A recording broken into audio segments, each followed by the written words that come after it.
museum. And the museum will be open during the intervals today.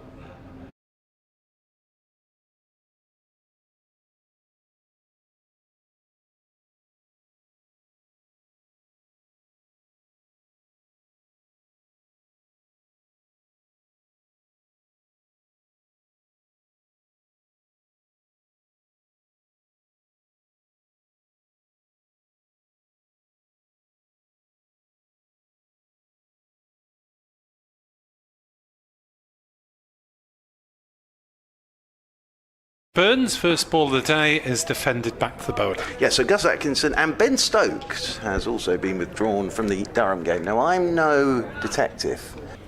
Over the wicket once again comes Crane, tossed up, and Chahar drives. Now, did he get something on this because it's flown towards Dixon, or was that just turn? Yeah, buys.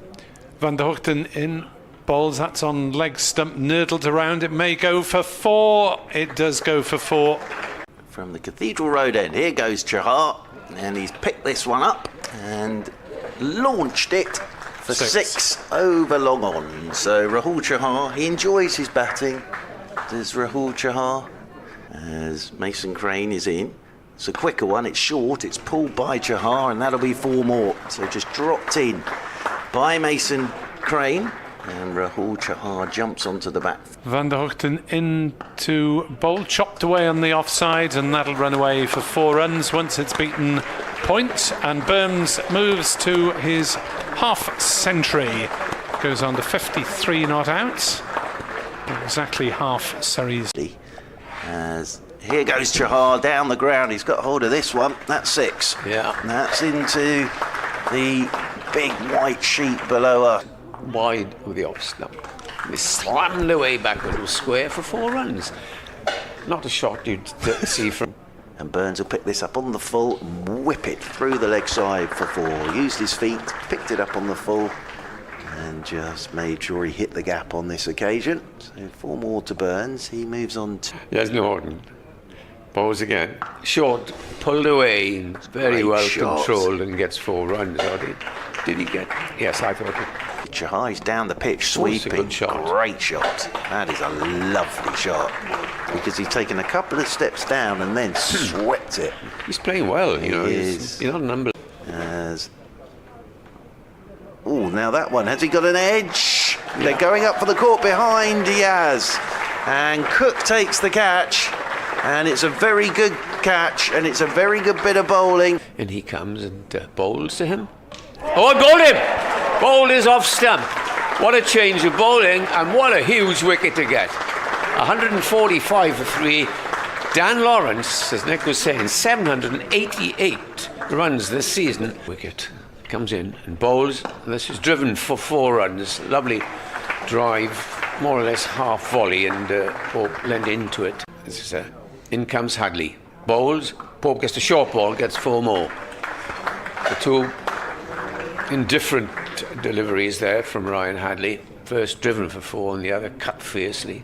And Glamorgan will be on the hunt, or are on the hunt, for an overseas bowler for those last 6, as Callaway is in to bowl to Pope, who drives beautifully down the ground, straight off mid-off and racing away. As this is turned away on the leg side, and this will be 4 more runs from Pope, just stroked beautifully through mid-wicket. Hadley. In over the wicket he comes to Burns, and Burns flicks him off his hip and down to the fine leg boundary rope for 4. So this now is. He was always packed. As forward goes Ollie Pope and plays this one back up the pitch, and there's no run. That will be lunch. As Carlson is in to bowl to Burns, who pushes it back to him. Callaway is in and bowls. This is padded up away, but well outside the line of off stump. More in hope. As Crane is in, and Burns sweeps again. Bowling the wrong This line, could be doesn't he? a boundary. Yep, it will be for Rory Burns. Then over the wicket he goes. And Burns is sweeping again. Oh, they've lost it, and it's away to the boundary rope for 4, and that is Rory Burns' 100. What an innings this is from the captain. If you don't mind, we won't take your kind offer, as this is swept off the stumps by Ollie Pope. 4. And that's going to go away to the boundary rope for 4. Nicely played. I'd expect him to produce miracles every time. One breakthrough would be very welcome for Glamorgan as Van der Hoogten bowls on the legs of Burns, who flicks it away for 4. Down to fine leg. In comes the next ball, and that's played beautifully through the covers. Marvellous timing there by Rory Burns. Here's Norton starting a new over. And Ollie Pope has a huge belt at that outside the off stump, and it goes off the edge for 4. You're going to flash hard. Yeah. Bowls. And he's got him caught behind, flicking down the leg side, and that is the wicket Glamorgan wanted. Not a great delivery. Van der Hoogten bowls and has him caught behind. Yes. Curran goes for a single. It's 2:54 for 6, and game back on as Glamorgan get another double strike. Last year's One Day Cup. Norton short and cuts Patel aerially but safely over extra cover, and Crane's in pursuit, but he's not going to be able to cut it off. It's 4 to Patel. Hadley into Patel, slashes that one away on the offside. Between point and cover, there is no sweeper on the pavilion side of the ground, and it runs away for 4. As Hadley bowls, Patel drives. No run, end of the session. Surrey 282 for 6, leading by 29. Crane is in to bowl, and Pope drives to short cover. Carlson feels no run. Crane in, bowls. Pope swings it to mid-off, and he has gone for 73. And that's the big one that England needed. As Crane is into him, quicker, and he's flicking this fine on the leg side. He's got quite a bit on that. I think this could run away for 4. It will run away for 4. Andy Gorvin's giving chase, but it's over the rope and away for 4. So Norton again in bowls. That's pushed away through the offside and beats the man at cover and runs away for 4. And bowls Thomas. Thomas drives through the offside. He'll get runs. He cross for 1. He's going to go for 4. Yes. So a little bit wide that, and in comes Hadley to complete the over. Short, pulled away for 4. And bisects the man back with a square and fine leg. So a bad end to the over for Hadley. As in comes Hadley and bowls. And this is tucked away and caught. Caught at short mid-wicket and guided it, in fact, to Kieran Carlson, and another wicket falls. Good innings by Patel. Racing towards us and bowling to Thomas, who edges to slip. Tribe takes the catch, 9 down. The lead just 89, 3-4-2. Balls, beautiful drive from Laws, creamed that one through cover point for 4 runs, racing away. Lovely shot to get off the mark. he's going to come over the wicket to Jordan Clark, who's driving this, hammers it through the covers for 4. Tossed up by Mason Crane, and then he immediately looks at mid-off and mid-off. As Crane is in, tosses this up, and Tom Laws is driving, cries of catch it, but the sweeper Van Houten hasn't even seen that. He's just put his hands up, sweeping, so where is it? Norton bowls, crunching drive through the offside by Tom Laws. That one will disturb the pigeons. Racing away for 4. Crane comes in to bowl to Lords, short. That's pulled away for 4 runs down to Cow Corner. That was a rank long hop, which you always get from the. Here's Crane, comes in and bowls. Oh, that's a full toss, and that's for more. Yes, A desperate dive there. As in over the wicket once again, Van der Hooden, and this is driven by Jordan Clark's good shot. It's off towards the Seagulls. That'll scatter a few of them. I think that's going to get to the rope. It will. Van der Hooden is into Laws. Oh, great shot. Beautiful Straight drive from some of the best shots of the day. Yeah, he's played 2 extra cover drives on the up. Balls to him now. He's forward, and that is the end of the day. Very exciting, well, not exciting, an absorbing day's cricket here at Safari Gardens.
Oh, hang on.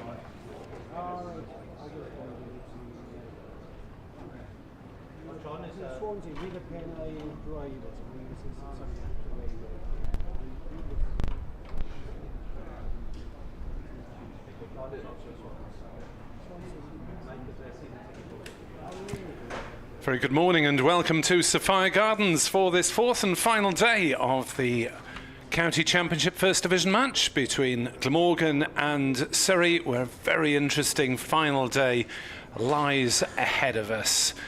Your commentary team today: Mark Church of BBC Radio London alongside me, Nick Webb. Kenneth Davis will be on in about half an hour's time to see you through what has turned into more of a battle than we expected. Surrey 145 ahead with 1 wicket remaining, Mark Church. Yeah, and a very good day's cricket yesterday, and interestingly poised this morning. I thought Surrey were very solid yesterday with the bat. At times they were manoeuvring themselves into what looked like a very strong position, and then Glamorgan stuck at their task brilliantly yesterday.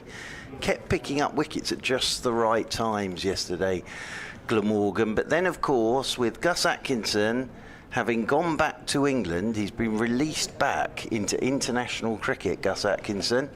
Tom Laws took his place, and Tom Laws alongside Jordan Clark. Now, the key thing to point out here is, with Surrey sending out the 2 night watchmen, everybody dropped down 2 spots in the batting order. Jordan Clark and Tom Laws are not numbers 10 and 11.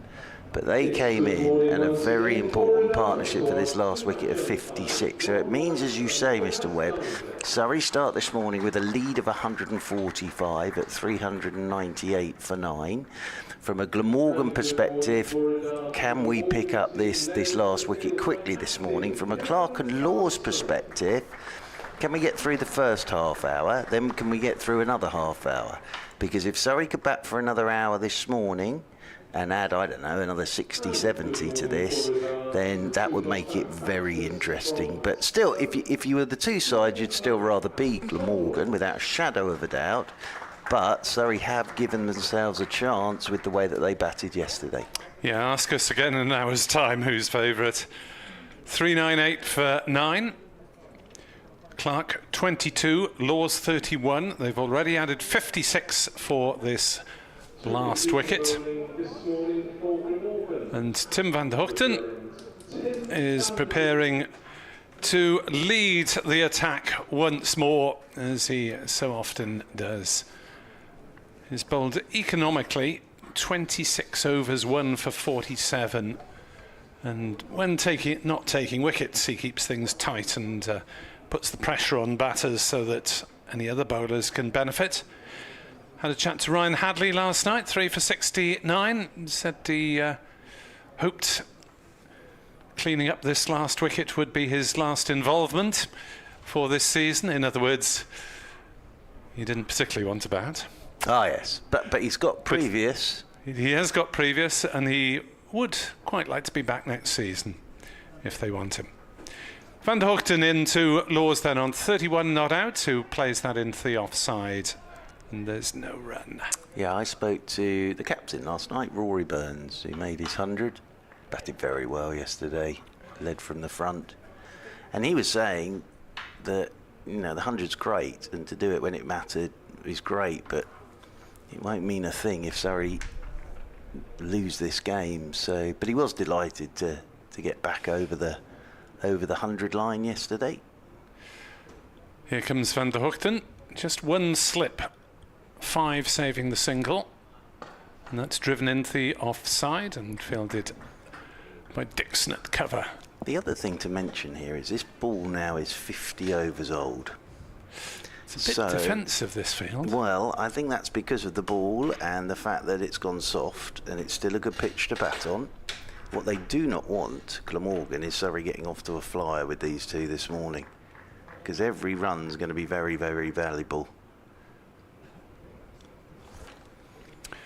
In comes Van der Hoogten and bowls, and that's defended back to him, and there is no run. It is a glorious day in Cardiff. Very warm, blue sky, bit of cloud about.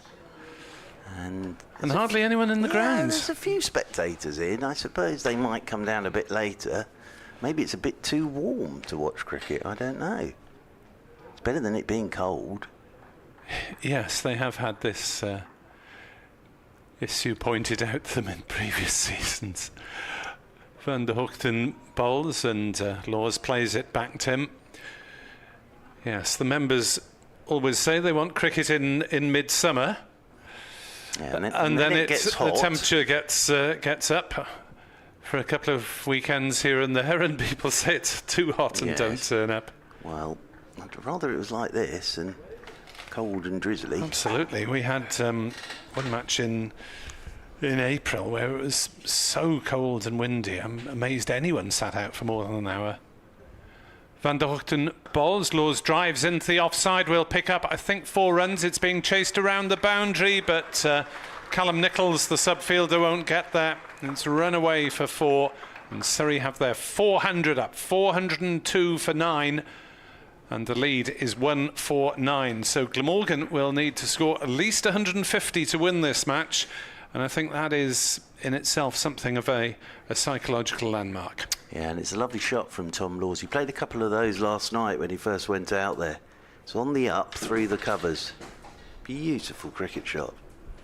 Laws to 35, Van der Hoogten bowls again, and Laws defends to cover, and there is no run. 402 for 9 then, after the first over of the day. 95 overs remain to be played with, and well, you don't write anything off, you know. I said in my note to the office this morning, could end anywhere between 2 and 6:30. Certainly good. People don't understand this. No, well, when I went to the test match on the Saturday where it rained at Lord's, I was explaining to a lady behind me who had come all the way from Sweden to see her boyfriend that, yeah, we might not get any cricket today, and that after 5 days, it might be that nobody wins. And she really could not get her head around that. And then I was explaining to her that today you might just sit here and look at the covers and a gentleman in a white coat with an umbrella. So it's Norton to get us started from the Cathedral Road end. He's bowled very well in this game. He's right arm over the wicket to Jordan Clark. Clark tucks this into the leg side. We'll take a single. So Jordan Clark is off the mark straight away this morning. He moves on to 23. Surrey move on to 403 for 9 now. So that lead is exactly 150. I think Glamorgan have got to be putting a bit more pressure on than this. Well, it's just the one slip at the moment, as Norton will come over the wicket to Tom Laws, and Laws the on drive, nicely played, straight back down the ground. This is going to run away for 4, and this is what Surrey will do against this older ball. If they think there's a chance, they'll grab it, because this is the time to be batting now. It's still a good pitch. The ball's gone a bit soft.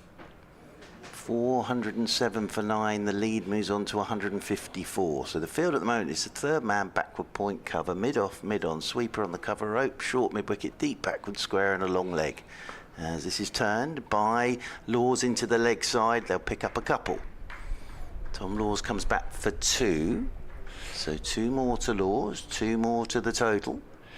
I realise that the ball is old, the sun is hot, but the bowlers are relatively fresh after their overnight rest, and I think a little bit more attack might be in order in the field, having said which, they've just withdrawn the sole slip. They have indeed. So they've got an extra man in on the leg side now. 11 runs added this morning as Norton is in and Laws drives again. Doesn't really time this one. And that rolls up towards mid-off. So the lead now 156. 41 to Laws, 23 to Clark. The lead is 67. It's interesting, the contrasting approaches, wasn't it? Because Thomas and Patel got a few runs for 30 and 40, but they were very much grinding it out. These two are putting back to ball. Over the wicket once again goes Norton, and forward goes Laws. Plays this one back up the pitch, and there's no run. I think they had to do that at that stage because that was just after Ollie Pope went. Now that was a key moment. Pope played really nicely for his 73 yesterday.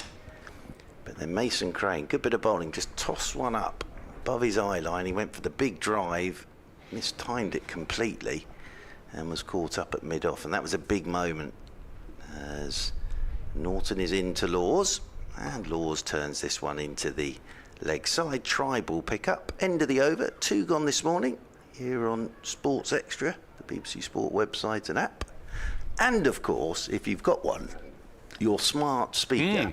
Do you have a smart speaker, Nick Webb? No, I'm not smart enough to have a smart speaker. I've got a smart television and discovered that it was smarter than I am. And it actually takes longer to find the programmes that I want to see on it. I bet you all those kids in the Guard of Honour that we're seeing on the live stream now. What I really like about the Guard of Honour, and I saw all these yesterday hung on a hanger, it's all the old shirts they get to wear. Yeah. So it's a really nice idea, that. Lots of different international teams and old Glamorgan shirts that are knocking around the place.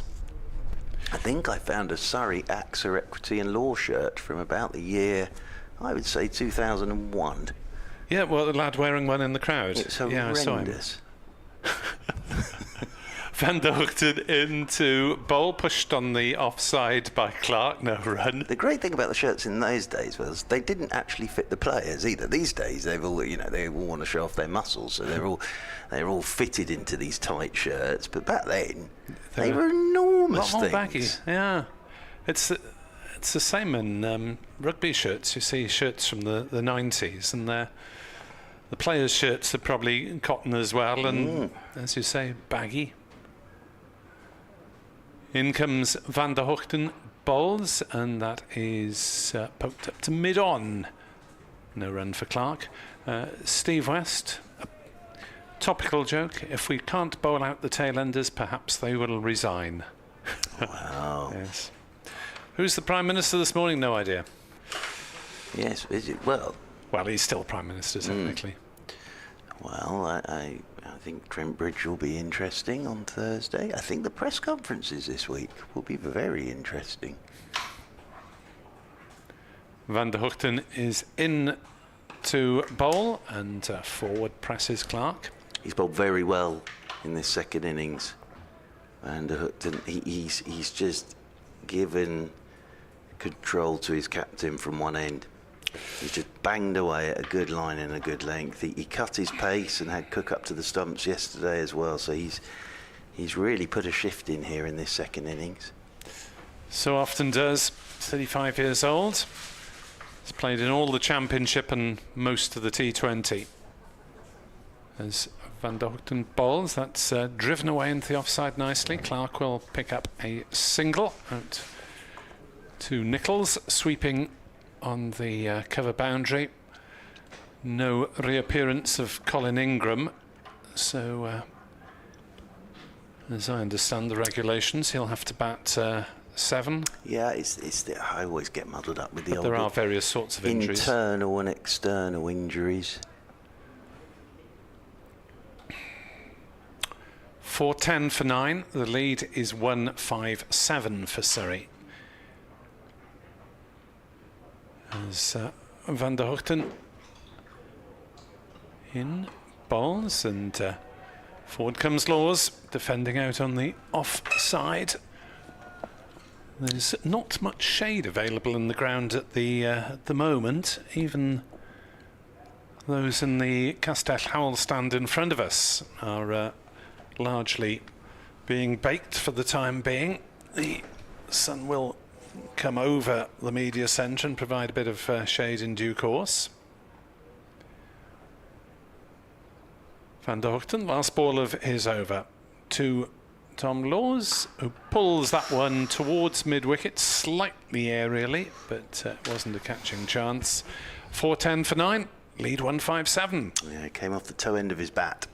For a second there, Tom Laws would have thought, oh no, but it bounced a good 5 foot in front of the short mid-wicket. Yeah, so 12 runs added this morning, so Surrey get their lead up to 157. Norton it will be to continue from the Cathedral Road end of the ground. I told you, I saw another Elvis last night wandering up the road. What do you mean another Elvis? Well, I saw There one- is only one I know, Elvis. but I saw another one the previous night. No. So isn't it their reunion or whatever they have? He this passed away in the weekend? late 70s, No, it was supposedly. it was definitely him. Here is Norton coming in over the wicket, and this is turned by Jordan Clark into the leg side. Won't get a run as Asa Tribe comes around to do the fielding. The Guard of Honour are having a quick lap of the ground at the moment to our left. Yeah, the annual shebang is usually in September in Porthcawl. Oh, is it? Yeah. Oh, he's here a bit early. Unless they've got another one here in Cardiff. Yeah, I can believe it. Saw one on Saturday night. Well, one of them must be an imposter. Right, you'd have thought so. As in over the wicket comes Norton, and that's dug out by Clark. Oh, now that's hit Norton's hand, hit the stumps at the non-striker's end. There is the appeal, but Tom Laws had got his bat down. Just about. Yeah, If the umpire had was to get the looking. hurry up here. Oh, Yes. Yeah, he's all good right. decision by umpire White. Yeah, it is a good decision. He was in a good position there as well to see that. Spend enough time slagging off umpires, so praise them when they get a tight decision right. I beg your pardon, Nick Webb. As turning down below us once again. Norton comes right arm over the wicket to Jordan Clark, and Clark's on driving. It's timed this pretty well, but won't get a run. Yes, and they do try and acknowledge that they have to see things in real time. They don't have the benefit of the replays that we do, Well, and people viewing at home or on their phones do. I've always said this. Now with the live streaming and the replays and it going round the world in 2 seconds, their job is very, very tough now because it gets highlighted. As in over the wicket comes Norton, and forward comes Jordan Clark, turns this one into the leg side, and there is no run. Which is why, since there is a third official in attendance, there ought to be some degree of discretion for some decisions to be referred I don't think it to the person that the ECB are paying to be I here. don't think it will be too long till that happens. I think the technology's there now. We're all seeing it. It's just the poor umpires who aren't. As in over the wicket comes Norton, dug out by Clark again. Good Yorker from Norton. That rolls back up the pitch. Don't have a word with Jordan Clark, Mr. Norton. As he wanders back again. He's a good chap to have, Jordan Clark, alongside Tom Laws. Often sort of describe him when he bats as the grown-up in the room. Jordan Clark. Turns again, does Norton, wearing number 12. Over the wicket he comes to Jordan Clark. Clark's laying back, trying to run this down through that vacant slip region. It's good over. It's a maiden, as that bobbles down to backward point. So score remains 410 for 9 on this final morning. And Surrey lead by 157.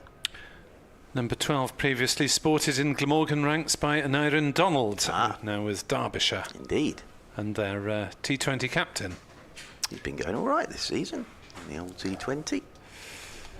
Yes, always liable to provide some entertainment is an iron.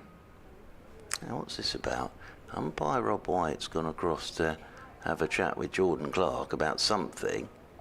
Not quite sure Someone what this running is. on the pitch or something like that. Might be, yeah. Let's see this replay. Well, they'll want to keep an eye on it because, well, Jordan Clark's arguing his case here, understandably. Yeah, it is. It's about running up the middle of the pitch, but Jordan Clark's arguing his case.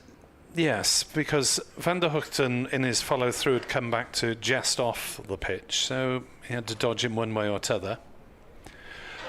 Van der Hoogten in to bowl and pushed away on the offside. He's not even out there, and the Chahar factor's already started.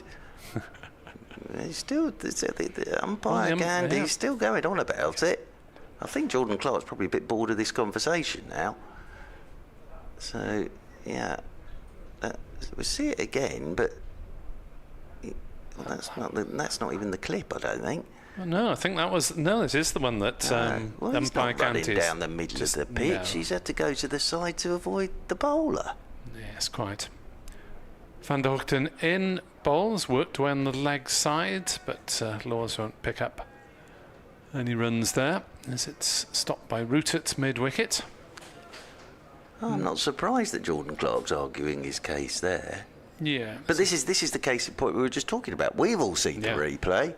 Yes. But I think if the umpires saw that replay, they would probably say to themselves, well, actually, he hasn't run down the middle of the pitch there. No, he had to go one way or the other. Yeah. He went the most direct way round Van der Hoogten, which was on the pitch side of him. Van der Hoogten in, appeal for LBW as the ball trickles away towards square leg. Although having said that, leg by Will and Sue. You know what I would be doing if I was batting out there? What, running down the middle of the pitch? No, I'd be wearing longer spikes, definitely. Without a shadow of a doubt. And that is the Chahar factor, you see. Oh, you've been building him up all game, Mark. Well, that's why he's here. Yeah. That's what he's here for. Spin the ball sideways in the fourth innings. Well, he's just a different type of bowler, isn't he? Clark on 24. Faces up to Van der Hoogten. Turns it away towards square leg. Single taken down towards the boundary. 412 for 9. Oh, well, that leads up to 159 now. Started this morning with that lead, Surrey, of 145. So they've added 14. Not a great deal has happened for the bowlers so far.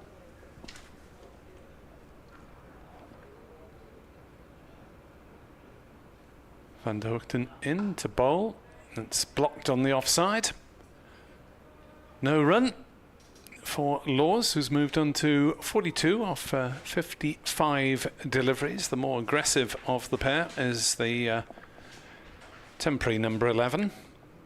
Yes, it was a bit strange. What do we have? Thomas coming out at number 9. With the 2 night watchmen, everybody dropped down the order. Yeah, Sean Abbott's responsible, didn't do his job as the first one. As Laws drives fluently into the offside, fielded by Nichols. 1 run. End of the over. 413 for 9, Surrey. 160 in the lead. And Glamorgan so far not really looked like creating anything. Well, that lead now at 160 has become tricky. Yeah. That's not going to be a simple run chase now that it's up to 160. You can see the Surrey players on the balcony there, watching away. It'll be warm up there, won't it? Because they sort of get the sun directly into their faces up there on the balcony. We've got the best aircon in the ground, I think, here. We're very lucky as Norton then comes in over the wicket from the Cathedral Road end, outside edge from Tom Laws all the way down to third man, and there's an easy single there. So 1 more to Tom Laws. He moves on to 44, 414 for 9. Lead moves on to 161. No close catches. Yep, not even a slip now. So no close catches at all if there is an edge. As over the wicket then comes Norton to Jordan Clark. Short, pulled by Clark. He's almost taken out umpire Gandhi there, as if to say, do not tell me I am walking down the middle of the pitch, umpire Gandhi. He did well to avoid that, did umpire Gandhi. He played it like a bouncer, ducked underneath it. And Clark moves on to 26. This partnership now worth 73. Very good runs for Surrey. They lead by 162. Norton over the wicket to Law. Short, pulled off his hip. And you can see there with the ball in its 56th over, he's banged that in. And it's just sat in the pitch. And Laws has gone off his hip and split the long leg and the deep backwards square. He may have to go to spin here, Carson. He may have to go to spin. He's probably loath to do it in the fact that Clark and Laws might try and get after spin. But there's nothing there for the seamers at the moment. 166 the lead. Norton is in. Laws is solidly forward. Laws has moved on to 48 here. Has a championship 50 in the opening game of the summer. Norton's obviously been told to bang it in because they've put square leg back as well as fine leg for the potential holing out on the boundary. But it was just a bit too far down leg side to start with. Yeah, It has to be a bit straighter than that to induce the top edge. It didn't bounce. That was the other thing. Just hip height. As this is turned by Laws off his stumps into the leg side, out towards deep backward square. He'll move on to 49. 420 for 9 now, Surrey. The lead is 167. Yeah, so it's an obvious thing. So I even said it to Rory Burns last night that Clark and Laws are not numbers 10 and 11. So, you know, good players to have coming in at that stage last night. Clark settles over his bat once more on 26. In over the wicket goes Norton, and Jordan Clark digs him out into the leg side, takes on the quick single. Crane will go to Laws' end, but Laws is safely home. So Jordan Clark nicks the strike. End of the over. We've had 22 minutes of play this morning, and Surrey have moved on to 421 for 9. That leads now 168, with Jordan Clark on 27 and Tom Laws on 49. Emir Evans from the sunny west. Glad to be in the office today with live stream and comms on, having played both days over the weekend. He's just been putting on the kettle, hoping that it brings a wicket. Might have to keep that kettle boiling a little bit longer, Emir. Played both days, that's good going. Some would say that's silly. It's a few years since I played both days on a weekend. And even then it was accidental. I only turned up to watch on the Sunday for a friendly. An accidental game of cricket. As Van der Hoogten is in and Clark is pushing forward. Well, yeah, I played and I think kept wicket on the Saturday, so it was quite creaky. Yes. Just looking forward to strolling around the boundary. You didn't keep again, did you? No, I didn't. Oh, that's good. I tried to keep out of the way at mid-on or somewhere. Turned up to watch a Sunday friendly, and I think someone had maybe overindulged a little too much the night before. Always the problem with a Sunday game. 421 for 9. Van der Hoogten into bowl. Clark is pushing forward. Well, I'm sure others have had this, but I've played in Sunday games where we've arrived and there's at least no sign of an opening bowler or an opening batter anywhere. And then opening bowler sort of emerges from the scoreboard area and opening batter emerges from the dressing rooms. Yeah, well, having they've been spent the night having a bit of sleep before the friendly game. As Van der Hoogten in to bowl, squeezed away by Clark on the offside to hurl at backward point. No run. Just looking at scores from elsewhere, final day of all these games. Somerset 354 for 6, lead Warwickshire by 232. Great partnership between C. Overton and T. Rue yesterday. T-Roo with a second 100 in, I think it's 8 days now. Be replacing his brother in the England squad before you know it. Yes. Blackbird.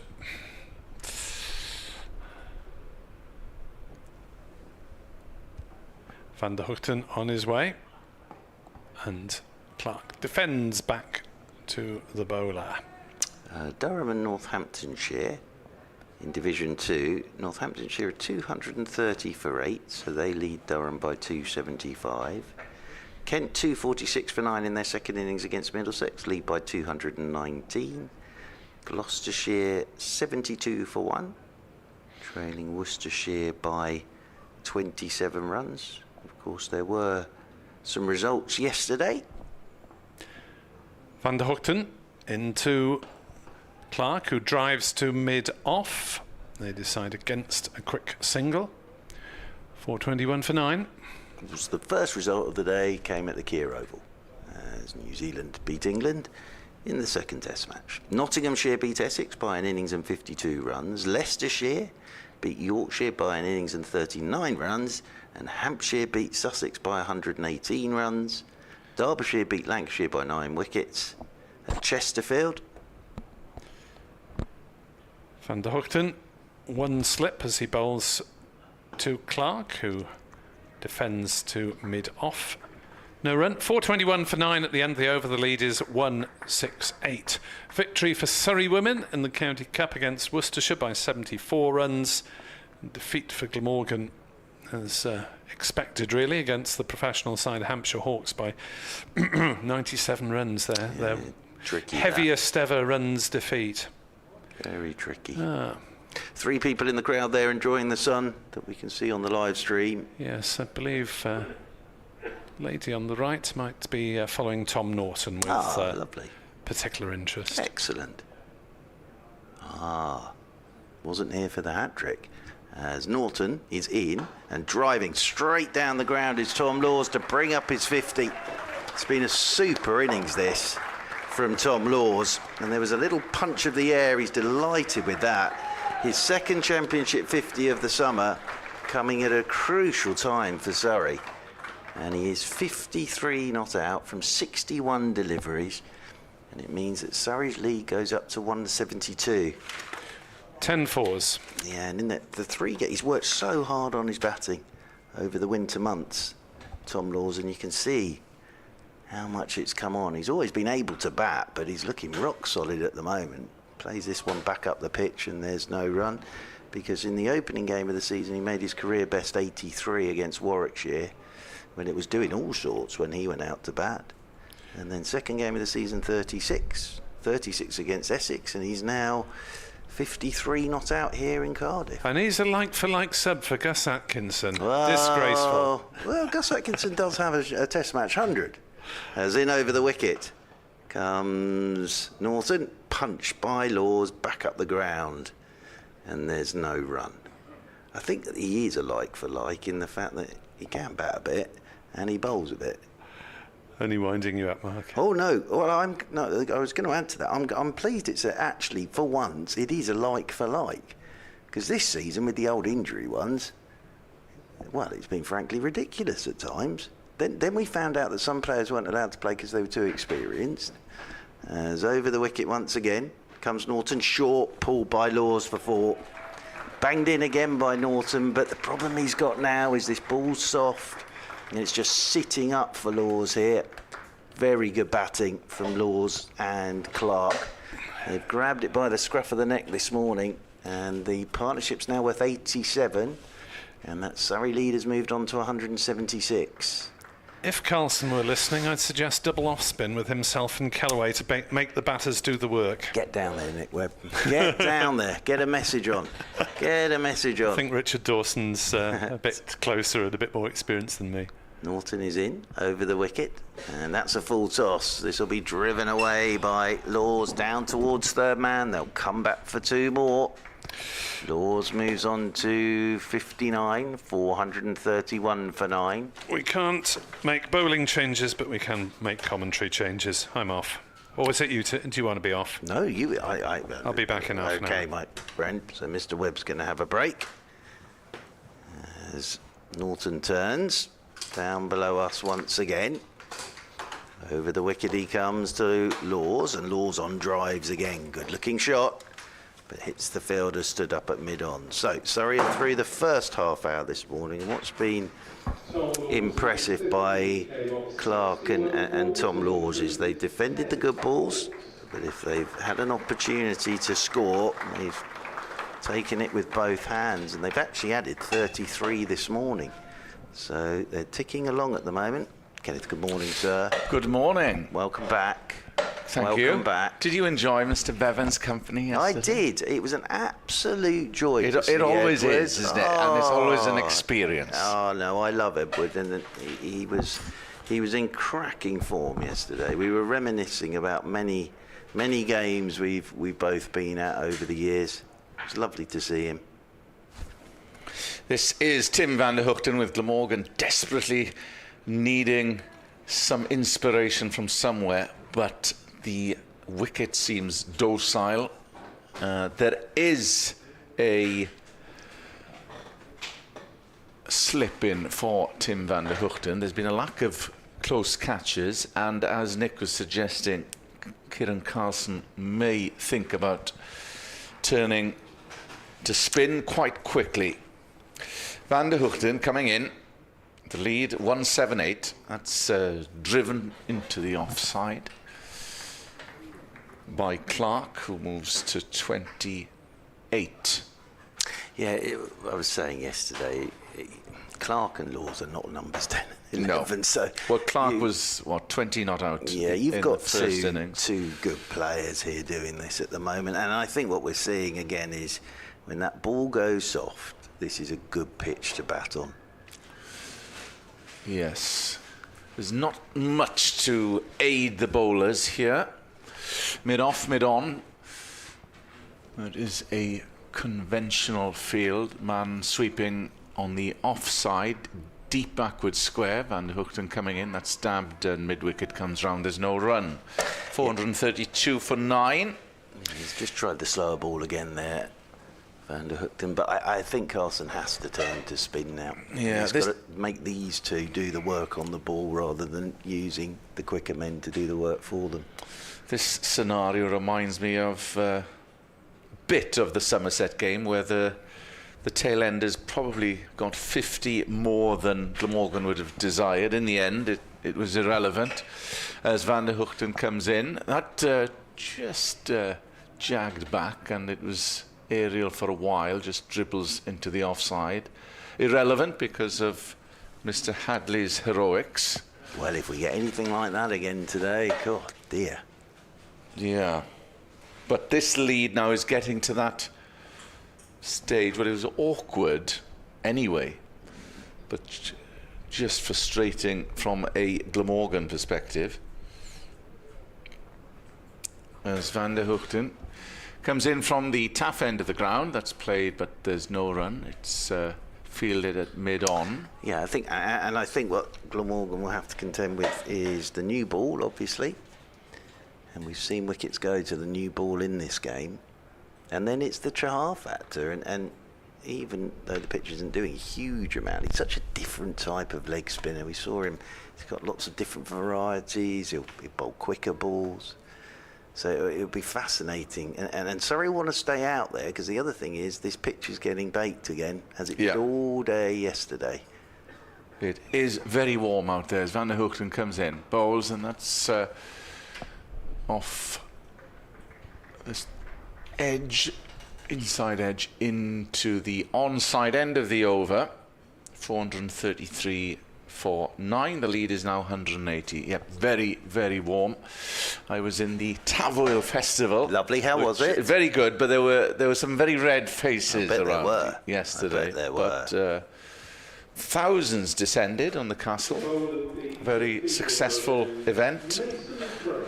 Once more this year, the 20th year. It's been going now? I saw there was another concert last night. Was as there? Well. Yes, There's I don't know who it concerts was. Dotted everywhere Yes. around Cardiff. I don't know who it was who was doing the concert, but there were a lot of people around last night. So we are going to get spin. And Mason Crane is coming into the attack from the Cathedral Road end. Bowled very tidily yesterday, did Mason Crane, but took a bit of tap at the back end of the day from these two.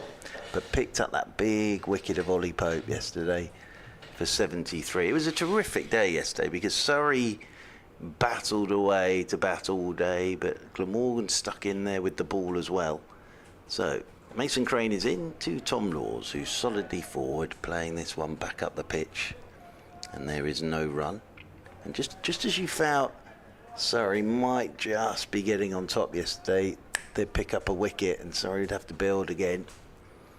But Surrey have done very well to get to this in their second innings after following on, of course.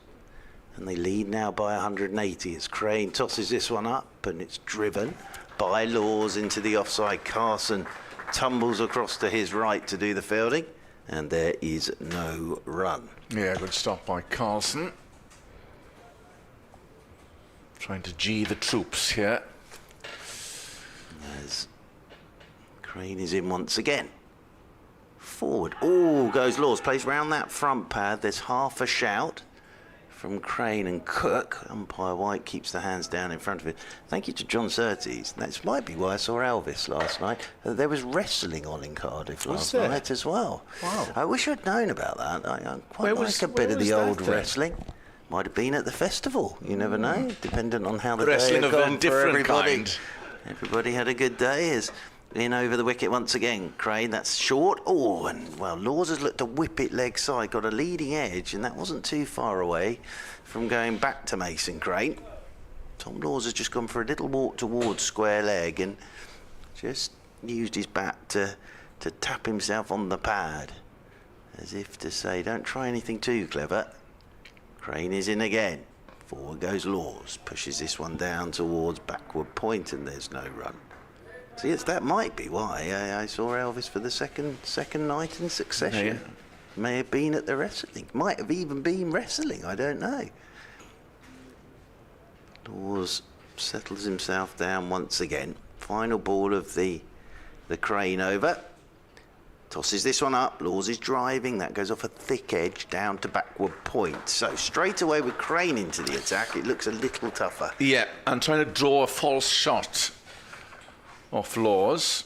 The one thing they don't want to see is Mason Crane get one to turn prodigiously, because that would cause a bit of an alarm bell from a Glamorgan point of view. A few more dotted around Sophia Gardens now. They've had the message that there could be an exciting final day on offer. But it is very warm. They'd be wise to slap on the sunscreen. Very little in terms of protection, even below us here in the media centre. So it is going to be Ryan Hadley is the first change at the taff end in place of Tim van der Hoogten. Here comes the Australian coming into Clark, right arm over, and that's played, and there's singles available all around. It's an easy one to mid-wicket. And this is the problem. It's 6 of one, half a dozen of the other for Kieran Carson. Yeah, it's getting the balance right, isn't it, with the quicker bowlers? No slip in for Ryan Hadley. Mid-off, mid-on. Extra cover, point. There's a deep cover. Third man. Fine leg or long leg. Deep backward square, deep mid-wicket, so it is a defensive field. Hadley coming in, bowls, that's pulled, and deep mid-wicket will come round and will cut off a second run. Yeah, you could almost now with this field pick up a single off every ball. That's his problem at the moment, Kieran Carson.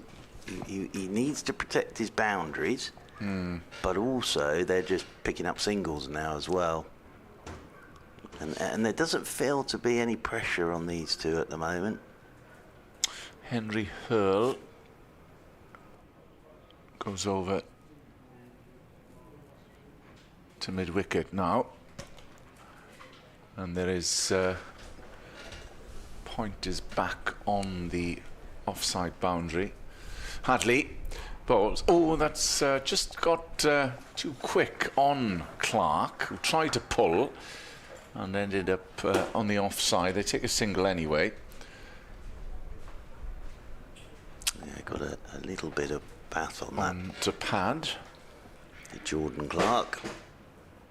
But yes, as I say, well, that is 3 singles off the first 3 balls of the over. So you could, without having to do anything dramatic here, tick along quite happily at 6 and over if you're Surrey. Yeah, and the lead now is 183. So getting to that point now where, of course, time comes in as well.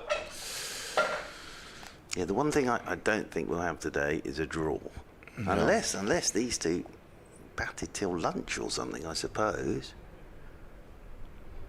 Starting his run-up is Hadley to Tom Laws, coming in and bowls. And that's driven firmly to mid-on. It's a dot ball. He has played some lovely shots, Tom Laws. Those cover drives for 3 boundaries with the cover drive, the on drive to bring up his 50. A couple of pull shots in there as well. Yeah, just to reiterate, Atkinson has been called back by England. Yes, he has. He's been released back into the international fold alongside Mr. Stokes. They've come off the naughty step. Yeah. And their presence is required after England lost the second test. Hadley steaming in from the tough end. That's pulled over mid-wicket aggressively for 4. That was just short, and the punishment was dished out accordingly. Yeah, and it's a good shot. He's just stayed on the front foot here. Again, with this ball, old ball, just too short. It's just not going to get up. And he's taken that from outside his off stump, stayed on the front foot, and then just swung it over the mid-wicket and off to the boundary rope for 4. So he's fairly raced onto 65 this morning. And Surrey have added now, this morning, 42. That leads up to 187 now. It's hard toil for Glamorgan. Hadley in bowls. That's slightly low as it's played to mid-on and fielded by Tim van Hookten, end of the over. So nothing to report in terms of chances this morning. It's been tough for Glamorgan. And Surrey have moved to 440 for 9. Clark is 30. Laws is 65 not out. Yeah, and a few people have sort of talked about the follow-on. I completely got why Kieran Carlson took it. They'd only bowled the 35 overs. They'd just knocked Surrey over for 105. Yeah. They had their tails up. And I think at times you have to give credit to the batting side as well. And Surrey below par by a long way in the first innings. They would have known that the second innings would have been... Well, they had to stay in the game. If they'd have batted like they did in the first innings, would have all gone home. So that, I think you have to give Surrey credit for getting their heads down and grinding it out yesterday. Rory Burns in particular. But now they've done that. Now they're just pushing their case with a lead of 187. And this partnership worth 98 for the final wicket. Mason Crane, that does turn. That's interesting. That one did turn and bounce. It's done Cook behind the stumps. It looked a bit quicker from Mason Crane. And that's why I've mentioned Chahar. He's taller and he does bowl it pretty quick, Chahar. There's not a huge amount there for the spinners. As Crane is into Clark, he's letting this one go. It's the leg break. Just spins away a touch from him. And that's taken by Chris Cook. Moving away to his right-hand side. Jordan Clark on 30 from 62 deliveries. Crane is over the wicket to him. Clark, beaten, ends up. That spun. Now, this is interesting. That has spun so sharply that's gone straight to Dixon at slip. So he's tossed this one up. Oh, that has gone. That has turned. Now, Glamorgan won't want to see too much of that from Mason Crane, but that one has turned. Crane is in again. Clark is forward off a thickish edge down towards backward point. He'll get a single. And Surrey's lead moves on to 188. The partnership moves on to 99. The other thing, I don't think Carlson, by and large, is a conservative captain either, and I think he has to be applauded for going out to try and win, not avoiding to lose. I said yesterday, I think he's captained them brilliantly in this game, in the field. As forward goes Tom Laws, plays this one back up the pitch, and as I say, I completely got the decision. You've just knocked Surrey over for 105, you've only bowled 35 overs, your tails are up, but they've just come across a very determined Surrey side here. 441 for 9. Now Surrey on this final morning lead by 188. Oop, Mason Crane not happy with something. What you did miss last night though was the attack of the seagulls. Extraordinary. Heard, yeah. Edward said he'd never seen so many arrive at the same time. Wow. It was spectacular. As this one's left alone wide outside the off stump by Tom Law. So end of Crane's over. And as I say, one delivery there was very interesting, which did spin. And Surrey leading by 188. But yes, hundreds of them all of a sudden arrived about 5:15 last night. Swooped around the outfield and then all disappeared. Probably coming from Barry Island, where they not for the faint-hearted down Barry Island. I've been there a few times. They come in, they swoop for the chips. Yep. And then they're gone. Yep. Oh, dangerous. Hadley, with Glamorgan desperately needing this wicket to clean up the Surrey innings, and that's pulled all along the floor. And that is the 100th partnership between these two. Sterling work by Jordan Clark and Tom Laws. Well, yes, they came together when Adam Thomas was caught at slip off Hadley for 30. That was in the 119th over. At that point, Surrey were 342 for 9. They've now added 100 and they've got this lead up to 189. But as I say, it's not often you're going to see T. Laws and J. Clark batting at 10 and 11. Yeah, it's a different proposition now for Glamorgan. Hadley, and that's right up in the block hole, played firmly by Laws to mid-on. I'm just jumping into my stat sheet here from Brian Cowley, who may well be listening. Thank you, Mr. Cowley, for this. Well, this is, and I thought it might well be, a record last wicket partnership for Surrey against Glamorgan, going past, well, Jim Laker and Alec Bedser. Wow. In 1955 in Swansea. Right. And the record was 54.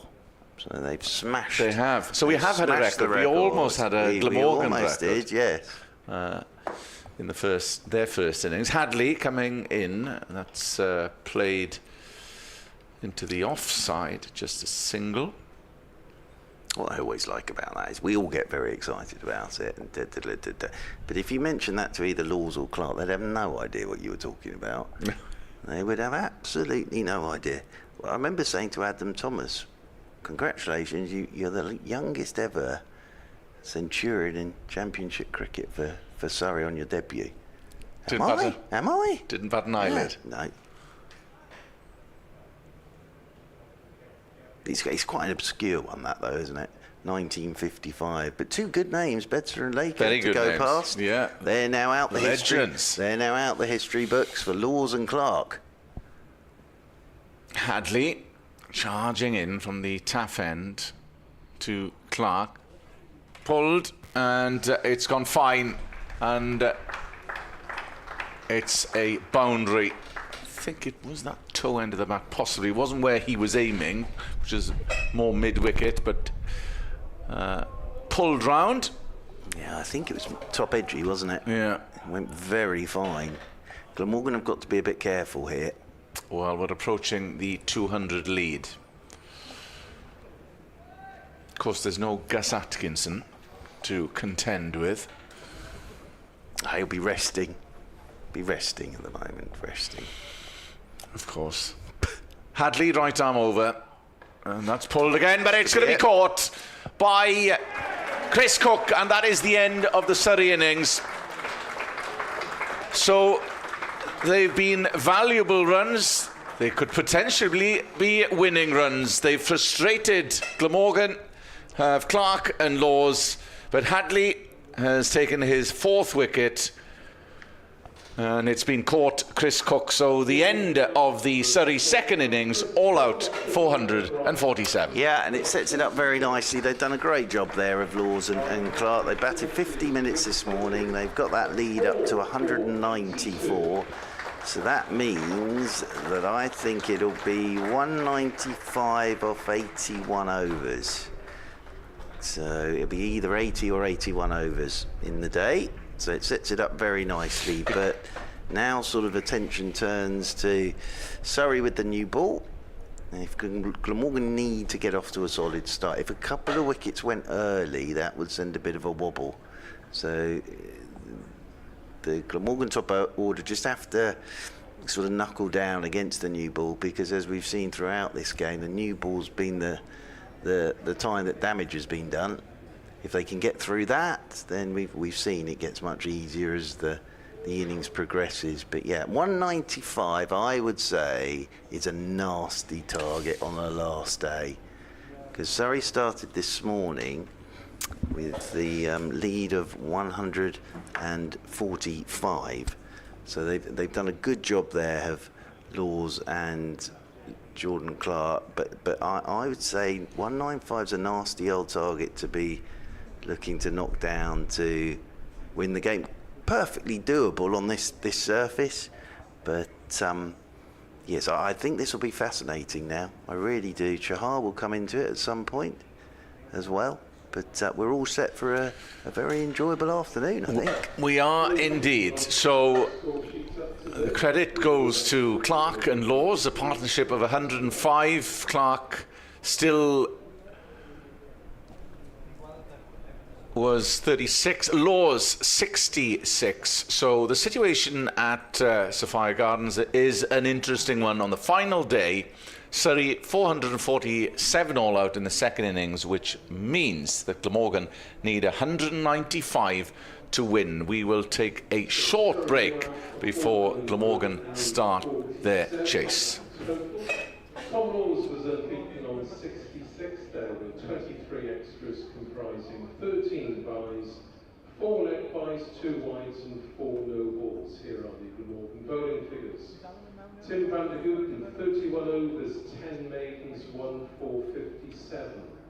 Tom Norton, 25 overs, 5 maidens, 2 for 95. Ben Calloway, 26 overs, 2 maidens, 2 for 77. Ryan Hadley, 20.5 overs, 1 maiden, 4 for 82. Mason Crane, 29 overs, 7 maidens, 1 for 92. And Kieran Carlson, 11 overs, 2 maidens, 0 for 27.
Very warm welcome back to a sunny Sophia Gardens, where we have an interesting and exciting run chase in store. Surrey's second innings came to a close on 447. Ryan Hadley taking the last wicket, which was Jordan Clark, for 36, caught by Chris Cook, trying to lay down the gauntlet, top-edged, and was caught by the wicket-keeper. And that was it 105 or 106 partnership? But it was a record 10th wicket partnership for Surrey.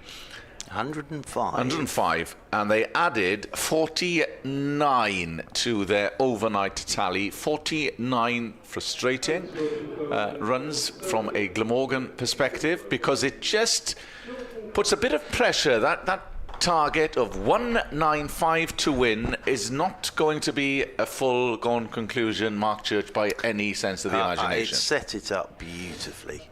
It really has. And it'll be Jordan Clark to get us started. I think Sam Curran will do a bit of bowling as well. We saw him have a bit of a bowl in the first innings. It seems ages ago that we saw Asa Trive and Billy Root on the first morning, doesn't it? Because of course with Surrey following on, we haven't seen them since the first day. But yeah, I think this has gone past tricky now. I think I describe this as awkward. Yeah. So it will be Clark then to get us started from the Cathedral Road end. 2 slips in there, and Billy Root is on strike. As Jordan Clark is around the wicket and beats Billy Root on the outside edge straight away. And Surrey will be looking to use this new ball as best they can, because we've seen the new ball is the time that things can happen. We also interestingly saw Mason Crane get one to turn. So yeah, it spat out. It was one of those ones where you think it must have had an edge, but just came out of the rough. Yeah, and it went straight to Dixon at first slip. As around the wicket goes Jordan Clark, and Billy Root clips this uppishly. One bounce out to Ryan Patel at mid-wicket. So the field is 2 slips, and that's Burns and Thomas. There's no third man. Chahar's at backward point. Tom Laws is at cover. Sean Abbott's at mid-off. Dan Lawrence is at mid-on. Sibley's at a short straight mid-wicket. Ryan Patel is at an orthodox mid-wicket, doing his bootlaces up. And Sam Curran is at long leg.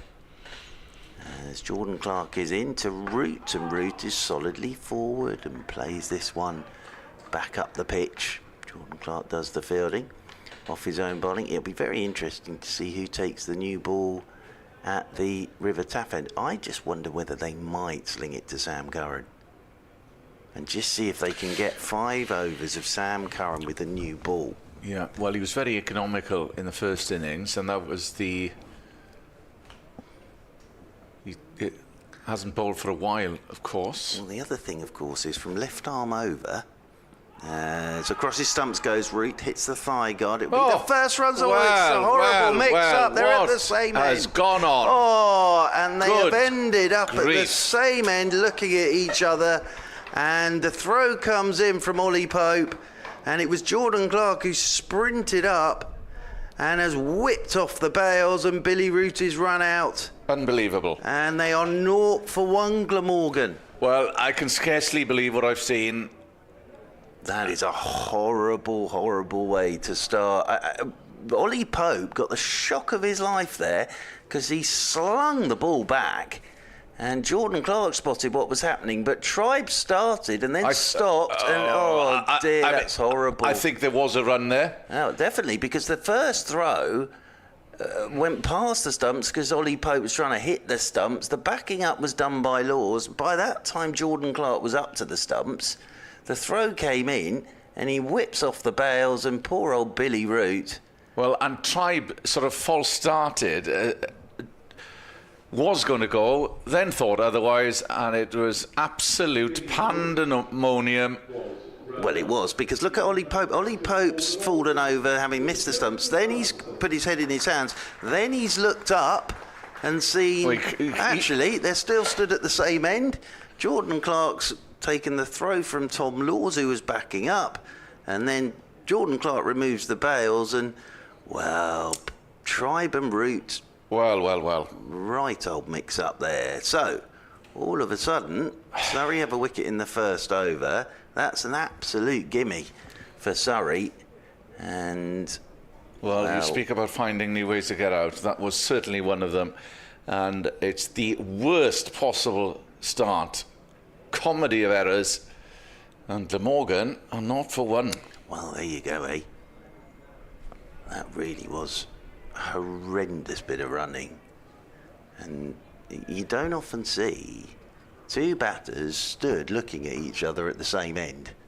So, first delivery for the captain, Kieran Carlson, and it's up on his toes and it's dug out by Carlson straight. Pope couldn't believe it. He sprinted off, removed a glove, slung the ball at the stumps, missed, fell to the floor as if the world had come to an end, and then heard all sorts of hollering and screaming and shouting, looked up, and there was Jordan Clark taking off the bails with Tribe and Root at the same end. Yeah. As Jordan Clark is in and Carlson drives. Good shot. Checks this away. Through extra cover for 4. So it's the first runs of the Glamorgan innings and the run chase. And Glamorgan 4 for 1, but I think it's fair to say that has been a fairly eventful first over. Well, just as well, Surrey were backing up. Because can you imagine had they not... It was chaos out the chance. There. Well, the run was there. It came off the pad. It was a leg by. Tribe started to back up, started to go for it, and Root piled forward with taking the run. And this is Sam Curran, as Mark was alluding to. There's two things with this. So, Sam Curran, it's always nice to have a bit of left arm. The other thing is you want Sam Curran, the problem is there's not much of him, but you want Sam Curran trying to create a little bit of rough for Chahar to bowl into. You won't be able to create too much, but it'll be into that right-hander's off-stump area. But yeah, chaos out there. Welcome back to listeners on Sports Extra. We've just had the chaos of Billy Root run out third ball, ending up at the same end as Acer Tribe, and Glamorgan are 4 for 1. Curran left arm over to Tribe, who plays that nicely to square leg for a single. Well, I didn't think that there would be a run out to trump Rory Burns. Well, and that has, certainly. Look, it was utter chaos. And when you see that back, it wasn't only chaos the running between the wickets, the fielding was chaos as well. Tom Laws did very well to keep a cool head and back up. But Ollie Pope there, he thought, oh no, I've missed the stumps, and then got a very pleasant surprise. In his Curran to Carlson, dabs that to point, but there's no run. But Root must have... Well, Tribe started false going. Started, yeah. Yeah, that's what did him. So then Root stopped. Then Tribe thought, I'm not going anywhere here. Root started again, and then they ended up looking at each other. There was a very famous one of those in a test match, Mike Atherton and Alex Stewart, who had an argument about who was going to leave the field of play as well. Well, there was a potential argument there. Curran to Kieran Carlson coming in, 2 slips. Oh, that jumped at Carlson, who played it, and it fell to the offside. There's no run. 5 for 1. The target for Glamorgan is 195 after Surrey's second innings came to an end. 4 for 7 all out. 49 added to the overnight total, courtesy of Laws and Clark. 105 partnership. Laws 66, Clark 36. Curran starts his run-up to Carlson, who plays that on the half volley, but it's straight to... Well, there's 2 men on the onside, the conventional mid-wicket. There's one then deeper, 3/4 of the way out to the perimeter. Well, the thing with that as well is it just, they've got to calm this down, Glamorgan, now. Yeah. Because a chaotic moment like that... Well, it can ruffle a few feathers, obviously, and scramble the mind. Curran. Oh, and that was almost an edge by Carlson. Is taken by Pope. Good ball. I feel for Billy Root there as well. Sort of Well, brought him for this game. Brought in, he's had very little cricket in the first team, and he would have been eager to create an impression. Caught in the first innings by Curran off the bowling of Abbott. And then just, well, less said the better. Curran to Carlson, who plays firmly to backward point. And there is a single. This won't deter Carlson, though, from playing his natural game. Absolutely. He'll want to score. He likes to score quickly. He wouldn't want to get bogged down. No, absolutely. And he's got to go out and play the way he plays. And, you know, a few boundaries here, it calms everything down. And he played a lovely shot to get off the mark. Yeah. Got out in the first innings flirting with one from Gus Atkinson that just bounced the touch. Wonder if the coaching staff up there on the live stream are watching that run out again. They've got a phone out at the moment. Might be that or Holmes under the hammer. It's going to be Jordan Clark. And Carlson retaking his guard. Well, it's a dramatic start, if slightly chaotic. Jordan Clark is into Carlson. Carlson, good shot again.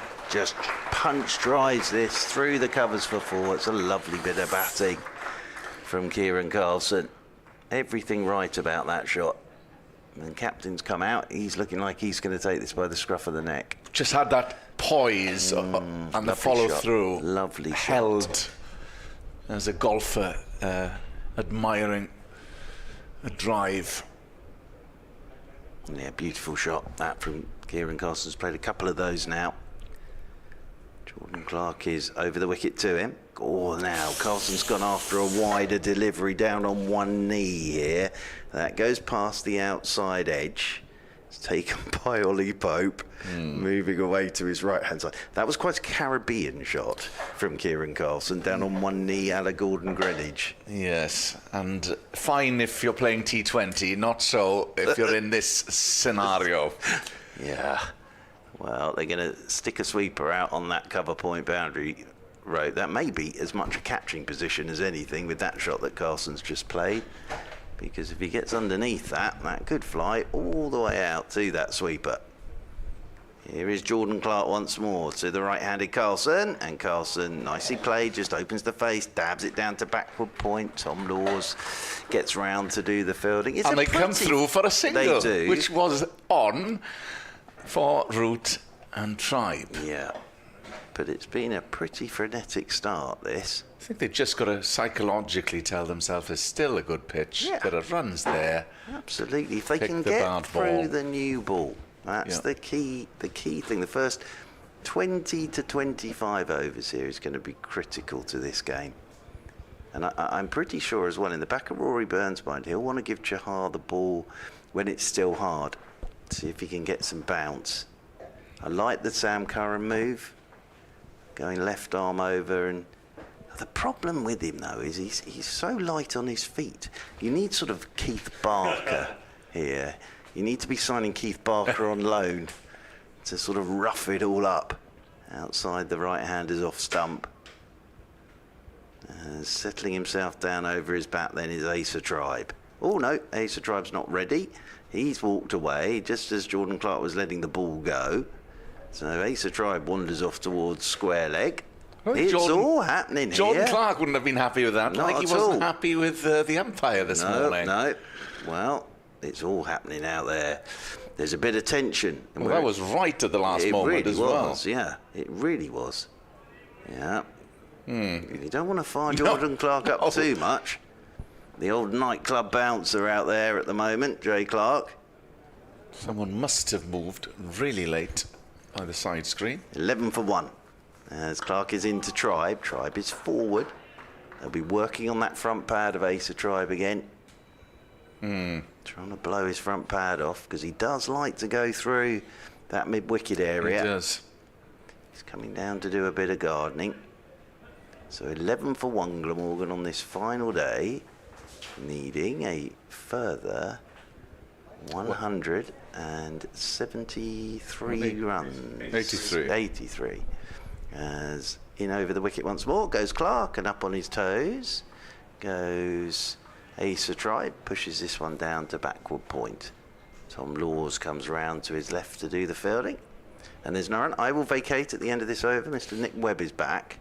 Well, no doubt we will discuss the carnage that was Billy Root's wicket. Yeah, I do feel for Billy Root. He'll be sat there at the moment. Well, thinking, there would have been why do I bother? bats, gloves flung. Why do I bother? Yeah.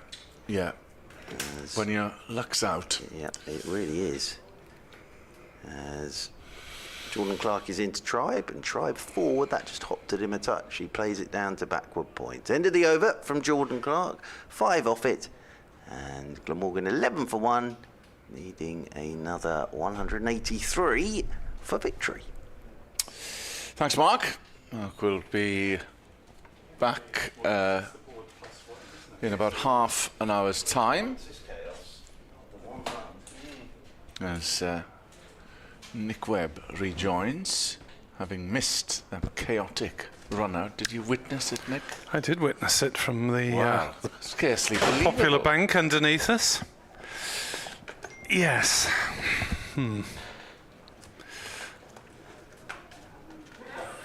I've watched it back several times. It doesn't look any prettier. No, it doesn't.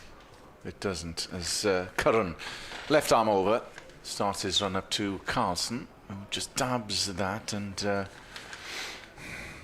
dribbles to one of the slips.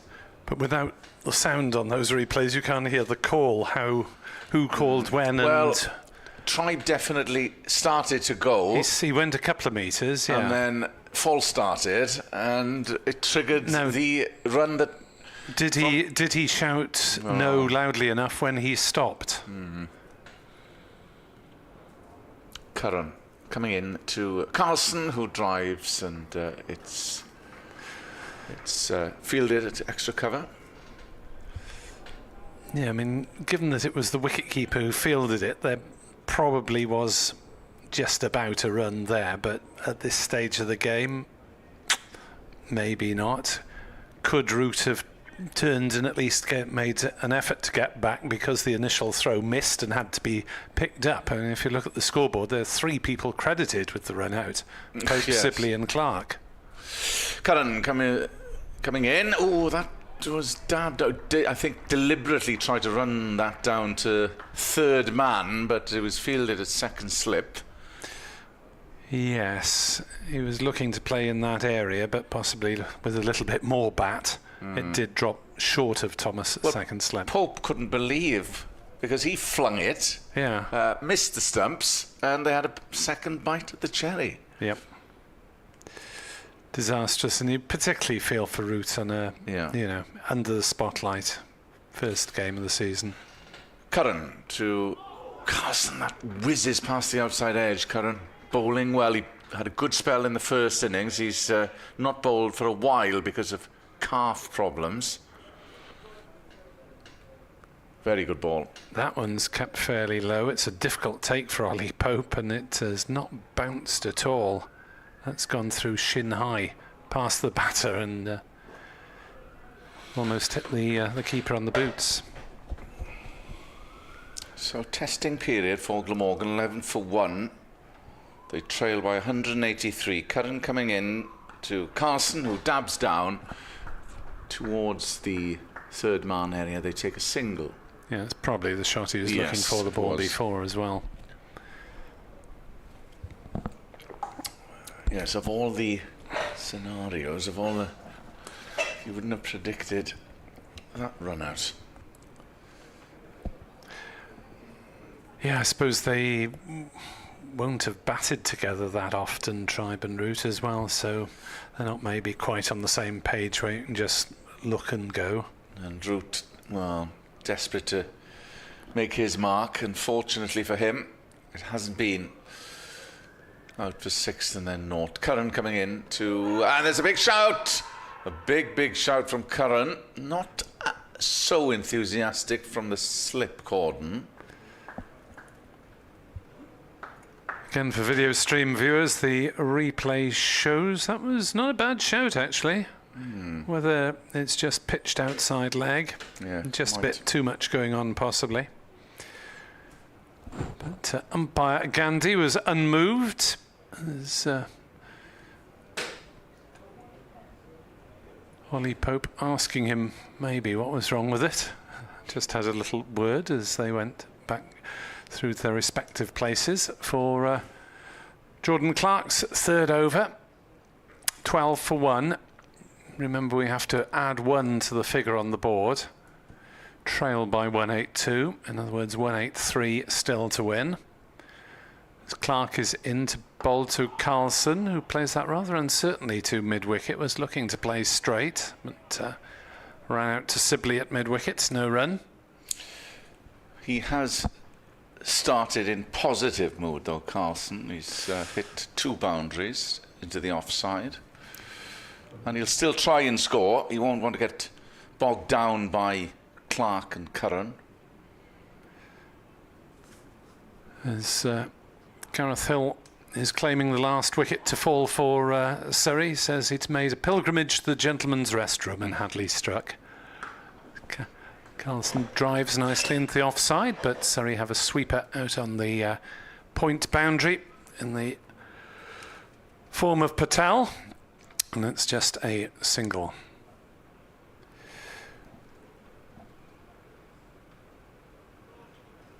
Ian Page says surely it was Tribe's call as the ball went behind square.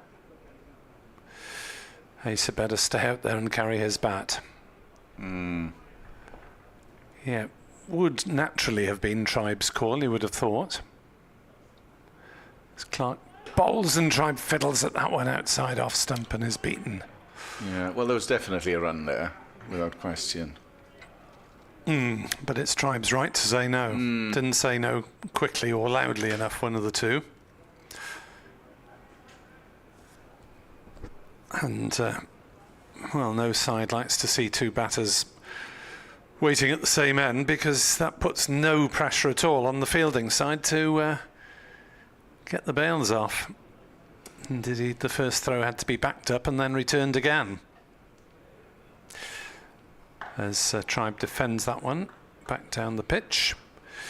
Graham Brill still of the opinion that Glamorgan should have batted a second time rather than make Surrey follow on, as I suggested at the time. Graham also wondering whether Laws is a better batter than Atkinson. Well, as Churchy pointed out earlier, Atkinson does have a test match 100 to his credit. But Laws looked pretty competent for a number 10 and number 11. That is driven straight back by Tribe and rattles into the stumps at the non-striker's end. No touch on it, so no danger of a run out, but the fact that it hit the stumps might have saved Surrey 4 runs. It was fairly firmly struck. Had it been a couple of inches to either side, it might well have run away for 4. Jordan Clark was part of a 105 partnership with Laws, of course. Yes, now looking to do his bit with the ball as Tribe works it into his favourite area, mid-wicket, and works it away for 4. His first boundary. Glamorgan are 17 for 1. 178 runs needed to win. Very strong in that area. Tribe just helps it on its way. So, Glamorgan Cricket at bbc.co.uk for your emails, listeners of either persuasion. Can't remember if we've had any Surrey emails during the course of the match, but listeners from that neck of the woods, very welcome. Emir says, regardless of what the next few hours bring, Ryan Hadley has surpassed my expectations when we signed him. Been superb and added an extra dimension to the attack. Will be interesting to see where we go in the last 6 weeks of the season. Well, it won't be an Aussie. This is Curran to Carson, who defends, and there's no run. Yeah, he's been a very popular character, Ryan Hadley. Yeah, he strikes me as the sort who would put a smile on the face of the dressing room. Yes, indeed, and he's stayed longer than expected originally, which was just for the first block. Yeah. We'll see, he may be back next year. Yeah, it'd be interesting to see whether they go for him again or whether anyone with an international record is available. Curran, left arm over, 2 slips to Carson, who plays firmly to mid-off.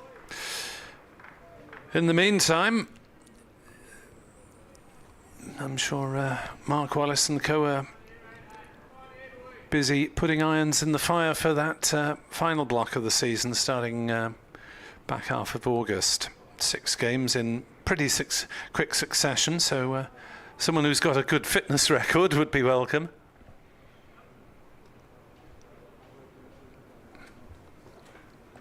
As Sam Curran starts his run-up, bowls to Carson.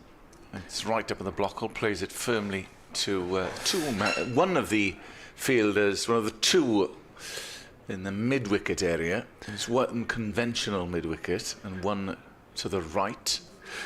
And those final 6 are further complicated by the fact that at one stage there's just 2 days between in breaks on a couple of occasions instead of the usual 3 days. That's to accommodate the one-day cup final. Curran coming in, bowls. Oh, and has a little dabbled as Kieran Carson outside off stump. And it's taken by Pope. At least the T20 final this year is being played immediately or quickly because that ludicrous, huge gap between the knockout stages and the final. Yes, unfortunately it hasn't been coordinated with England's limited overs internationals because it's between 2 of those in quick succession, one here and one in somewhere northern.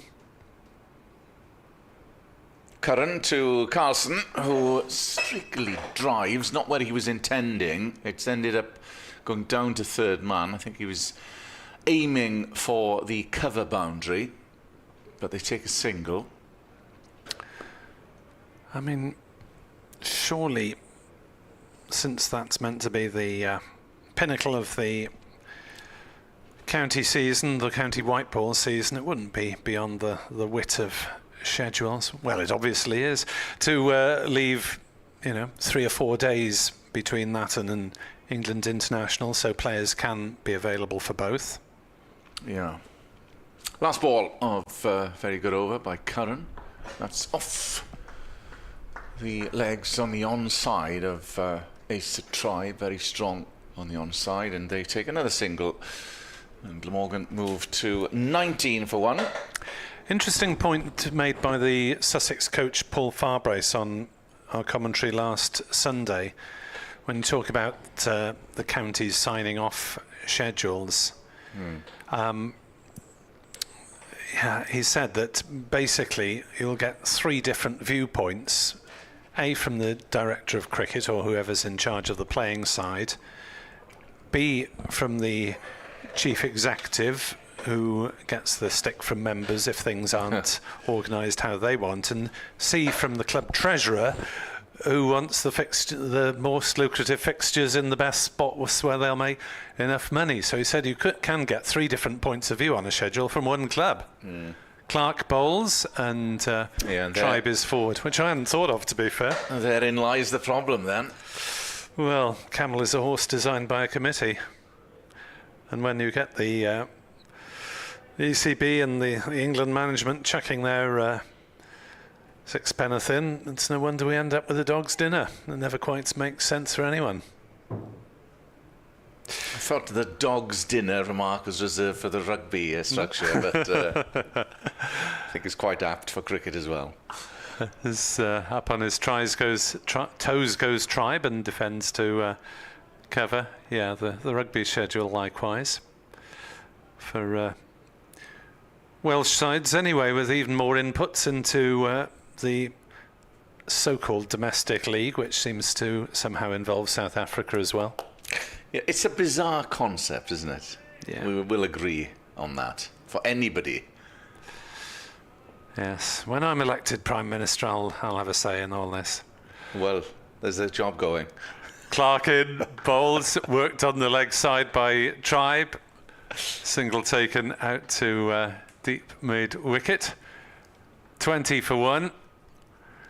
Now the nearest I'll get to that is having covered various election counts, which you were doing earlier this year. Yes. The Senate election last month. Unfortunately, I couldn't volunteer for that since there's cricket on the next day and one has to get one's priorities right. 20 for 1.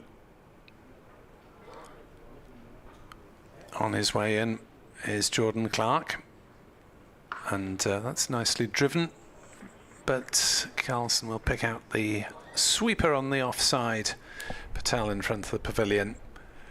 21 for 1, 174 to win for Carlson Glamorgan. will know that there's very little demons in this pitch, albeit we haven't seen spin from Surrey, which I suspect we will before long. Well, Mark Church has been hyping Rahul Chahar up, understandably, possibly, since he got 8 wickets in the second innings of the only previous game that he'd played in the dog days of September. Clark in. Bowls. Tribe defends on the leg side. No run. We did see one particular ball from Crane that spat out of the rough a little earlier. Some serious turn there. It was one of those where you thought there must be a leading edge because it's taken at first slip. But it just span a lot.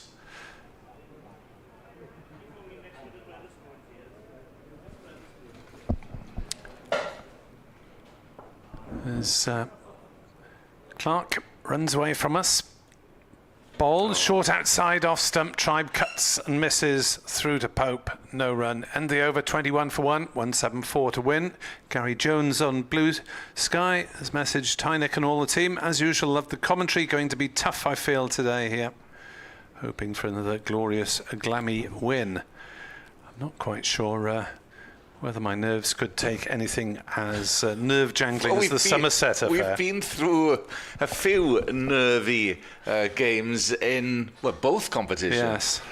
Yeah, you expect them in T20, don't you? But the drama of that last day against Somerset, where Glamorgan got to 280 odd very, very slowly and with only 2 wickets in hand by the end.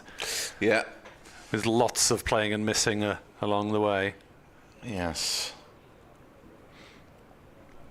So plenty of cricket to come. 74 overs potentially to be bowled.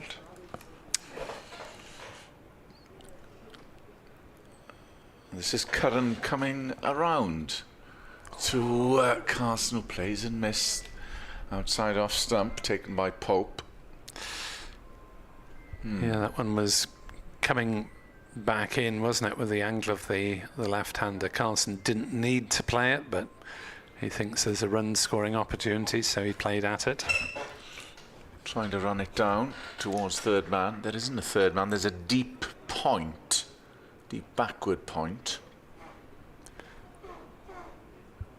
Mid-off, mid-on, extra cover, mid-wicket, 2 slips. Deep square. Coming in is Curran. Oh, and that's whizzed past the outside edge of Carlson's bat once more. Yes, round the wicket angle is working for Curran at the moment. There's a long leg as well. That's very close to the top of the off bail. Just a reminder, 195 the target. Surrey were all at 447. Law's the last wicket to fall.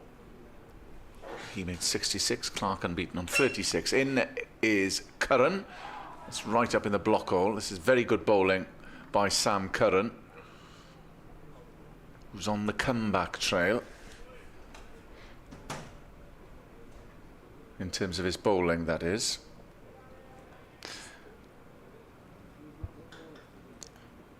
Posing a few questions here for Kieran Carlson, the Glamorgan captain, who was out, caught Pope bowled Atkinson for 1 in the first innings. Atkinson, of course, has been called by England. Curran coming around to Carlson, drives firmly and will take a quick run. There was a shy, but Carlson was back with something to spare. Immediately set off there, Kieran Carlson. So there was no indecision and would have been back, yeah, easily. Yeah, no Women's World Cup today. That continues tomorrow. Doubleheader at Bristol, New Zealand, Scotland and Sri Lanka, Ireland. And Australia and Pakistan play in the evening at Headingley. Coverage of all those games on the BBC Sport website and various Sports Extra channels. Surrey women in action tomorrow, making the long trip up to Chester Le Street. England A women have another T20 against India A. That's at Northampton. Sophia Smale, the Welsh spinner, was involved in the first game. Curran round to Tribe, who dabs that one on the onside. There isn't a run available. Next up, Surrey down the coast. Sussex Friday night. Glamorgan here against Middlesex. Coverage of both those games on BBC Sport Online. First of 4 home games for Glamorgan, followed by Warwickshire, Worcestershire and Northants. So this is a period that could define their progress in the T20 competitions, probably targeting a best 3rd place position. 2 qualify from the 3 groups. Curran completes the over, up in the block hole, and they will this time take a single. Ace Tribe knocking it to mid-wicket. It is 23 for 1. So 2 go through from the 3 groups of 6, plus the 2 best 3rd place finishers. That's always a bit of a lottery, isn't it, to work out how many you need, because it depends what happens in other groups. But you would have thought Glamorgan are in a position where they need at least 4 out of the remaining 6, but 4 out of the 6 are at home. So win all the home games, they're through. So might be through. Not very simples.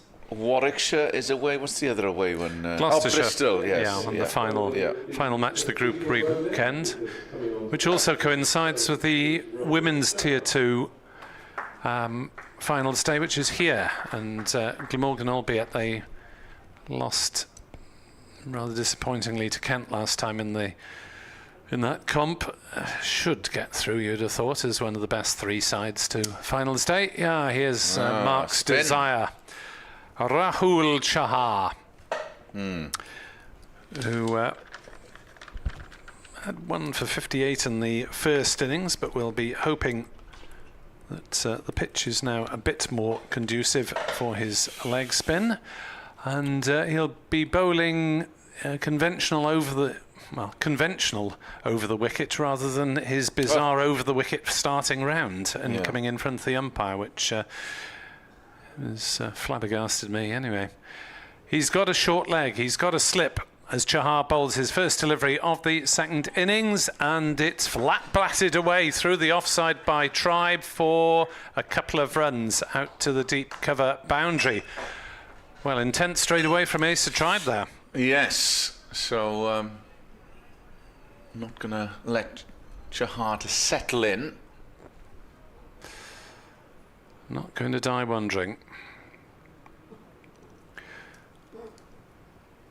As Chahar is in and Tribe is forward. Paul Williams emails, absolutely vital run chase for Glamorgan as the next 2 rounds of fixtures involve the current bottom 4 playing each other. Very good point. Leicestershire and Hampshire are Glamorgan's next opponents in this. Chahar bowls and Tribe plays away on the offside. Trevor Freeman bumped into him very briefly yesterday. Good to see you. He said, poor first hour for Glamorgan, but the rest of the day, bar the run out, will be good. Trevor's confident. As Chahar is in to bowl and worked away by Tribe on the leg side for a single. He moves to 11, total to 26 for 169 to win. Hadley did well. Trevor, who's from Dublin, says Hadley had a good spell there a few years ago with Balbriggan Cricket Club in North County, Dublin. Well, didn't know that. Chahar in, bowls, Carlson defends to cover, no run, enjoying this chase. Thank you, Trevor, for that. And Leighton on the Wirral, originally from Buryport. Oh, well, that's Carlson trying to flick it away on the leg side, missed. No harm done. 26 for 1 at the end of the over. Leighton says, thank you to Nick, Kenneth and Mark. Looking forward to a really interesting afternoon's cricket. Hope we can keep our composure and nerve, as that's what it's all about, with plenty of time to get the runs. We have the batsman and the pitch isn't that bad, is it? Well, Chahar will be hoping to disprove that. Disprove that, yeah. But I think that is the general theme. It is more than a decent pitch. I think, is it me? Yeah, if you'd like to the seat? vacate, that would be lovely. A little pause in play.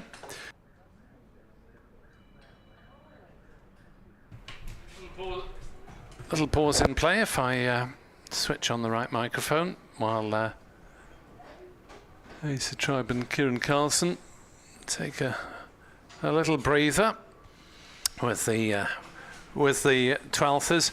I think, Mark, since you've been so keen for Chahar to do well in this game, perhaps if we swap ends, and I'll do the Curran end, and you can have the delight of describing Chahar to us. I just like watching him bowl, because there's something always going on with Chahar, isn't there?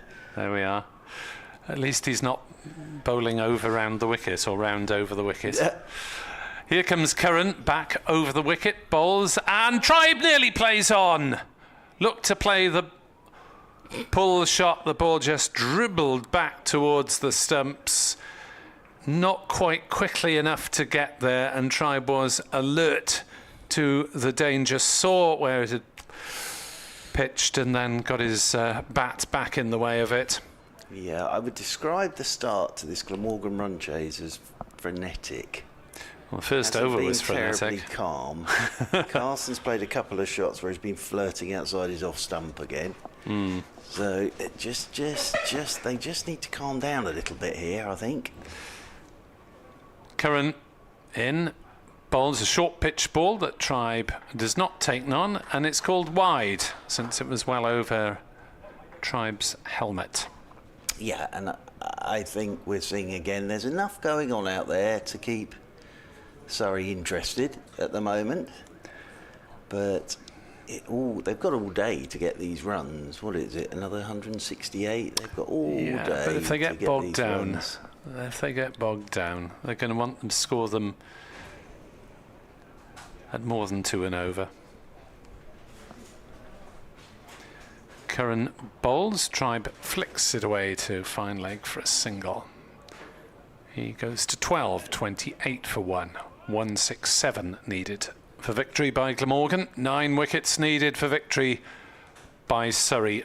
253 behind on first innings. The visitors have done tremendously well to get themselves in this position with a second innings of 447 all out.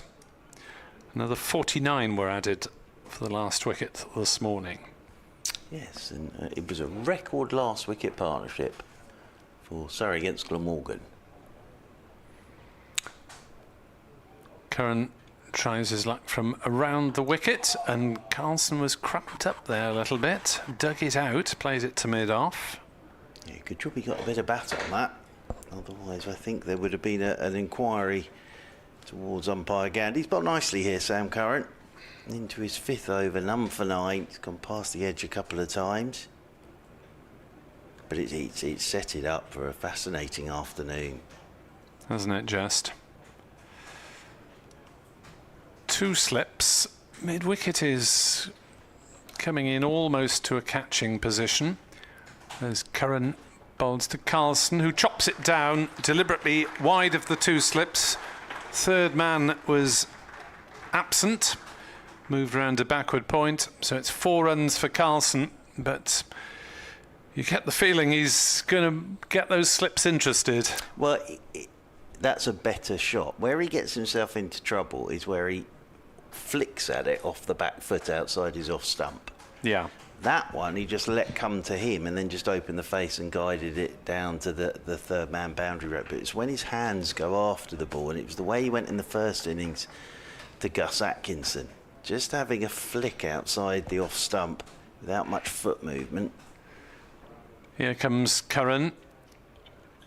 Bowls to Carlson down leg side. Good stop. If not, clean take by Pope.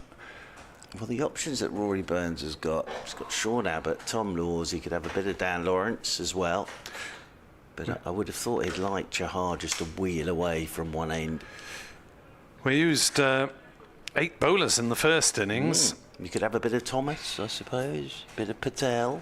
He's got Laws subbing for Atkinson in this particular lineup.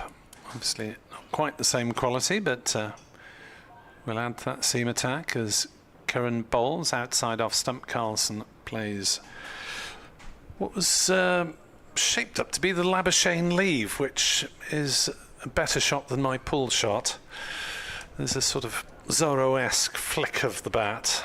Is it? Yeah, I can imagine you as Zorro when you bat. No, I meant with that pull shot, with that leave, not my pull shot. I thought you meant your pull shot. No. That's an undignified heave to cow corner usually. 32 for 1, 163 for Glamorgan to win. Surrey, a couple of Glamorgan players in whites. Is that Colin Ingram? Seems to be. I think that's Colin Ingram padded up. All padded up there. No, I'm surprised that he's allowed to plaster on his finger. Bat in the top order, but there we are. Here is Chahar then, coming into Tribe, and Tribe's up on his toes. Just rolls the wrists on this, plays it out towards deep mid-wicket. And they'll pick up a single. It'll be the old internal-external injury palaver. Regulation 47B, paragraph 3. Yeah. It's always very confusing. But the umpires will know exactly what that means. As Carlson drives, nice looking shot, just tossed up a touch more, that one by Chahar. There isn't a lot out there for him, but it's just his changes of pace, and I think because he's taller as well, he will get the odd one to bounce. Now they're going to have a change in field. Thomas is going to come out of that short leg position and will drop himself in, I think, at a short extra cover now. So 34 for 1. Another 161 required by Glamorgan. 9 more wickets needed by Surrey. As Chahar is over the wicket and forward goes Tribe. Plays this one down to backward point. Very quietly. And round goes Ryan Patel to do the fielding. About 13 minutes until the lunch break. Chahar's in, that's the googly, and it's just turned into the leg side by Asa Tribe. Ollie Pope comes round from behind the stumps to do the retrieval work. Bit more cloud now, I've noticed, bit more cloud. Still very warm out on the balcony. As Tribe drives into the ground and up again. Thomas does the fielding, tumbling away to his right hand side. Mr. Chahar bowling in sunglasses, looking every bit the rock star. As in over the wicket he goes, that's quicker. Forward goes Tribe, plays it down into the leg side, and there is no run. So end of the over from Chahar, the 1 wicket to go, 3rd ball of the innings. Billy Root run out without scoring. It was a horrendous piece of cricket. Because the Ollie Pope situation, where Pope dashed off to get the ball, wanged it at the stumps, missed, he fell to the floor as if the whole world was against him, then heard lots of whooping and hollering, looked up to see Tom Laws backing up, then throw it to Jordan Clark, who stood there and just took the bows off, because unfortunately Tribe and Root were stood at the same end. Yes, discussing the meaning of life. Yes. Particularly heartbreaking for Root in a sporting context, given that he's only just got back into the first side. It's a horrible game at times, cricket. Yeah, and let's hope he gets a chance in the One Day Cup to prove himself again. Here comes Sean Abbott taking over from Sam Curran at the River Taff end, and bowls to Carlson, who gets a ball that bounces on him, and there's a quick single called by Asa Tribe, which is fair enough. Kieran Carlson was in some difficulty and didn't get home as quickly as he might have, and there was a throw at the non-striker's end. It was a rather wide one, so didn't inconvenience him, but Carlson, oh yes, thought it was an easy run, had to run round the bowler, then had to make his ground, and decides he's all right. Thought he might be calling for treatment there. 35 for 1, might discomfort him a little. Abbott in to bowl. Tribe shoulders arms. Neil Thornycroft says, oddly, if Glamorgan win, we'll be thinking about an unlikely championship bid. Well, you might be, Neil, and the players might be, but I don't think I will be. If we lose, we'll be anxiously looking over our shoulders. Yes, it was pointed out earlier that Glamorgan's next two opponents are the bottom two. So, interesting times. The Chinese proverb come curse. As Tribe cuts at that one, but doesn't really time it. Bounces up to Thomas at point, no run. Longest day of the year yesterday, Nick Webb. Saturday felt like the longest commentary of the year. Yes, it did go on a bit on Saturday. 7:18 we knocked off. It still got dark at about the same time yesterday. Yeah. I thought with the longest day of the year it might get dark a bit later. The night's drawing in now. Yes. Have your jumper out soon. 35 for 1, 160 to win for Glamorgan. As Abbott bowls and Tribe is forward defending. David Battersby posts on X that his new Welsh cricket monograph is available from the museum. In collaboration with Dr. Hignall. It is a pamphlet about the Gentleman of Philadelphia visits to South Wales in 1903 and 1908, including matches against Glamorgan. Well, there you are, the Gentleman of Philadelphia. In the days when America was civilised. Yes. 35 for 1. Tribe drives to mid-off, no run. Only joking, any American listeners. Well, so usually they were allowed 22, weren't they? The sort of less fancied sides in those days. The old tours, they used to go on for months, didn't they? Because you'd have to get on the boat, sail here. Well, if you spent months getting somewhere, you might as well play a lot of matches when you do. All train on the deck.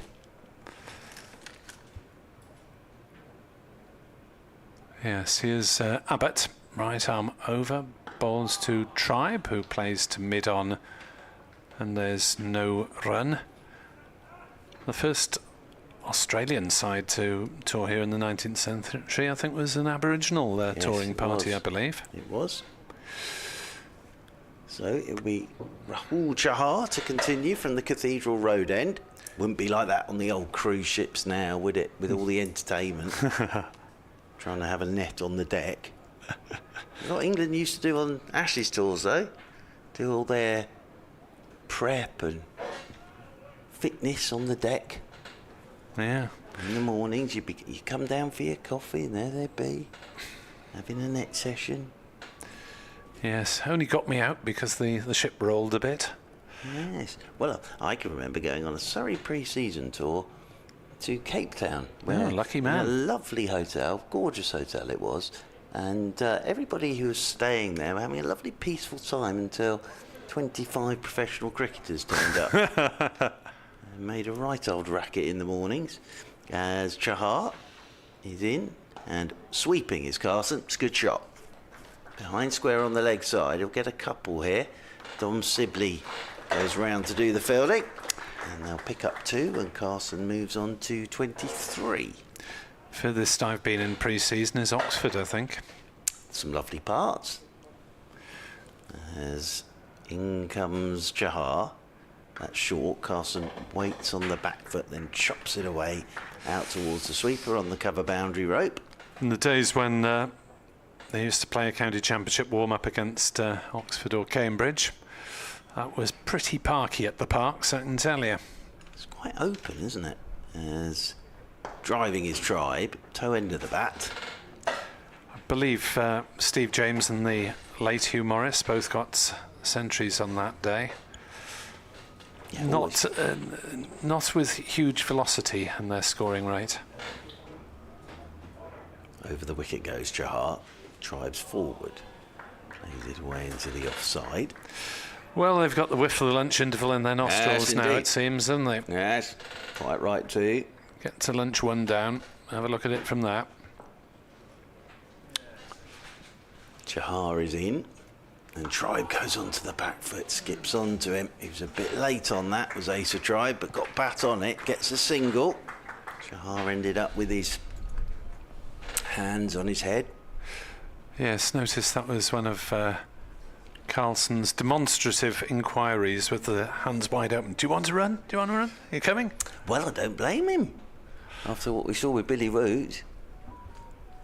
Chahar into Carlson. Carlson goes onto the back foot, pushes this one away into the offside. So end of the Chahar over, 4 off it. And Glamorgan 39 for 1, needing a further 156 for victory.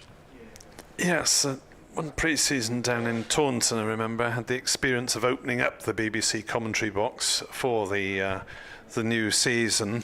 We weren't commentating, but I had to send a couple of interviews back to base, as one did in those days before the instant press of the phone. And unfortunately, thousands of flies had also wintered in the box, some of which had survived and many hadn't. Are those the sheds on the The roof? potting sheds, as were, which did look as though they were literally garden sheds. Here's Abbott in to bowl, and Tribe defends on the offside to point Thomas Fields. Well, that's because they were, and I can tell you, they were bought from a garden centre. Yeah, it did look very much that way. On the roof. Yeah. As 2 commentary boxes sheds. That was the occasion where I got food poisoning from dodgy hummus. Oh dear. Yes. Hummus gave you food poisoning? Yes. I wouldn't have thought I wasn't very well. An innocuous vegetable like that could give you food poisoning? Well, Mr. Webb, while I was trying to commentate. I'm sorry to hear that, old boy. Yes. Abbott in bowls. Tribe pushes it away on the leg side for a single to mid-wicket. Why are you oohing, Mr. Church? Well, again, he's playing around that front pad. And that's what Surrey have been working on. Now, more often than not, he gets bat on it. Does Ace of Tribe, but Surrey have been working on that to try and trap him in front. There was a horrible... Kevin Peterson was playing, and he was batting at the time, Mr. Webb, and he ran a ball down to third man, and I knew there was going to be an explosion with my food poisoning. So I turned my microphones off, stuck my head out the shed door. I think we get the idea, Mark. Yes. It is nearly lunchtime. Yes. Abbott is into bowl to Carlson, who plays that one to mid-wicket as well. And Abbott has his head in his hands. Both batters playing a bit across the line. How are they getting away with it? But it's another single to the Glamorgan score. 41 for 1, 154 runs needed to win. I picked up the commentary, didn't miss a beat. And then I saw David Fulton of Sky Sports News, who had been doing his TV updates on the roof. And I had... Don't tell me you'd... Yes. On his shoes or something? No, whilst he was doing his report, and then I realised I'd left the effects mic on as well. Yes. Abbott in to bowl to Tribe, who defends back to the bowler. Busy day, that. Busy day. Food poisoning, Kevin Peterson, Everybody wanting to talk to him about sending texts at that point. Oh, right. Yes. One of those periods. And then got through all of that, and then Murali Kartik man-cadded Alex Barrow, and that just caused even more palaver. But that all happened in one of the garden sheds on the roof at Taunton as well. Never dull there. Never dull at Taunton. Tribe faces up to Abbott and chops down fairly late on that one. They thought about a single. In the end, they had a recount and decided that no had the popular vote. Yeah, it's been a good start, this from Sean Abbott.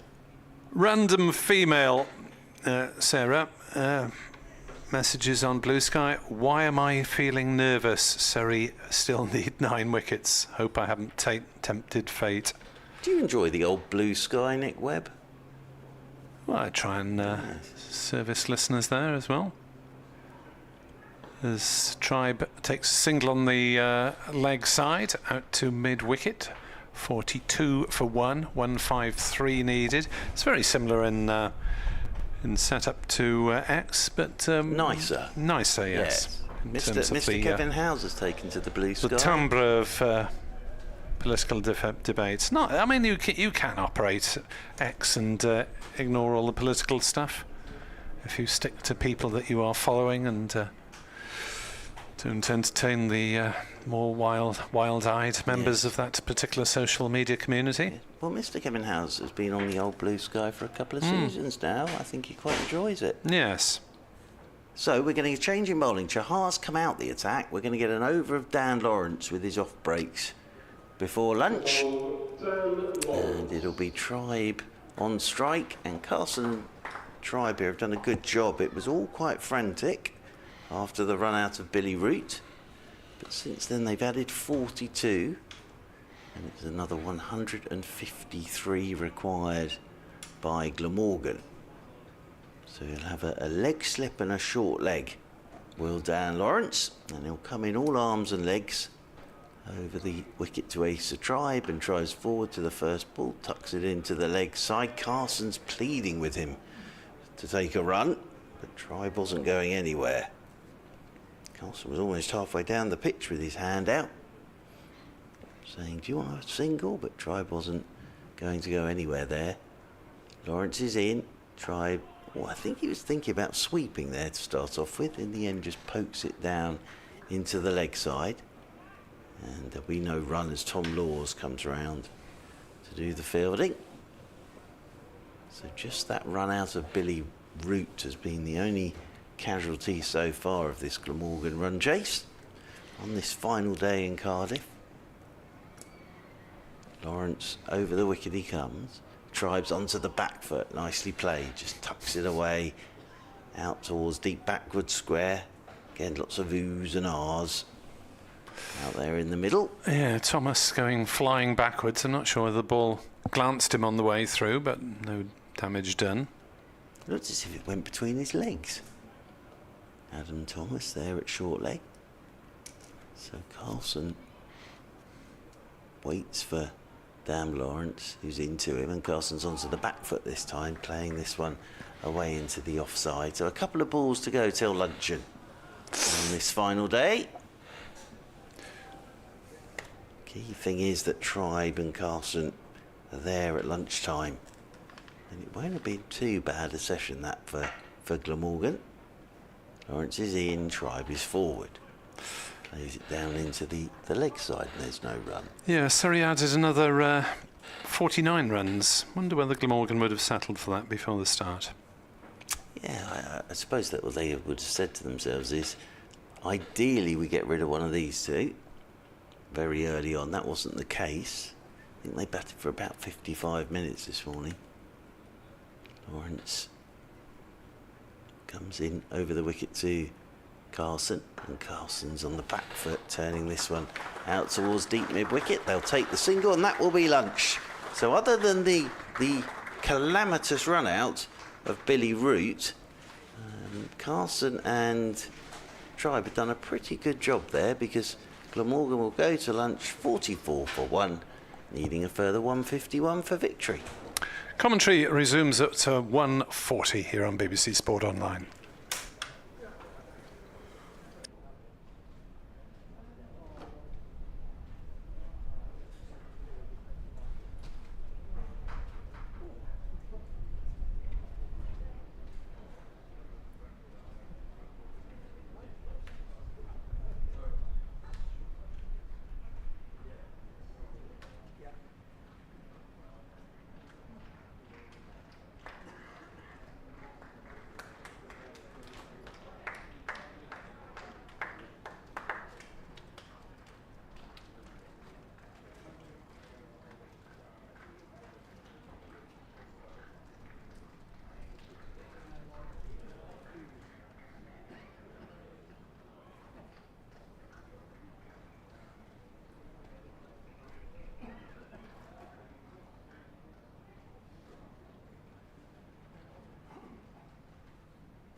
A reminder that if you're seeking a score sheet for this game, they're available free of charge from reception, situated on the ground floor of the Thatcher's Pavilion. That's where you can also purchase a copy of the 2026 Glamorgan Yearbook. Also in reception, you can purchase a copy of the special brochure Hugh Morris, A Life in Cricket, costing £10, with all proceeds to Berlindra Cancer Hospital. We're delighted to welcome onto the outfield the boys and girls from Palmerston Primary School, who are here today for a watch and play activity. They're going to be giving us a demonstration of their cricketing skills, together with community coaches Tamsin and Zane, and they'll then be forming the Guard of Honour at the start of the afternoon session. The Glamorgan Club shop is open and situated opposite Gate 2, selling a wide range of cricket equipment and other items, including replica Glamorgan kit.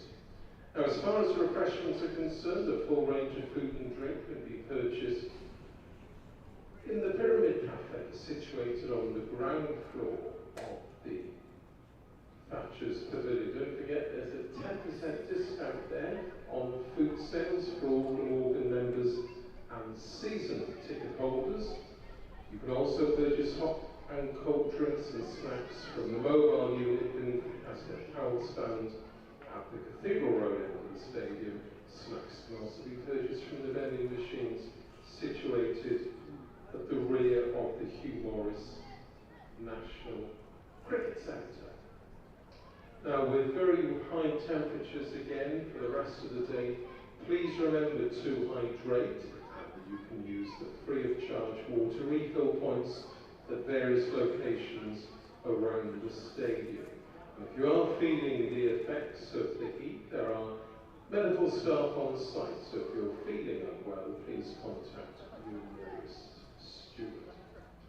The Museum of Welsh Cricket is also open during the lunch interval today. It's situated on the first floor of the Hugh Morris National Cricket Centre, with plenty of new displays and films for you to watch, including a special one paying tribute to Hugh Morris and his final innings, which came during the game in 1997 at Taunton, when Glamorgan beat Somerset to win the county championship. The museum also has a number of second-hand cricket books and old Glamorgan yearbooks, which, together with a range of other items and souvenirs, are on sale to raise funds for the running of this facility. A reminder that we stand against all forms of discrimination, and there is no place for it in our sport. We will embrace and celebrate differences everywhere, knowing that with diversity together we are stronger. Here at Glamorgan County Cricket Club, we are dedicated to raising the game, so if you witness any form of discrimination, you can challenge it and call it out by contacting in strictest confidence your nearest student. Now, the lunchtime scores from the other games which are still in progress today, starting at Taunton, where Somerset in their second innings are 427 for 9, so Somerset are leading Warwickshire by 305 runs. At Chesterley Street, Durham are 62 for 1 in their second innings, requiring a further 234 runs to beat Northamptonshire. It's lunchtime at New Road, where Gloucestershire in their second innings are 126 for 7. They only have a lead of 27 runs over Worcestershire. And in the other game, at the St Lawrence Ground in Canterbury, Middlesex in their second innings are 52 for 4, still requiring a further 179 runs to beat Kent.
tell David William. I haven't seen him for a couple of weeks because we're out of season now. But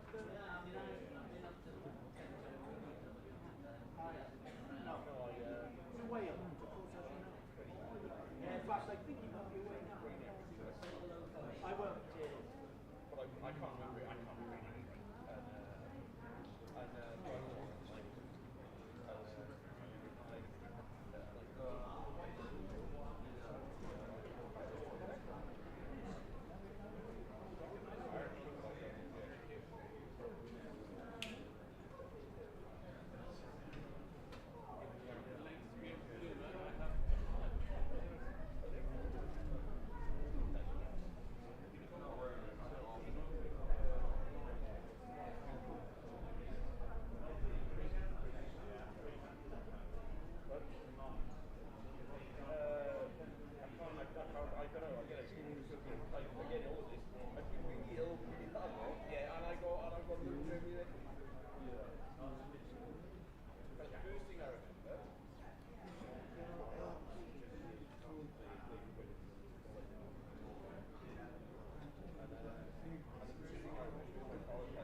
Very warm welcome back to BBC Sport Online here at glorious Sophia Gardens on the final day of the Rothesay Division 1 County Championship match between Glamorgan and Surrey.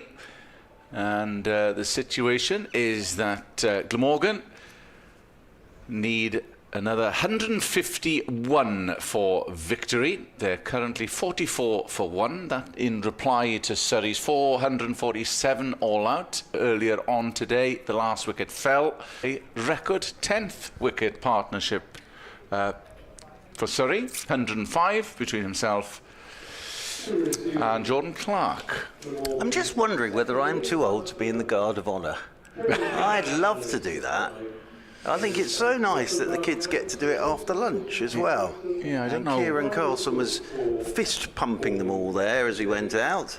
Yeah, I don't know what school it is today. They have all the different shirts, the old shirts as well. It's lovely. Really nice. Yes, well, Tom Laws played very well. And then the victory target 195, there was the chaotic run out of Billy Root, which was extraordinary, really. Off the third ball of the innings, he was run out for naught, but Carlson and Tribe did a good job there, got through the rest of it, and 44 for 1 means another 151 for Glamorgan to win. Yeah, they just consolidated, steered Glamorgan to safety unscathed after that initial bizarre run out, which we dissected over lunch as Abbott will start from the taff end of the ground to Carlson, chops into the offside, but point fields and there's no run. We obviously can't hear audio-wise in terms of the call, but it would have been Tribe's call, but there was a lot of indecision. There was, and I think what Tribe got wrong there was he took a couple of paces down, then said no. Now, all Billy Root would have seen was him taking a couple of paces down, so he tore off, and then they ended up looking at each other at the same end. Yeah. Abbott to Carlson, bowls, and that's down the leg side, and you had that bizarre situation where both men were at the non-strikers. That after Ollie Pope had a shy at the stumps, missed, head in hands, and then realised, oh no, it wasn't bad after all. Yeah, well, Tom Laws did very well with the backing up there. He was on his toes. But as I say, since then, Tribe and Carlson, they've had their moments, but they did pretty well to get Glamorgan through till lunch. Carlson on 26, facing Abbott. Oh, a rocks back. Good ball by the Australian seamer. Yes, they've just got to get into their mindsets. I'm sure they will. There's nothing untoward in the pitch. It's still a very, very good pitch. And it's going to be batter error that's going to be the cause of wickets rather than anything that's come from this wicket. One slip in for Abbott as he charges in, and that's down leg side as well. Abbott doesn't think that's too far away from the leg stump from his reaction. Nothing from Ollie Pope behind the stumps who moved to his left. Yes, indeed, and from a Surrey perspective, they've just got to hang in there, like they did with the bat, because you never know. I still think there could be a few hiccups on the way to the 195. It's never a straightforward thing, chasing down runs. No, and Glamorgan would have been frustrated this morning. 49 added to the overnight tally. Abbott coming in and bowls to Carlson. Stayed slightly low, that did, and Carlson plays out to mid-wicket. Well, Carlson tends to just play from the crease, doesn't he? He's got a great eye, quick hands, but he didn't really go anywhere there. That just nipped back a touch at him. Abbott's bowled very nicely in this game. And I still think he didn't get anything in his first little spell, Rahul Chahar, but that's why they bring these players over, is for days like today, really. To conclude the first over after lunch, Abbott to Carlson, and that's played on the leg side. Oh, brilliantly timed because it was behind backward square and sped away for 4. Well, that's what I mean. He's just got a great eye and good hands. That was just nothing more than a little prod, helped it on its way, and all about timing. Yep, just a roll of the wrists. Absolutely flew off to the boundary rope for 4. So, first runs after lunch. Another 147 required by Glamorgan. It's going to be Dan Lawrence with his off breaks to get us started after lunch from the Cathedral Road end of the ground. So we saw a little bit of Dan Lawrence before lunch. He had 1 over and just practicing his off breaks towards Ryan Patel. So the field will be Burns at slip, Thomas at short leg. Abbott's going down on the sweep at 45. They've got a deep mid wicket. They've got the short mid wicket, Tom Laws. Deepish mid on, Rahul Chahar. Then Ryan Patel is at mid-off. Sweeper on the cover rope is Sam Curran and Jordan Clark at backward point. Over the wicket then is Lawrence to Tribe, and Tribe forward. Pokes this one down into the leg side. There's no time pressure here on Glamorgan in the fact that there are 64.5 overs remaining in the day's play. As Lawrence over the wicket, he comes to Tribe quicker, turned by Tribe through Adam Thomas's legs.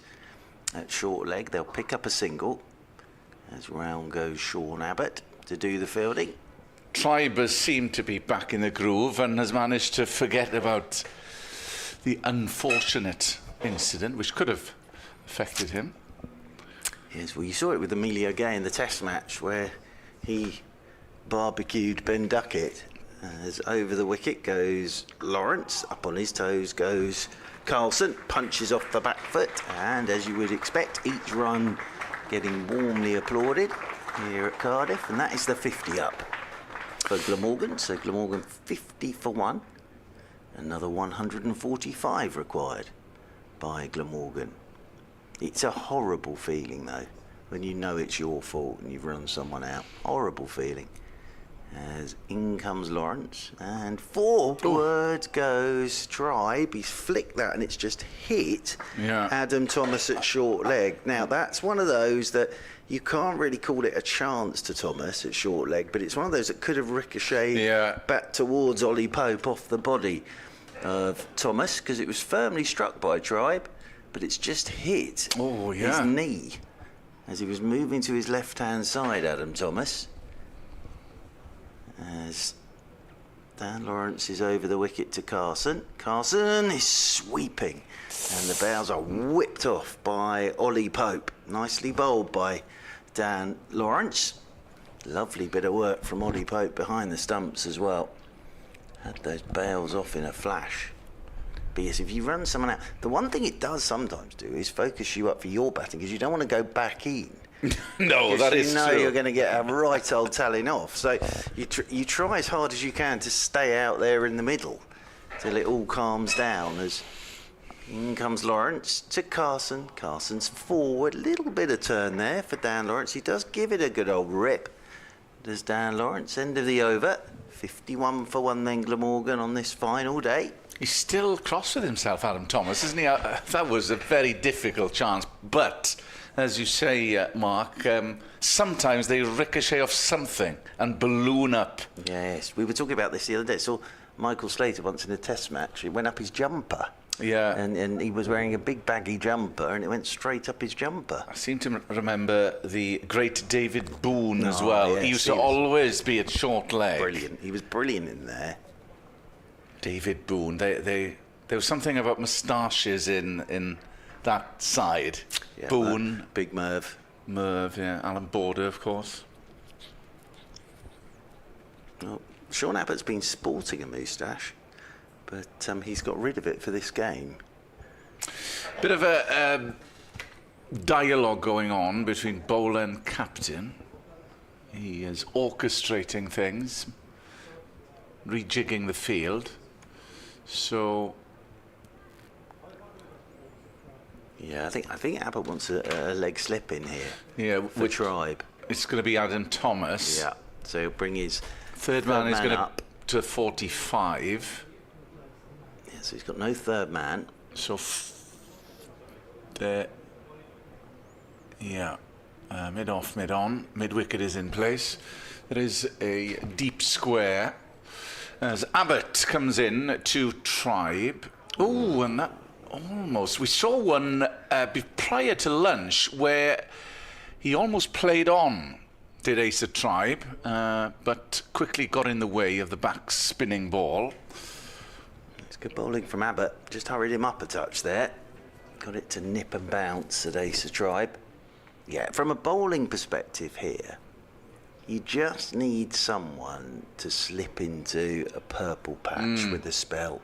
Oh, we saw Tom Norton, didn't we? Just hit the right length. Abbott coming in, right arm over, and that's 4. Or might be cut off. Was I premature? No. Just got there, did it? Yeah, no, I think Sam Curran's done very well there. Great. Or has he said it's 4? No, he said it's 4. Yeah. I thought he'd done brilliantly there because he had a long old chase, Sam Curran. I was too eager to suggest it was forward. Perhaps not quite off the meat of the bat. And yeah, just touched the rope. It's fascinating with Ace of Tribe, though, because it's a real strength. It is. Working that through mid-wicket. But as a bowling side, you always think you've got half a chance to get him LBW. Yeah. Which is what they're trying to conjure. Tribe is 23. This partnership now with 55. As Abbott starts his run up. There are 2 men now in that sort of mid-wicket position, which Mark was discussing. Well, the thing now is, if he's going to play that shot, he's going to have to thread it between those 2 men. So the thinking is block out that area and make him play differently. Ace of Tribe will be thinking to himself, I'm going to have to play straight down the ground. Yeah, a ploy being used here by Sean Abbott. So there are 2 men in that mid-wicket vicinity. Abbott's coming in to Tribe, and that's down leg side, because see what they're trying to do here. Yeah, and they've taken the leg slip out now, so the leg slip, Adam Thomas has gone to that second mid-wicket position. We saw Carlson do this with Rory Burns. Now, what Burns did so well yesterday was he didn't stop playing that shot, but he also played straight down the ground as well. And you could see him rehearsing, full face of the bat. Instead of whipping it, play straight down the ground. Yeah, there is value towards that tough end of the ground. That's just poked by Tribe into the offside. There's no run. Short boundary, far side. And if you're the fielding side in these positions, you just have to keep believing that something's going to happen.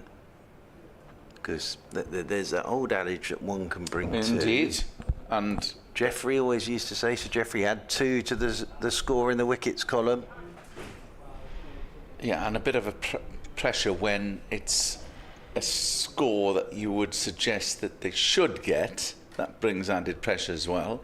Abbott coming over the wicket. That's played on the leg side by Tribe, just a single. Yeah, and again, playing round that front pad, but got enough bat on it to get himself a single. 56 for 1 end of the over. So Glamorgan need 139 further runs for victory. Yeah, and it doesn't sound a lot, but it'll feel a bit more than that at the moment. The first sort of psychological target will be get it down to double figures. That'll be the first psychological target. Well, even in the Somerset game, where we've spoken a bit about, even 20-odd runs at the end felt an enormous task, especially when the wickets were starting to fall. 2 gentlemen there without shirts on in the crowd watching away. There'll be a few, I'm sure. It looked like Dad had had a bit more sun than sun, if that makes sense. As here is Lawrence then from the Cathedral Road end, and Ace of Tribe is pushing off the back foot out into the offside, and there is no run. So if you're just back with us after lunch, still Carson and Tribe out there. They've added another 11 since lunch. They've got the target down to another 139 required as Lawrence is in and Tribe's on the back foot, turning this one into the leg side. Tom Laws, who we're yet to see with the ball in there at mid-wicket. The other thing they're doing well here is they've been out there now for 18.2 overs. And we said life gets easier, sort of 25 to 30, as single here for Tribe, just works it into the leg side. Laws gets round to do the fielding. And they will pick up one more. Sorry, don't have any worries with over rate. +4 on the over rate. So don't have to worry about that. Kieran Carlson takes his guard on 31. Dan Lawrence spins that ball in his fingers and then arms and legs whirling. Over the wicket he goes. Carson's on the back foot, turns this one into the leg side. It's a good length delivery to be going back to. But they always say the really good players of spin play most of it off the back foot because it just gives you that extra bit of time to adjust to any turn. Lawrence just pushing Chahar a little deeper at long on. As Lawrence comes into Carson. Carson short arm jabs this really into the leg side. Tom Laws does the fielding once again. Yeah, there's not that many people in today. I thought there might be a few more. Yeah, given the situation and the weather. But those that are here are being treated to a fascinating final day. Lawrence is in. Carson, reverse sweeps. Now has he got a bottom edge onto his boot? It went up again and it was taken by Ollie Pope, but nothing given. Reverse sweep. Yeah. Interesting to see this again. It was whether he got bottom edge onto his boot and it went up in the air because Ollie Pope took the catch. No, I don't think he has. Yeah, I think it was more actually. Did it come off the back of his bat? But it definitely hit his bat leg and ballooned up. But I don't think there was any bat in that. But it was more as he reverse swept, he missed it. Then the bat kept coming round, and it was whether as it hit the thigh, it had brushed the bat. But I don't think it did. And Kieran Carlson looking totally innocent there. Yeah, but probably ill-advised to opt for that shot in terms of where we are in the run chase. Probably giving himself a stern talking to. Carlson, who's set up well here, 31. It is Sean Abbott to Tribe. That's punched towards point, just a single. Yeah, and it's a nice quiet start, which is what Glamorgan would have wanted after lunch. Now, Rory Burns has gone sprinting up to Sean Abbott and having a chat about something. Hard work for the bowlers in these conditions. The heat wave has arrived. Yes.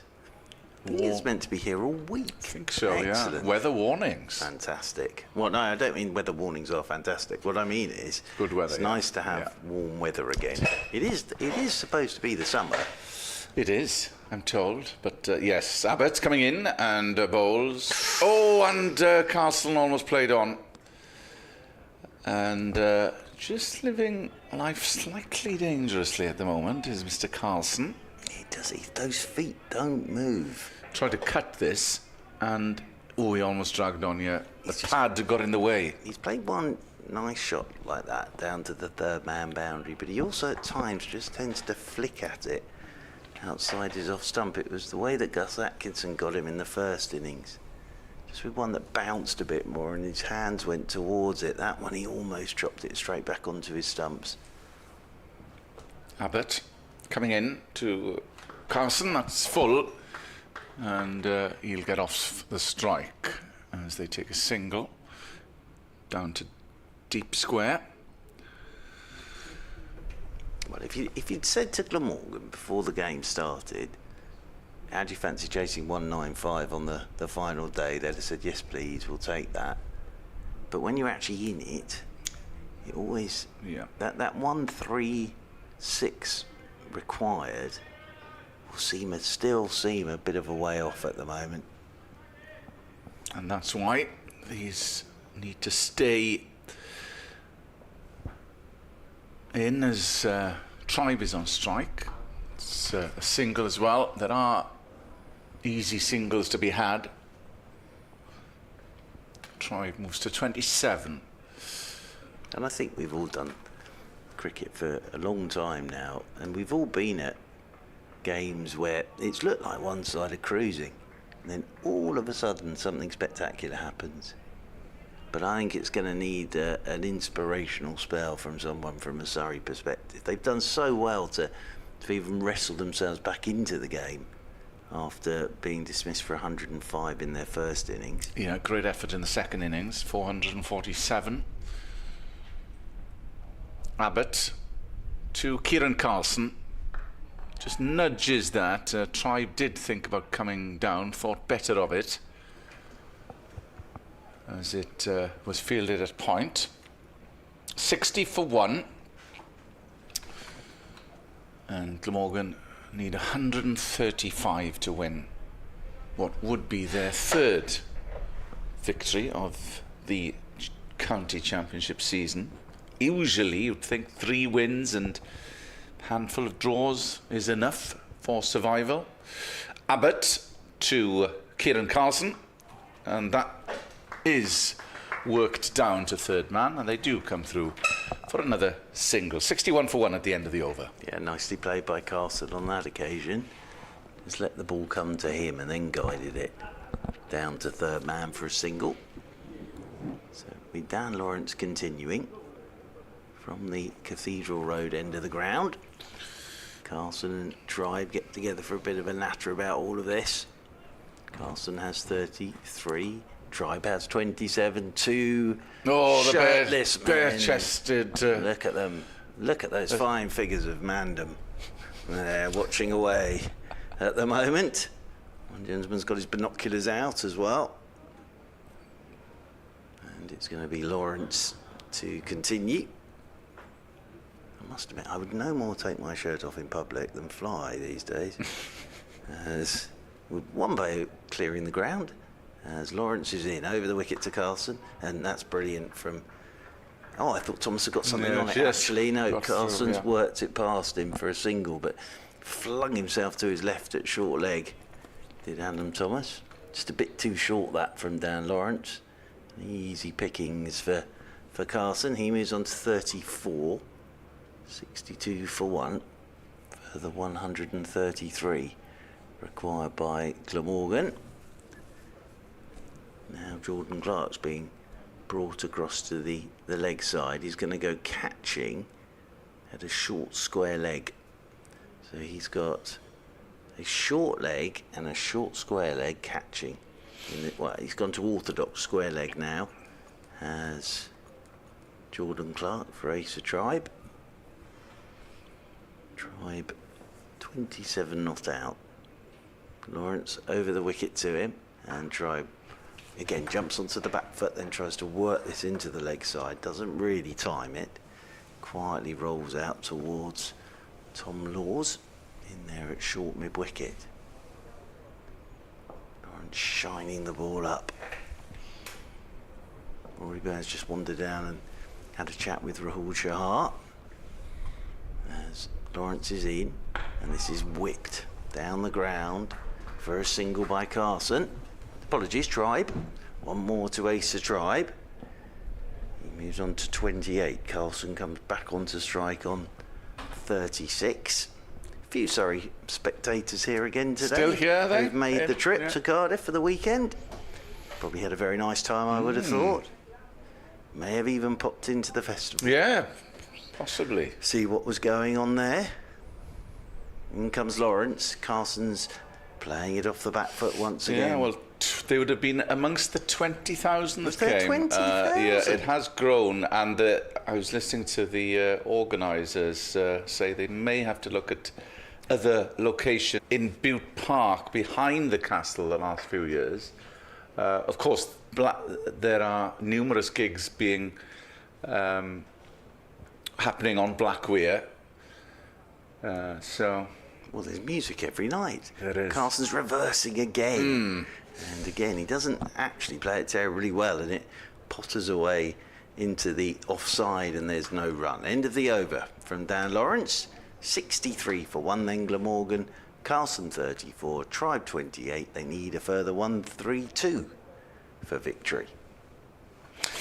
White ball stuff back this weekend. Glamorgan against Middlesex, the first of 4 home fixtures. Sussex for Surrey? Yes, they go to Sussex on Friday night, down to Hove in the heat wave. Yes, and I believe Surrey in exactly the same position as Glamorgan, I think. I think 12 they points, are, 3 12 wins. points, 3 wins, yeah. So it's going to be interesting because of the change in formats, because there are 2 best third places up for grabs. Yes, and there's that random away game. We've yes, the random away game has been for Glamorgan. That was up in Stanley Park at Blackpool. Very nice. So the random home one is next Friday against Middlesex. Surrey's random away game is Bristol, which isn't that random because they've been in the same group for the last however many years. Yeah. So, and Lancashire were the visitors to the Kiro for a big local derby, first game. Lancashire made the trip down. So yes, back into the old T20. Yeah. Well, Middlesex, of course, in the same group as Glamorgan and Surrey the last few occasions. This is Shahar, and that's cut, change of bowling from the River End in place of Sean Abbott. Yes, and he bowled this morning from the Cathedral Road end. Yeah. So a change of ends for Chahar. And it is Chahar to Kieran Carlson. Bowls, pulled, slightly dragged short of a length, and it's easy for Carlson just to pick up a single. So it's very methodical at the moment. Well, Post-lunch. They're doing it very well. In fact, they've been calmer post-lunch than they were pre-lunch. Few, as Chahar comes in, that's driven but too firmly to wideish mid-off. There were a few sceptical, shall we say, attempts to reverse sweep by Carlson. Yeah, I'm not sure he needs to really be doing that. Chahar coming in. Oh, and that stayed slightly low on the bat of Asa Tribe, who dabs into the offside, and it's a dot ball. Tribe on 29. As Rahul Chahar comes in and bowls, and that's a bump ball taken at extra cover. Billy Root, the man out, as we've been mentioning, that run out. Unfortunate for him this morning. Chahar comes in and firmly struck by Tribe to mid-on. That is the end of the over. Glamorgan going about their business as they should. 65 for 1. They need 130 to win. Yeah, it's methodical stuff, this, from Carlson and Tribe. That final ball of the over, I think Tribe was looking to go over mid-wicket, but he didn't quite get to the pitch of it. So showing attacking intent though. So Carlson will be on strike here to Dan Lawrence. Partnership worth 65. Can Lawrence get something happening here? He's over the wicket to Carlson. That's too short. Carlson jumps onto the back foot, cuts this away firmly out towards the sweeper. A few of them have been just a tad short. They have. They're just trying to find the right pace on him, because you've got to put the pace on. Yeah. Because if there is turn, it's slow turn. So you've got to put the pace onto the ball if you're the spinner, and that's when they sometimes tend to drop short. Lawrence gets ready once more. Comes in over the wicket to Asa Tribe, and Tribe's whipping leg side, beats the diving Tom Laws. But a better length that time. Sort of oohs and ahs, as you would expect around the bat. Surrey started this morning leading by 145, so Laws and Clark did well to get Surrey up to the 195 lead as Carlson goes with the spin, turns it away towards short mid-wicket. Laws comes up to do the fielding. and there is no run. Carlson on 34. Lawrence going to come around the wicket now to Kieran Carlson. And Carlson sweeps this away, stands up straight, gets it down the leg side. Will pick up 2 on the throw from Chahar. So Carlson comes back for a couple. 2 more to him. 2 more towards that victory target. 69 for 1. Another 126 required by Glamorgan. Carlson around the wicket once more. And here goes Tribe, using his feet, turning it into the leg side. Apologies, Carlson on strike, using his feet, turning it into the leg side. And Thomas doing the fielding in there at short leg. The analysts are in the room next door, typing away, logging all the action. Around the wicket again goes Lawrence, and Carlson turns this one down towards long leg. They'll stroll another single. That's the end of the over. I think you're due a break, are you, Mark? I think I've I've lost lost complete. Yeah. Yes. I'll be back in half an hour, gentlemen. Mr. Webb is here. He's going to pick up a fifer during this session. Thank you, Mark. Mark will be back, as mentioned, in about half an hour. Glamorgan 70 for 1 and largely undramatic since lunch. Yes, there was that appeal for a catch behind when Carlson went for the reverse sweep. And if we're watching from next door, you didn't see the replays. Was that a sort of technical chance to short leg previously to that? Yes. Yeah. The onus being a technical chance. Chahar coming in from the river end. That's cut, but just a backward point. It was a technical chance, but sometimes they do sort of bounce up. Yeah. Bounce up, yeah.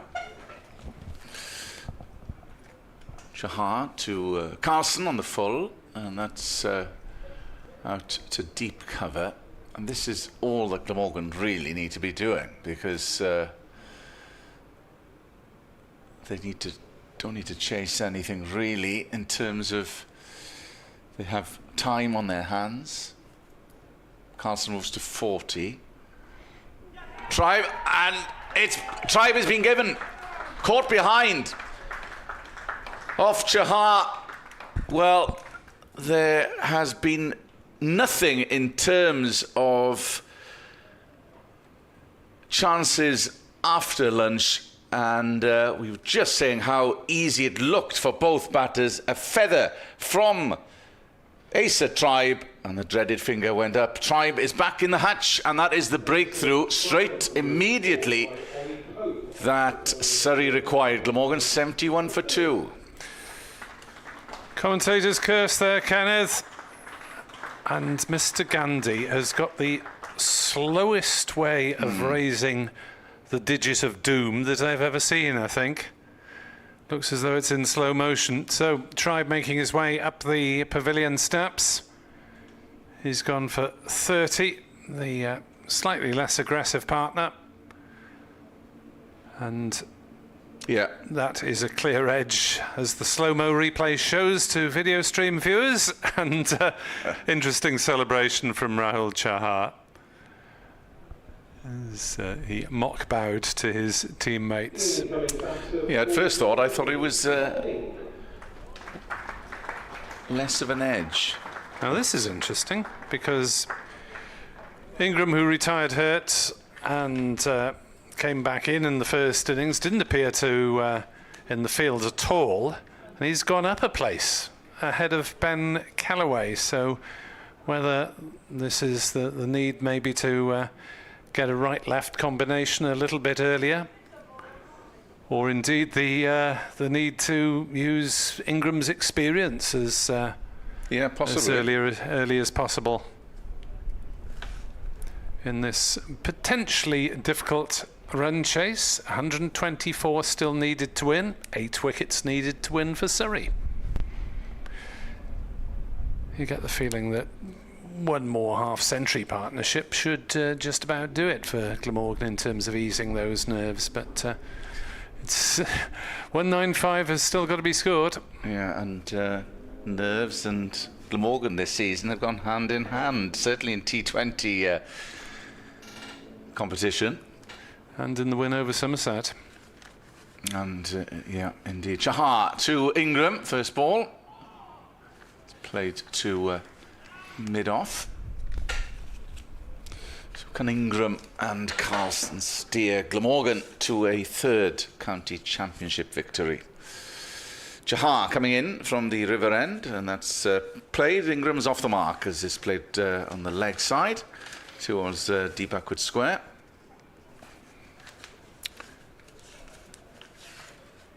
Morgan's other win over Hampshire was a pretty crushing affair. Over an innings win down at Southampton. Chahar to Carlson, just prods defensively into the offside. End of the over. So they've had the breakthrough. Have Surrey. 8 wickets are needed for them to secure victory. Yeah, Surrey listeners are used to draws this season with 5 out of the 7 previous matches, 1 win, 1 defeat. But I think the odds against this being a draw are pretty high at the moment. Yeah, that win against Sussex, and they lost against Yorkshire. Draws v Hampshire, Notts, Essex, Leicestershire. So Dan Lawrence, who's caused 1 or 2 problems to both Tribe and Carlson, is now bowling to the left-hander Colin Ingram at the start of his over. There are 2 slips interestingly placed as Lawrence bowls and Ingram works it on the offside, and there's no run. First slip is in a fairly conventional position, but quite a way back for a spinner. Second slip is now donning a helmet because he's very close in and at a little bit of an angle as Ingram is forward defending. So almost a bat pad sort of position, his second slip. It was a better length that time by Lawrence. 72 for 2. 1, 2, 3 needed. Lawrence bowls. Ingram pushes back. I mean, this is a pivotal little partnership, really, in the both this match, potentially in Glamorgan's season as well. Lose this one, and they're dangerously close to the bottom 2.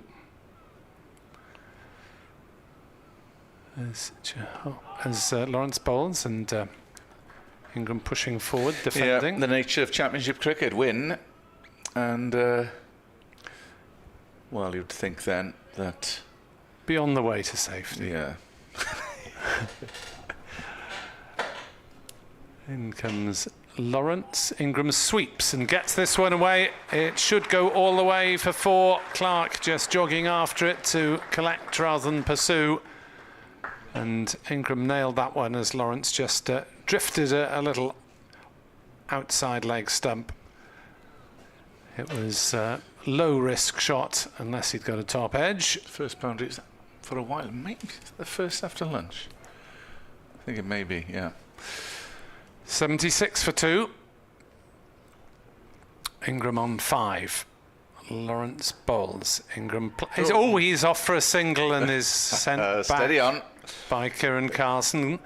Surrey have already effected 1 run out to get rid of Billy Root, and they were almost handed a chance for another one there, as strangely it was the more mature partner, Colin Ingram, who wanted to nick a quick single. 76 for 2. 119 needed to win. Diplomatic way of saying that he's older than Kieran Carlson. Yeah, he's coming up to 41 next month, is Mr. Ingram. Little dry smile as Kieran Carlson came down and said, yeah. Maybe not. Chahar, who took the wicket of Ace of Tribe in the last over, will continue from the river end. more of a leading edge than I thought at first glance. I thought it was just a feather. To Carlson on the full to extra cover. Jim says, get the job done, boys. We need to keep that gap from the bottom two.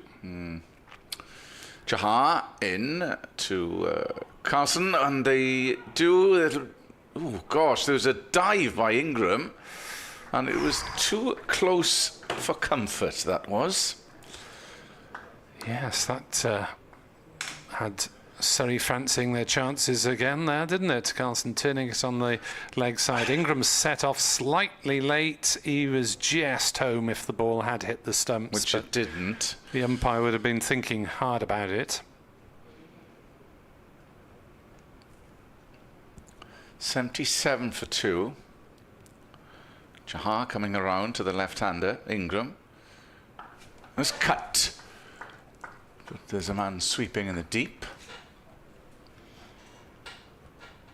As another run is knocked off the tally required, which is now 117.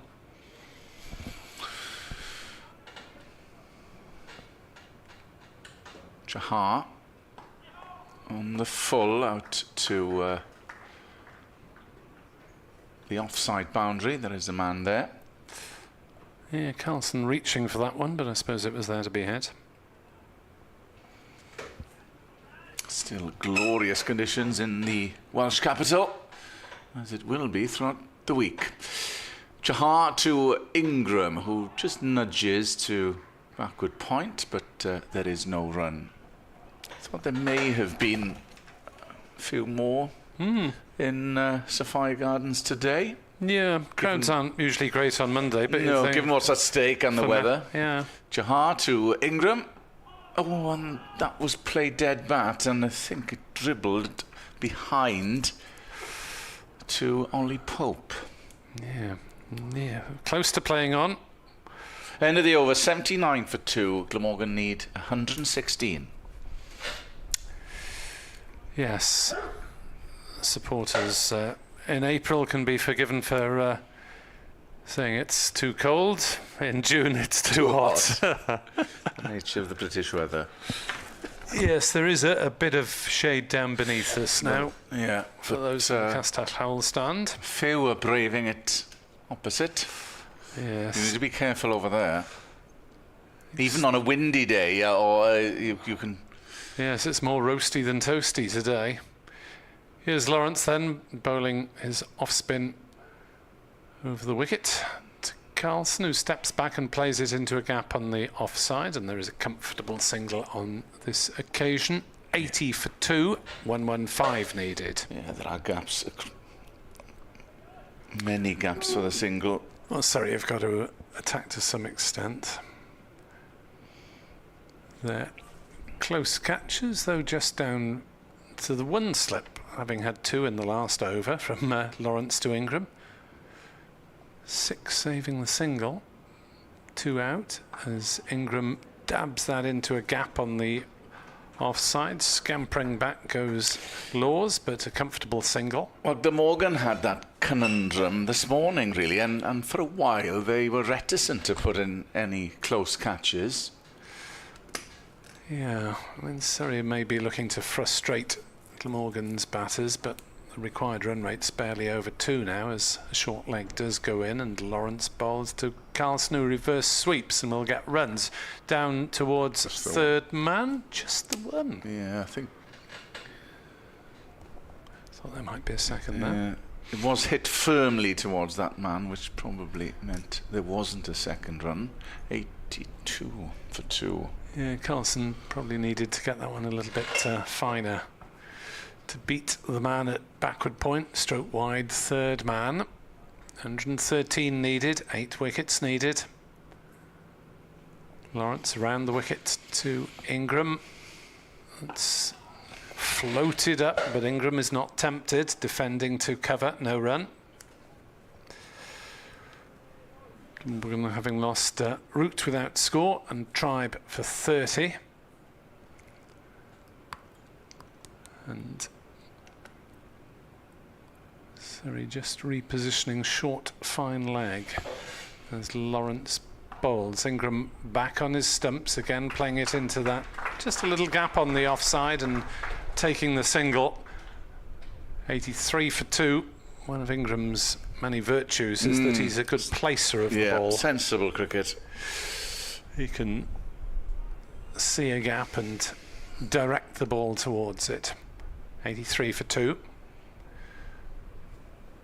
Lawrence comes back to over the wicket to Carlson. Fires that one in. Carlson just wristily turns it round the corner for a single down to fine leg. At the end of Lawrence's over, he's bowled 7 overs 0 for 22. Caused a few issues, so I suspect we'll see quite a bit of spin from these two and maybe one or two others. Glamorgan 84 for 2. As Sean Dixon, as you might expect, is ready to go on the balcony. I wonder if Ben Kellaway will come in next or Dixon. Kellaway's been batting 4 and well, one of several cheap victims in the first innings when Glamorgan started poorly. It is Rahul Chahar to continue from the river end. Carlson on strike. Pulled short and 4. That was far too short, dragged down, and Carlson wasn't going to miss out. Rare rank ball from the Indian leggy. You get him occasionally, I suppose, off nearly all leg spinners.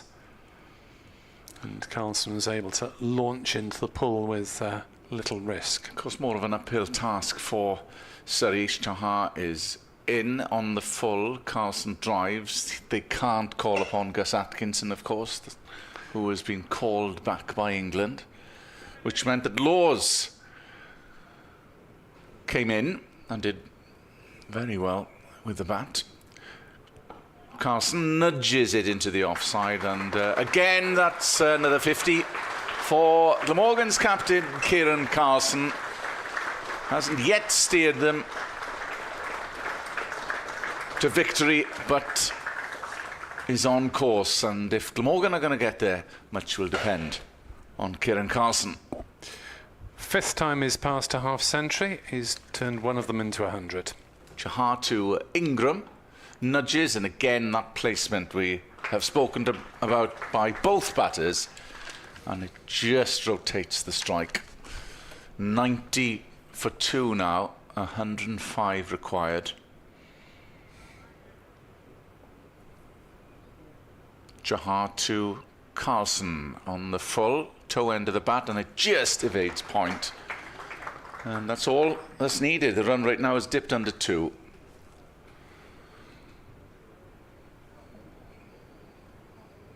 The target 195, Glamorgan 91 for 2. Coming around is Chahar to Colin Ingram, who leaves, and there's some sort of an appeal. Yes, not really backed up by anyone. By end of the over, and Glamorgan, although have lost Ace of Tribe after the lunch interval, are progressing well. 91 for 2. 81 balls, 5 fours, so not one of Carlson's fastest, but that doesn't matter at all. Adrian Kirk, good afternoon to you. Hampshire fans supporting Glamorgan today. That's very generous of you, sir. Especially considering that Hampshire sort of down there at the bottom with Glamorgan, but maybe local rivalries with Surrey means that you don't support them. Afternoon to Beth Cooper, messaging on Blue Sky as well, saying very friendly community, will be nice. There we are. Lawrence continuing from this Cathedral Road end with the short leg and the slip for Kieran Carlson, and he's playing that one off the back foot out towards deep point. Just the single taken. The running looks a bit cautious on some occasions at the moment. You can understand why. After the loss of route early on. when Root and Tribe ended up in close proximity at the non-striker's end. 92 for 2, 103 needed to win for Glamorgan, as Carlson is waving to the dressing room. Is that a new glove required, maybe? Or a drink?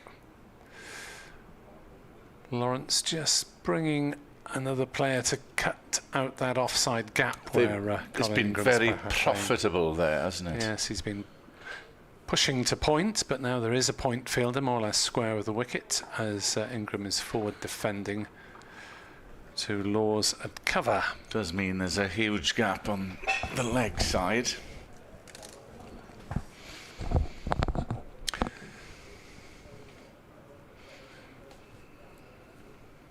Yes, it'll be Ingram needing to play against the spin to find that as he guides that one away down to short third man. No run.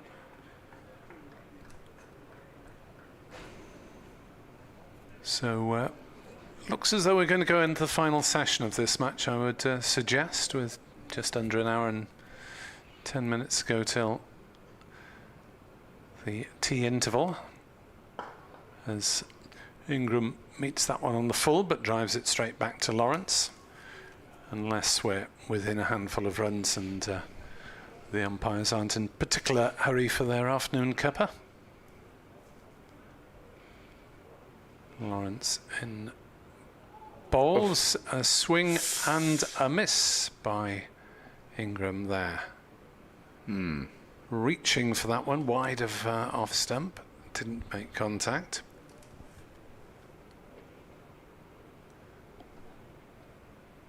.92 for 2, 195 the target after Surrey were bowled out for 447 this morning, as a further 49 for the last wicket. It's full toss and Ingram drives it into the offside. There should be a couple there. It is cut off by Sibley, sweeping on the grandstand side of the ground. His throw eludes Lawrence but is backed up by Patel. 2 more to the Glamorgan total. Ingram into double figures, he's on 11. Carlson has 52. It's 94 for 2, 101 needed to win. Yes. Never dispels the nerves though, even though There's a change of bowling at the it's they've consolidated after losing Tribe. We're going to see Laws for the first time. Yeah, for the first time in this match. There's a comment on X that I'm sure Atkinson would have bowled by now. Well, Laws is now bowling. If Laws is a like for Atkinson, reply that Atkinson averages more in Test cricket than Tom Laws does in first class, as we were suggesting that Laws may be just about a better batter. Made 66 not out. Anthony's saying he is the most like for like that Surrey have. Thought it might be Taylor or Topley brought in because they were named in the original squad, whereas Laws was not, but continuing his recovery from injury, and obviously thought certainly well enough to bat, and now well enough to bowl. Yeah, 66 Laws, but first ball to Carlson, and that's right up in the block hole. No ball. And the no ball called by umpire Gandhi. Mid off, mid on. Mid wicket point, there is one slip. Short extra cover. There is protection at third man and long on, as well as deep square leg. As Laws turns and bowls to Carlson. Muffled appeal from Ollie Pope behind the stumps. The runs required now under 100, 99. That's always an important milestone in the chase. Psychologically makes a difference.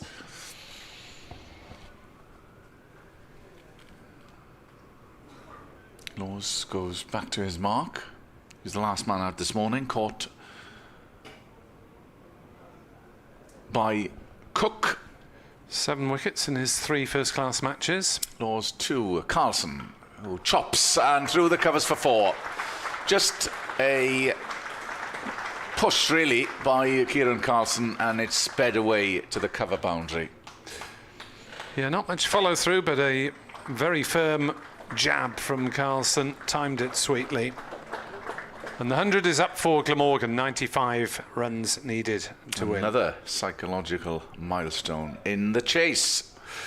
Yeah, Law's got a good batting average this season, hasn't he? With 83 and a couple of 36s.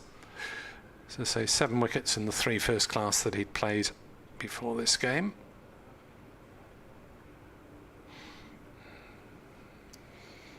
So he starts his run-up.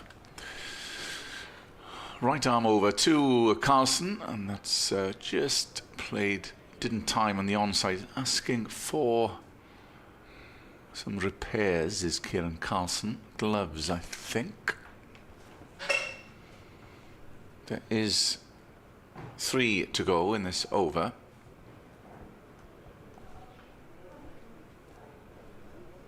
Quite sure what.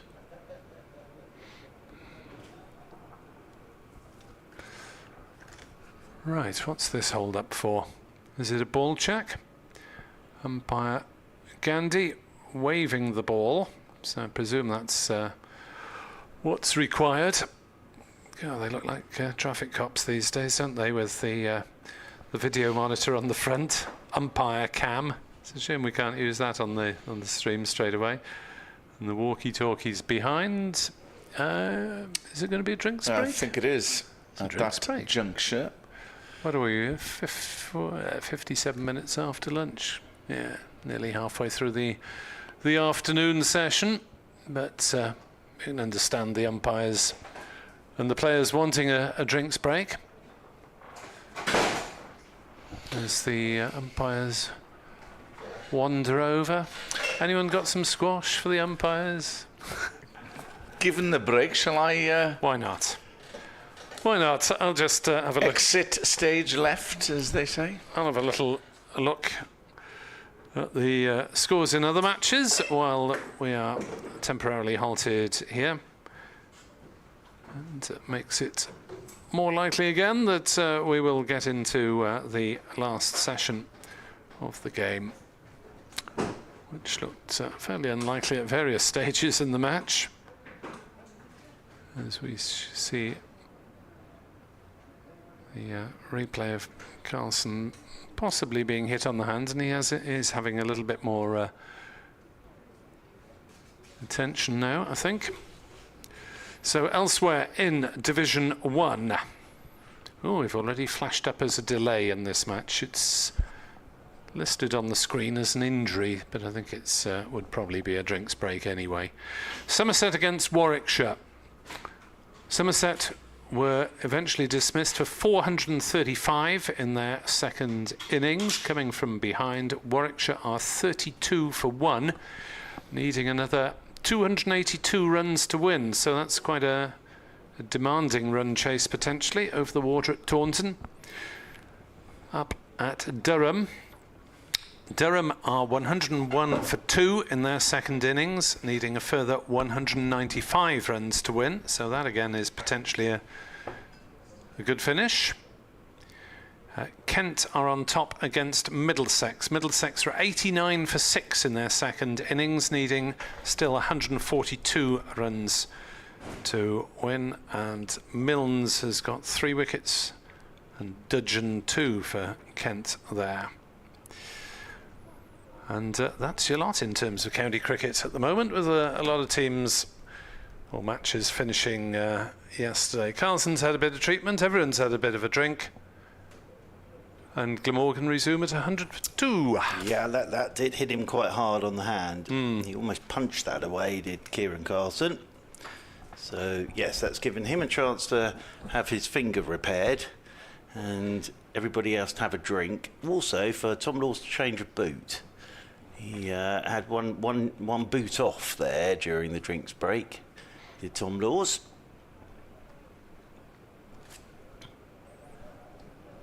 So Laws from the River Taff end, halfway through this first over for him. He's into Carlson. Carlson's forward. Plays this one back up the pitch. He does have a wicked Yorker, does Tom Laws. He's got that quite slingy action. And he bowls with good pace. And something that Carlson will have to look out for. He's still not happy with his left boot. I have that some mornings with my shoes, Nick Webb. What, when you put them on the wrong feet? Yeah, I'm not very good at I tend to try and put them on without actually undoing the laces. As here is Laws coming in over the wicket to Carlson. Oh, drive, stick edge, flies away through the slip cordon and down to the third man boundary rope for 4, because Rory Burns have moved himself after seeing Tom Laws look to York Carlson, moved himself into a second mid-wicket catching position. Carlson's played really well here. He's on 60. He's very positive throughout. Bit of a freedom to drive, though, because you mentioned the slip cordon. It's a hypothetical slip cordon at the moment. Well, there isn't anybody there. No. It is an empty slip cordon. A former slip cordon. It is a slip cordon that is no more. It has ceased to be. Yes. Another 91 required by Glamorgan as Laws is in, and Carlson, well, that's well taken by Ollie Pope, because Carson's looked to flick that off his hip. It hit his hip. We have a question for Ollie you, Pope sir. has flung himself to his left. End of the over. I have a question Yes, for sir. you from Jim Druitt. Hello, Jim. Can you ask Mark, is he from the same area as Matt Allwright, BBC television presenter? Because if you close your eyes, they have a very similar voice. No. Is he the man that used to go and sort of find plumbers who were a bit dodgy? He's presented various sort of daytime-y Right. TV things, and he Yes. was born in Berkshire. Does that make any sense? No, I wasn't. No. I was born in Crawley. Okay. Yes, but I'm very happy to be compared to him. Gareth Hill has emailed as Chahar replaces Lawrence at this Cathedral Road end, and Gareth says, I've been trying to make sense of Lawrence's run-up. He resembles a man scrambling eggs while dancing a samba. Ooh. Strictly Come Cheffing must come calling. Scrambling eggs whilst dancing the samba. Chahar in, bowled, starts the full toss that Ingram whacks straight into poor old Adam Thomas, or poor young Adam Thomas at short leg. That's why they wear all the padding. Because he middled that straight onto the shin guards. No run.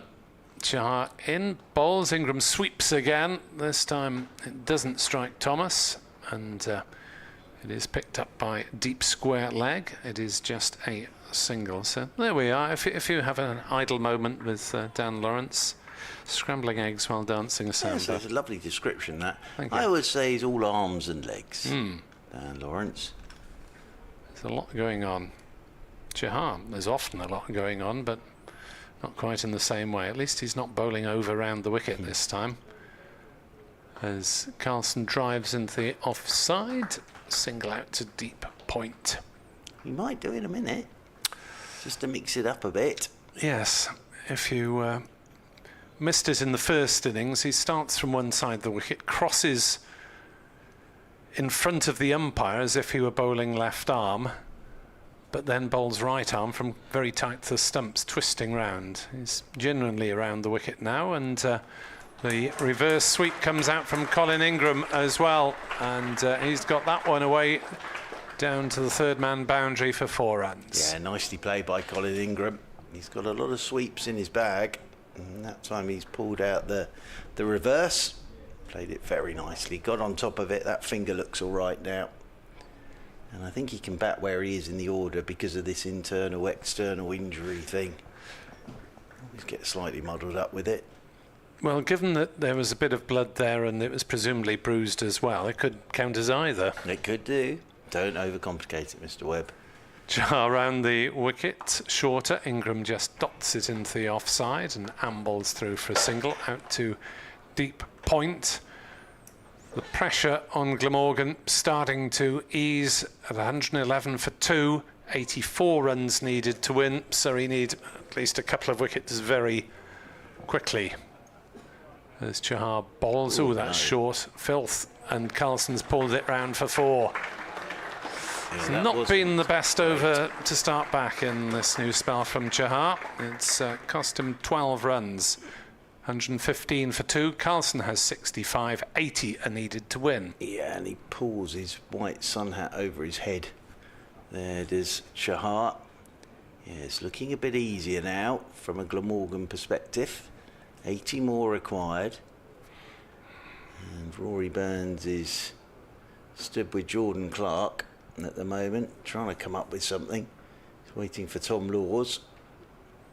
So Laws will continue from the River Taff end of the ground.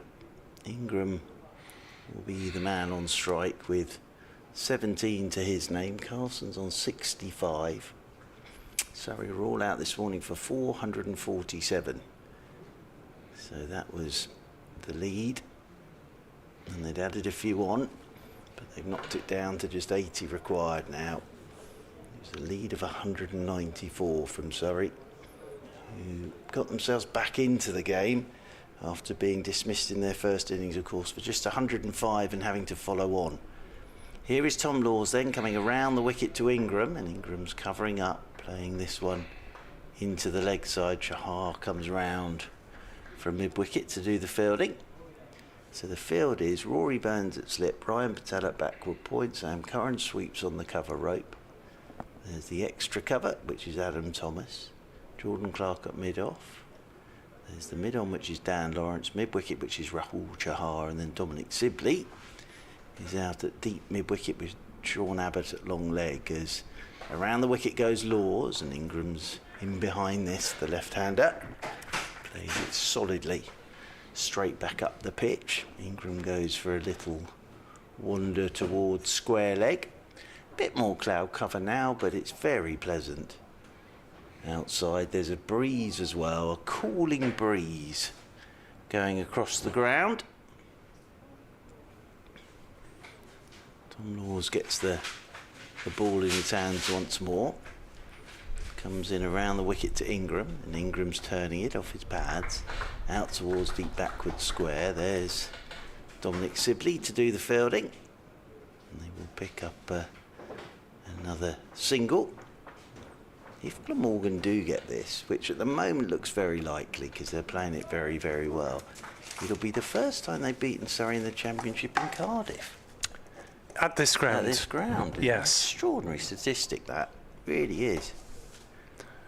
As the right-handed Carlson on 65 from just the 71 deliveries, comes back on to strike.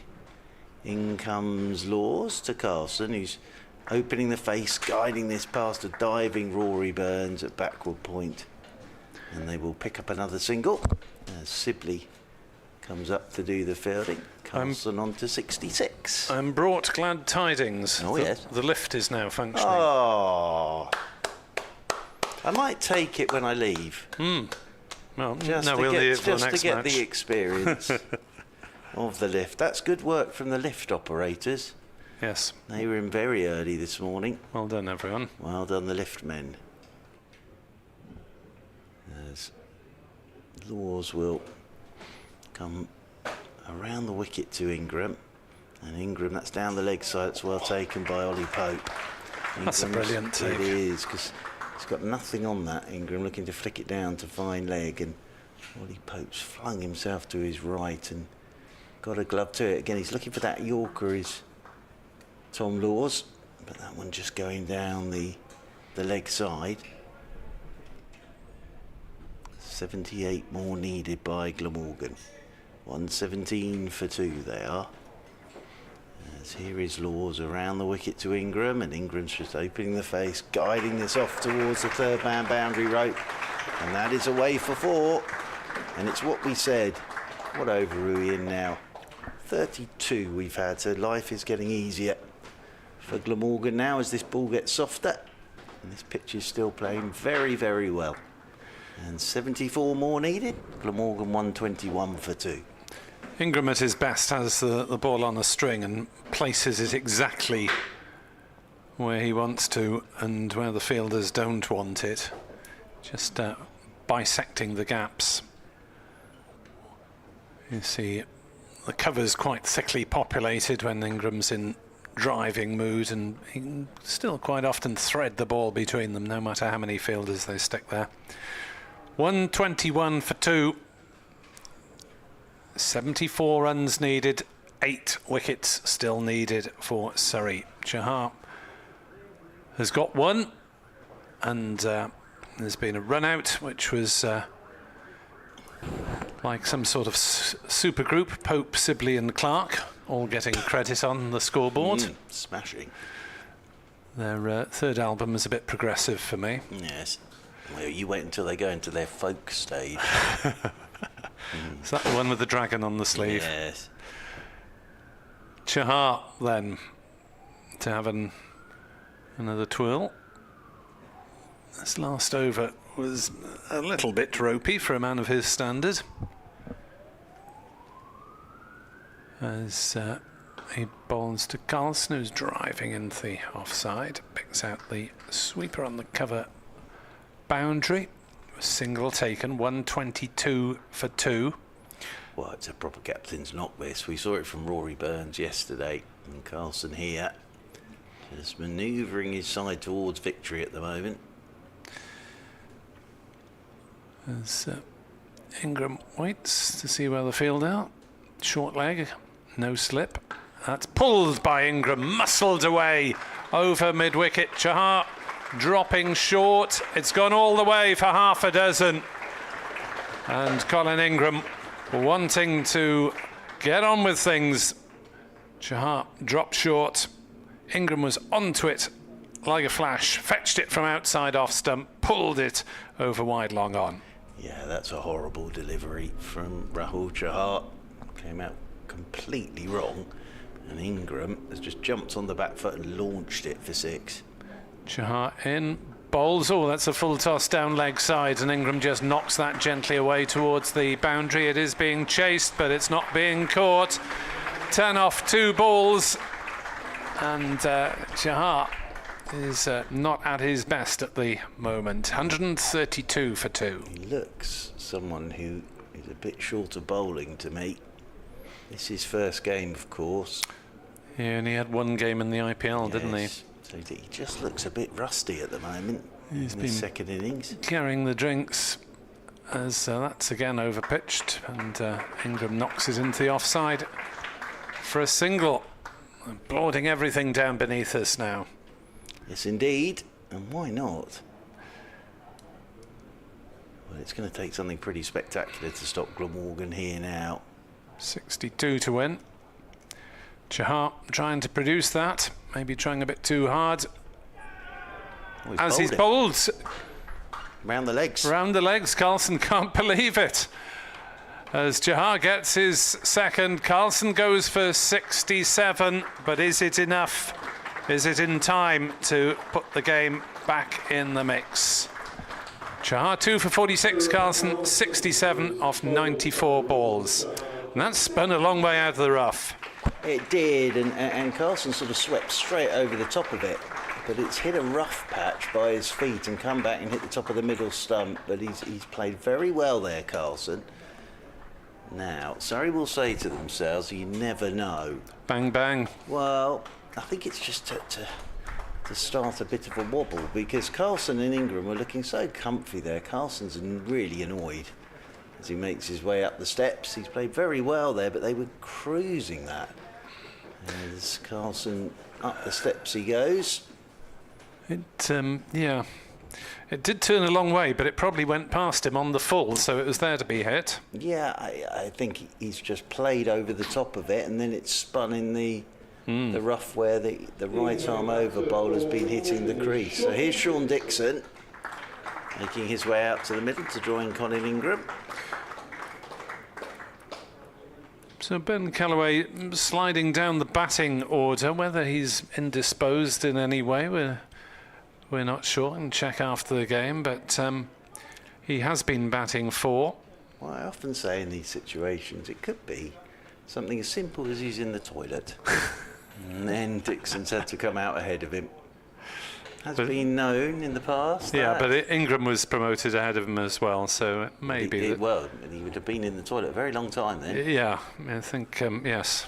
It would have been medically indisposed if he's Yes, been in the absolutely. toilet that long.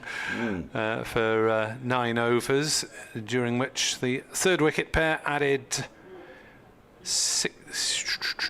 Don't do live maths on the radio. 62 runs. Yeah, and they look very comfy there.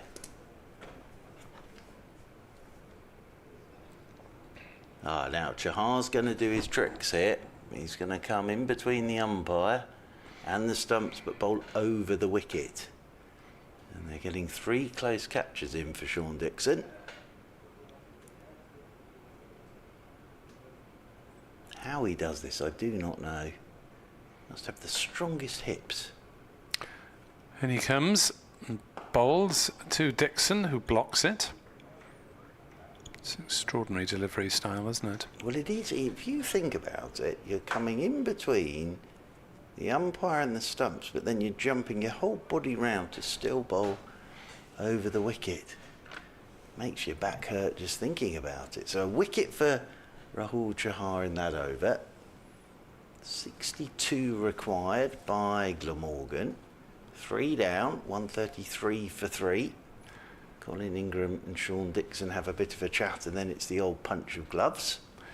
44 minutes until the scheduled tea interval. Yes, but we can continue. Yes. Can't we? If we're close to a result. Getting close.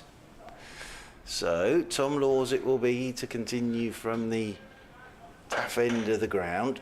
He'll be coming around the wicket to the left-handed Colin Ingram. He's in, and Ingram's solidly in behind this delivery, plays it back up the pitch. Laws does the fielding off his own bowling, and there's no run. It almost looks like the pitch is shining in this sun now. It is a lovely day today. I believe it's going to be even warmer tomorrow. I've got to spend the morning in the hairdressers with my daughter getting her hair ready for end of school promming. As around the wicket comes Laws, and this is turned by Ingram off his hip, and that will be a single and bring Dixon on to strike. Looks like Jordan Clark's getting himself warmed up for a bit of a burst. So now it's down to 61 required. 134 for 3, Glamorgan. We're referring to that record. The last time Glamorgan beat Surrey in a championship match in Cardiff was before even I was born. Ooh. I'm very ancient. 1973. 1960. It was at the Arms Park. Key innings were played by Tony Lewis and Gilbert Parkhouse, two big names in the history of Glamorgan cricket. very much so. Both England internationals. Here is Laws then. Coming in over the wicket to Dixon, and Dixon looks to drive, gets an inside edge, it rolls behind him.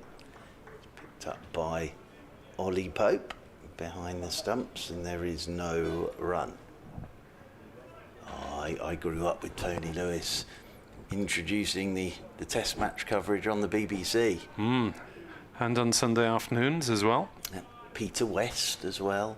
He used to do all the introductions. Tom Laws. Over the wicket he comes to Sean Dixon. Dixon's letting this one go outside his off stump. Taken by Ollie Pope, moving away to his right hand side. Of course, I remember when they used to have only one camera. So you sort of didn't see it like we do these days with cameras at either end.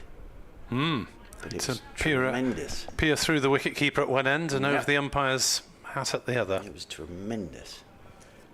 I used to watch a lot of games on CFAX. Over the wicket comes Laws once again to Dixon, and Dixon's letting him go outside his off stump. Do we have to explain to our younger listeners what CFAX was? Well, yes, I was doing this the other day. So on the BBC, it used to be a button that you pushed, and then you get all the scorecards on page 340. Yeah, I think it's still on a red button somewhere if you're lucky, or some stories are. But it was just the scorecard. Yes, And you used to have to sit there and watch it sort of change. ball by ball. It was excellent. In comes Laws once more. Over the wicket to Dixon. That's well played, well bowled. Quicker from Laws, and it roared back at Dixon. He swayed inside it, past his nose, that would have been. Played it very well, did Sean Dixon. Ooh. That's very well played. A bit of the old limbo there from Sean Dixon. Nearly took the daff off his helmet. It certainly did. End of the over, 134 for 3. So Chahar takes the wicket and now comes out of the attack, and it's going to be Jordan Clark coming back into the attack. Cathedral Road End, Jordan Clark. Yeah, well, so he might as well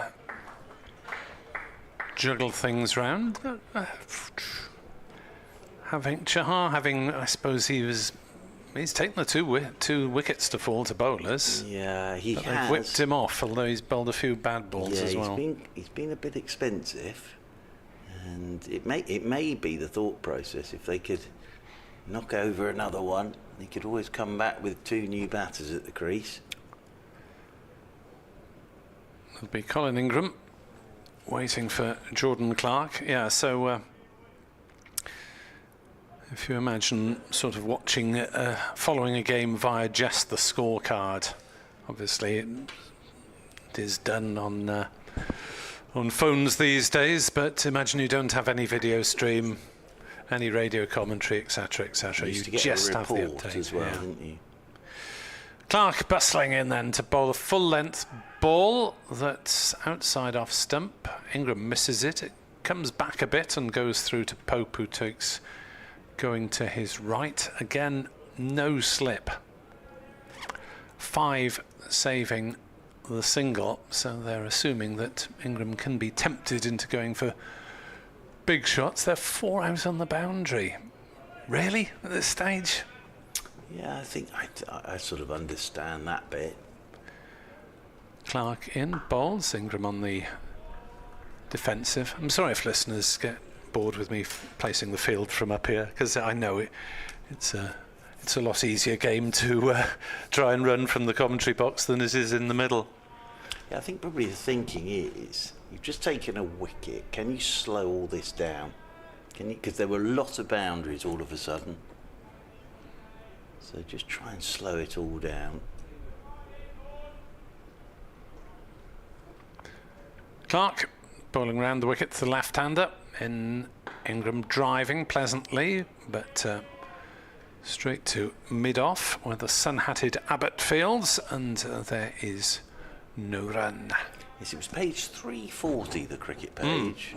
That was the On index. CFAX, and then it would be, I don't know, 341, Glamorgan versus Surrey, 342, Somerset versus Warwickshire. And you go through, and then at the end of the day, you get a report and some quotes, and then there was a table page as well. There's that's dabbed into the offside by Ingram, and there's no run. Obviously, in a lot of cases they had to be short summaries because you only had 4 or 5 bars max per page of the screen. It's the modern equivalent is obviously the size of a mobile phone, in which you try and get all the key facts in one screen's worth for people who can't be bothered to scroll down. Yes, indeed. You'd have had to have carried your telly round with you, wouldn't you, in those days? Which might have been a bit of a palaver.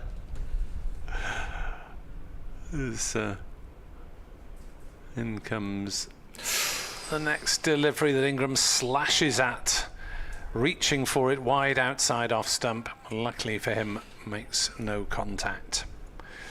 He'd kicked himself, got out to that ball. And sort of the graphics were very retro, weren't they? Retro graphics. Yeah, which colour was the CFAX text? Was it mainly sort of, Yellow, I seem to remember. There's a lot a of bit yellow no, involved. and a bit of neon blue as well, There possibly? might- yes. 1-3-4 for 3.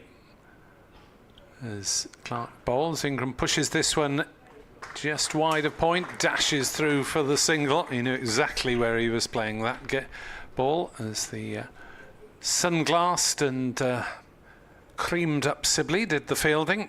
Single taken, 1-3-5 for 3. 60 runs needed to win. Will we have a tea interval? Well, it was a very well played over that by Colin Ingram. He picked up a single off the last ball, so he keeps the strike. So Sean Abbott's coming back into the attack now. Down there from the tough end of the ground. 3:05 it is. So tee on the last day, of course, is always 3:40. It's an immovable feast on the last day, the old tea break. Well, unless we're close to a result. You're getting very close to a result.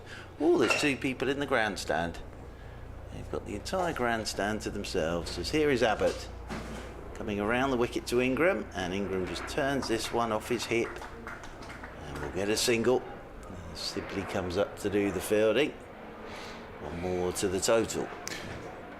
Freddie Jones is Lawrence, the right-arm version of former South African spinner Paul Adams. Frog in a blender. Adams's head used to go down though, didn't it?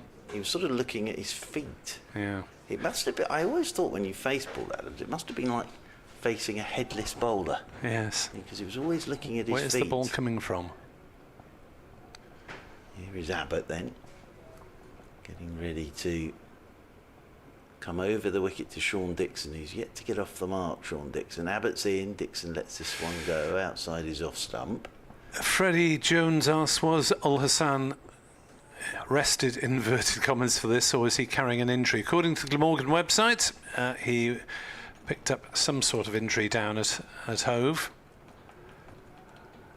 Not sure I agree with player replacements being from outside the original squad, referring to Laws being brought in as the replacement for Atkinson rather than, say, Taylor or Topley. Well, he's been here the whole game. Yeah. As in over the wicket comes Abbott. Forward goes Dixon, thick inside edge onto front pad. I suppose, you can't really restrict them to 3 chance options or whatever, because you've got 11 players, all of varying strengths, capabilities and specialities. They put their squad out, but there's always 1 or 2 that are coming with the squad and it's not like, I don't know, you have to go with those 14 names. No. You could if you wanted they could to just bring everybody. List the entire club playing staff. It has been known. As in over the wicket comes Abbott once more to Dixon. Oh, and he's hurried him up again. Saw Laws do that. Dixon's played it very well. Just sways inside it. Like the rugby coach who used to ring up for guidance on their team for their game if you're commentating the next weekend, and he'd say, well, this is the team, but if you're going to broadcast it or publish it, put it as a from, and sort of chucked in about 5 other names as well, just to so the opposition weren't forewarned. Yes. Yeah, that's what it's all about. Abbott comes steaming in again over the wicket to Dixon, and Dixon cuts firmly but straight to Adam Thomas. There is a requirement, I believe, for counties to publish some sort of squad on the day before a game for the guidance of the public and to promote the fact the game's happening, but there's no obligation to stick to that. No, and if someone becomes available at the last moment that you don't expect, then you can stick them in. You could put the entire playing staff out. Up until 10:30 on the morning of the game, it's your choice. Be a big graphic though. In over the wicket comes Abbott, and forward goes Dixon, just hops at him a touch. Now, since the wicket of Carlson, it's all looked a little tougher out there. Dixon's yet to get off the mark. Ingram's just picked up a single since that wicket of Carlson. So Surrey are just tightening everything up. They're hanging in there by their fingernails at the moment. Yeah, I'll hop off to do a bit of writing after this over. Dare I start sketching out the bones of a Glamorgan victory, I think, or do you think that'll jinx it? Wow. Oh, well, I've gone too early. Delete, delete, delete. Was it Henry Blofeld who famously did that, didn't he? It all looked like it was all going to end, so he wrote it and left, and then got a phone call. By the way, they lost 8 wickets and lost that game. As here is Jordan Clark then into Ingram, who drives handsomely out towards the sweeper on the cover rope. They're thinking about 2. There's only 1 because Thomas, great bit of work, gets round quickly, gets the throw in, 1 bounce straight over the top of the stumps. And And they'll pick up another single. That'll bring Dixon back onto strike. Still yet to get off the mark. He's faced 10 deliveries. Yeah, I think with Ingram going well, then just a little support role and a red inker at the end might be Sean Dixon's aim for this one. Averaging 32 coming into this game. Jordan Clark comes over the wicket to the right-handed Dixon, and he's not off the mark. Yes, he is off the mark, because it's beaten the dive of Dom Sibley in there at mid-wicket. He'll get back for 2. Oh, Adam Thomas has fallen over as well.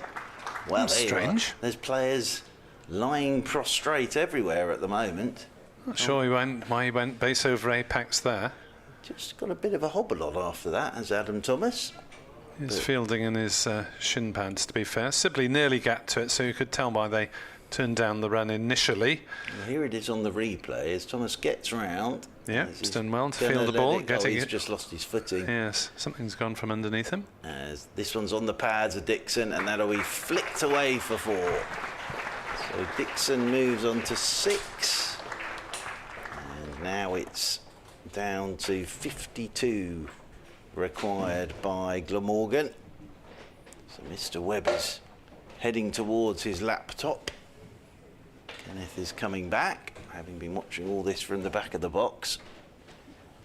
But every boundary, just a bit of relief, goes around Sophia Gardens as Sean Dixon just waits for Jordan Clark to get the ball back from Ryan Patel. He's got it now as Clark comes bustling in again over the wicket to Dixon, and Dixon's clipping this one firmly off his toes out towards Adam Thomas once again at deep backward square. So Kenneth, we're down to 51 more needed by Glamorgan. Yeah. So I've actually been outside, and the one, and it's beautiful by the way, the one thing I noticed, Adam Thomas does not stop in his encouragement. That's not a criticism. Oh, no. He just... Young man. Yes, they come out with some absolute rubbish most of the time. But it's good to have somebody, Subside sort of appoint someone to be for a session. As around the wicket goes Clark, and Ingram's trying to flick this off his hip. Hits the thigh guard, rolls away. Down there towards backward point. I noticed that young Mr. Norton yesterday as well. Was he as well? Vocal. Very vocal. Very vocal. Young man's game. Indeed. But yes, some sides sort of say, right, you're the joker for the session. Well, I can say it's Adam Thomas at the moment.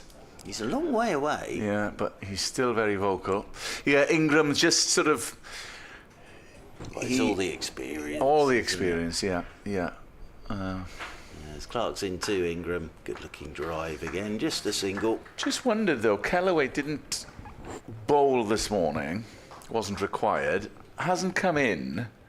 We'll check if there's anything regarding his fitness. Maybe he just doesn't feel well. That can sometimes happen as well.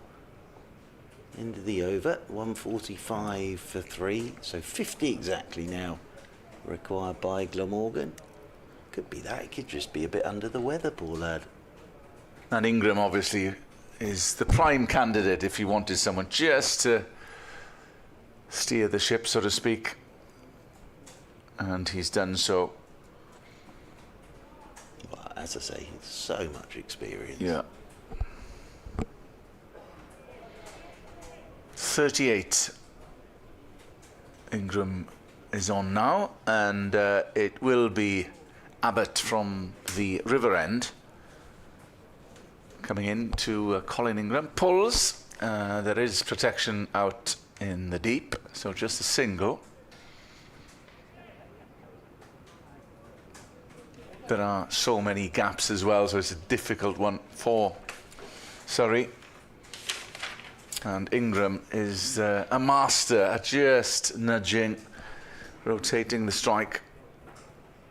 Well, I was looking at the table. If Glamorgan win this, which looks likely now, Glamorgan would go on to 107 points. As Abbott comes in, bowls to Dixon, pulls. Was airborne for a while over mid-wicket. They will collect 2. Yes, they will. And Surrey will only pick up the 2 points and move on to 91. So Glamorgan will go above Surrey in the table. So, yeah, Surrey would be... There is a chance that Surrey would be third from bottom come the end of this. Just shows how quickly. Well, it's also tightly bunched at the moment, isn't it? Dear old Essex, they go and get beaten.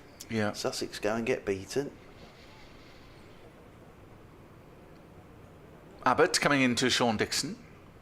And that's defended out to mid-on. Just 47 now required. Yeah, had Glamorgan lost it. Well, if it goes Surrey's way, I mean, it ebbs and flows very quickly.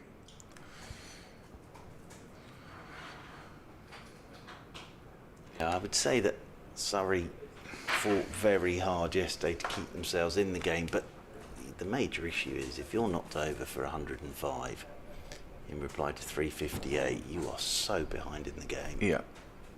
Having to follow on. And they did well to get themselves back into the game, but we're seeing this is still a good surface. Abbott right arm over to Sean Dixon. That's defended. And I was good. Not a bowler light, but Gus Atkinson not being able to bowl. I think, you know, to be fair, Tom Laws is a very talented boy himself, and you know, Gus did bowl beautifully, but what I would say is with that is that I said it before, Gus Atkinson is better the more he bowls. So from an England point of view, he's coming off the back of a 5 for at Lords, 4 for here, heading to Trent Bridge. He's in good nick with the ball at the moment. Abbott, 0 for 21, bouncer, and taking evasive action is Sean Dixon. Don't get me wrong, he'd have made a difference. Yeah. Because he's you know, it's just quality, he's an international bowler. Yeah, exactly, yeah. So he would have made a difference. But that's the way it is, and Surrey would have been warned about that. You know, they would have known there was a good chance that Atkinson was going to disappear after a couple of days. I don't know what he's doing today, mind.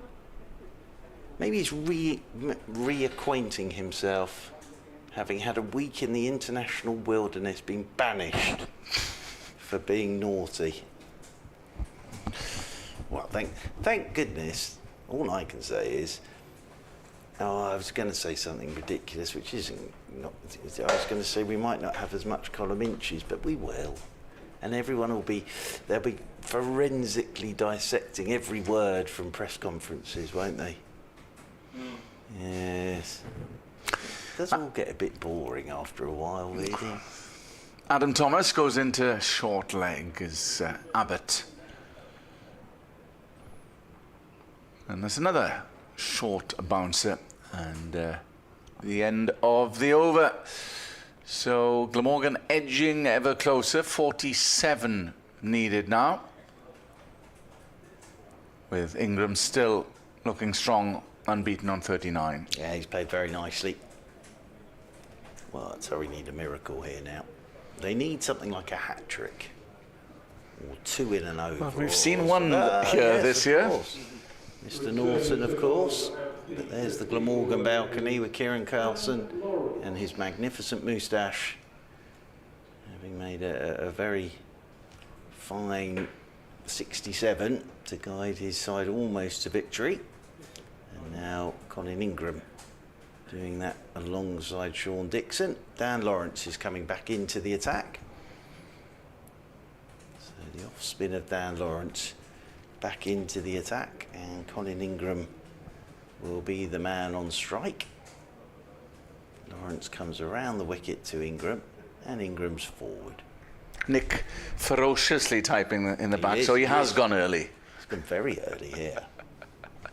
He's going back to 1960, whatever it was. 1960. Yeah, 1960, the last. Find out the price of milk. That's what they normally do, don't they? As worked into the leg side by Ingram. And they'll pick up another single, one more to the total. When do England play association football again? Is that tonight? Tomorrow night. Tomorrow night, is Yeah. it? Ah, right. Against excellent. Ghana. Oh, yeah. 149 for 3. Another 46 required. Country will come to a halt, literally, because nothing will be working due to the heat. And then everybody will be having barbecues and watching football tomorrow night, no doubt, back in England. Does anybody in Wales watch the England games? I think they do. I do can't. they? I'm going to be very diplomatic at this. They'll be supporting Ghana tomorrow night. As in over the wicket once again comes Dan Lawrence. Paddle sweep from Dixon. Nicely played. He'll come back for 2. They'll definitely be watching it. Yeah, but supporting Ghana. Well, they may. Some won't. Don't forget I lived in Cardiff for a while. Yes, indeed. I know the way it works. Did you know the psyche? I know the way it works. I used to see a lot of the Wales players because I used to use the gym at the Vale. Oh yes, that's. I sat in the sauna once with Alan Wynne-Jones. Yeah. Yes, the rugby team is based there Single during here campaigns. for Dixon. Yes, it didn't make me feel that good about my fitness. Sat with Alan Wynne-Jones in the sauna, I have to say. Still a bit of work to do. 152 for 3. Saw Gareth Bale as well when Wales were He's there. been out in the World Cup, spotted at a few of the games. Has he? Yeah. As around the wicket once again comes Lawrence, and this is just tucked away by Ingram, back up the pitch. Because he has the Amen's corner built in his back garden, doesn't he? He is some golfer. He is. He's always scratch, isn't Yeah. he? Yeah, very good golfer. As this is pushed off the back foot by Ingram, just hopped on him a touch. And he won't get a run as Adam Thomas comes up to do the fielding. So end of the over, down to 43 more required by Glamorgan. 152 for 3. That after Surrey all out for 447 this morning. So how close to the target before tea is delayed? Well, I think, what have we got till tea now? 18 minutes. If it was down to about 15, or Yeah. that I think we would. But if it's 30, I think They will want their cuppa. Well, as I say, they put the cake in the oven. Don't want to ruin the Victoria sponge. Nick said there was some cake delivered to us over the past few days, apparently. We're missing. Mystery. Went missing. Somebody's intercepted the cake. Abbott coming in to Dixon.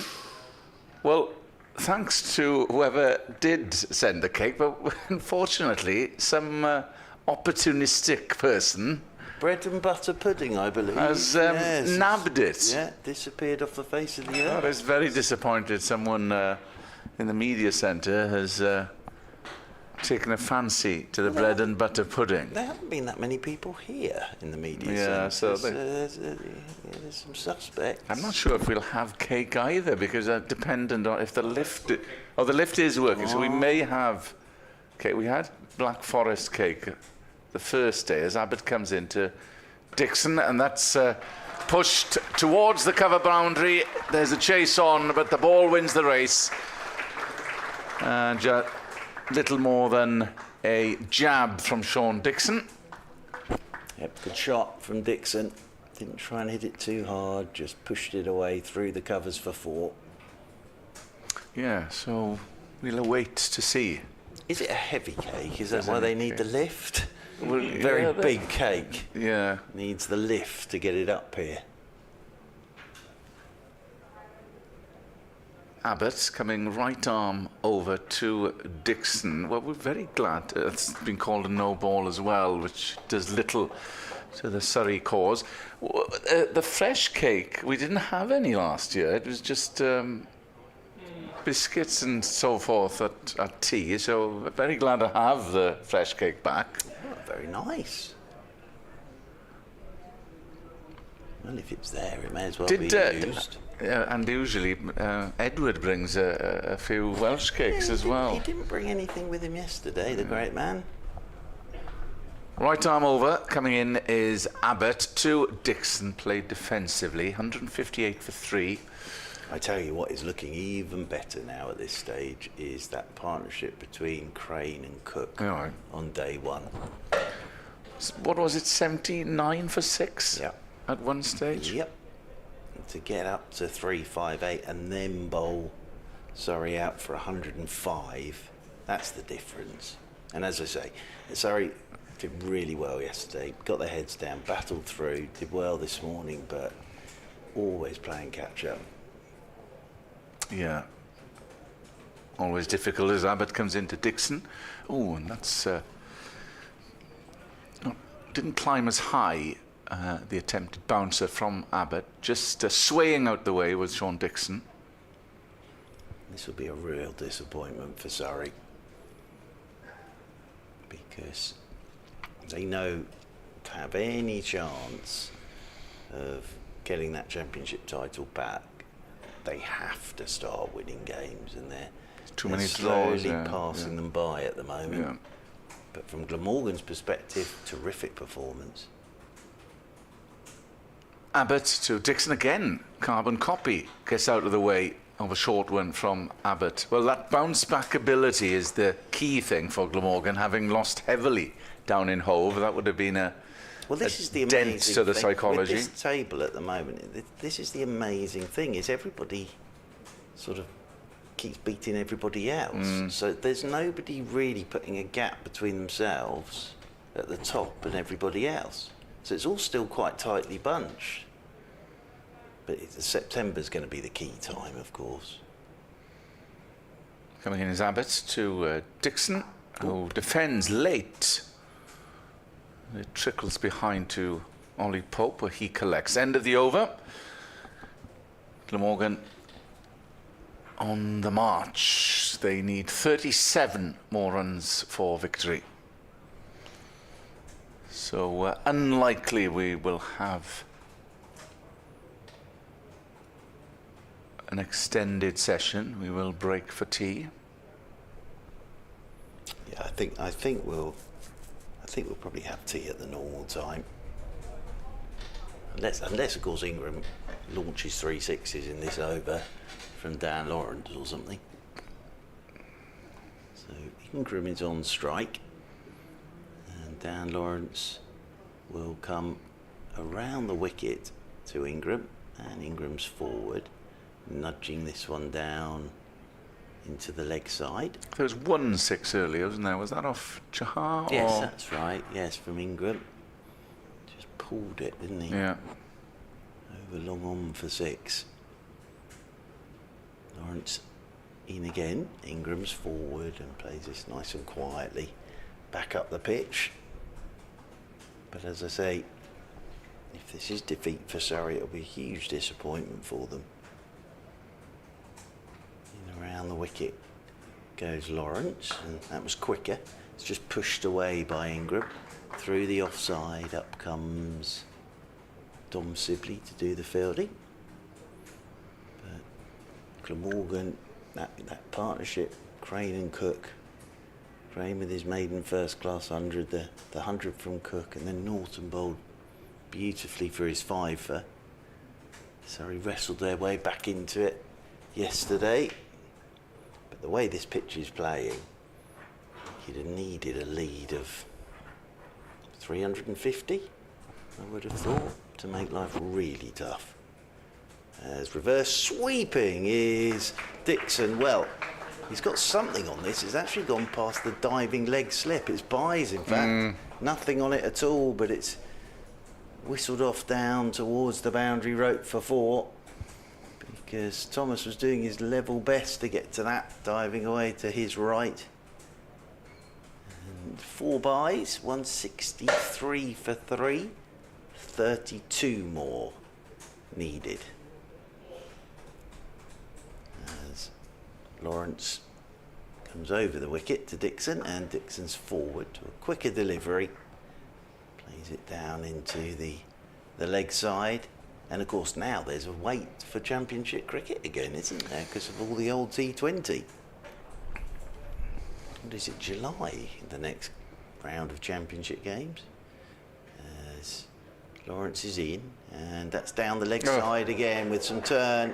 This could run away for 4 more byes, I think. It's a bit harsh on Ollie Pope, that. Yeah. As that's turned down the leg side. And Ollie Pope flung himself to his left. But it's whistled off down to the boundary rope. So just 28 required.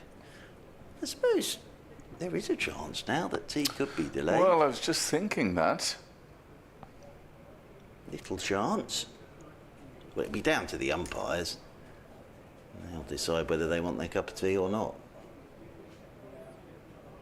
I think Mr. Umpire Gandhi's enjoyed himself on his exchange. So Chahar's coming back in for a loss. Throw of the dice here. Oh, the umpires are getting together for a little chat about something. Chahar's got his big sunglasses on. God, is that right?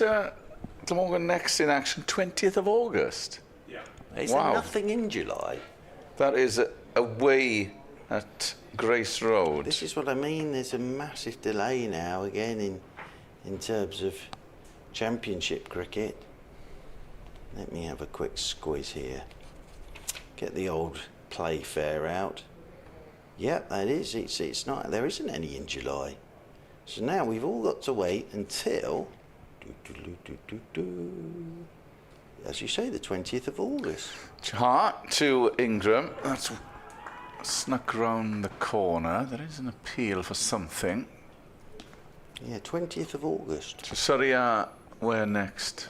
Back at the Kia Oval against Nottinghamshire. Right, against the current champions. Chahar to Colin Ingram. It's played into the onside for an easy single, which means that Glamorgan now require 27. Well, Chahar could almost go back home and come back again for August, couldn't he? Because it's a long old wait for his next championship game.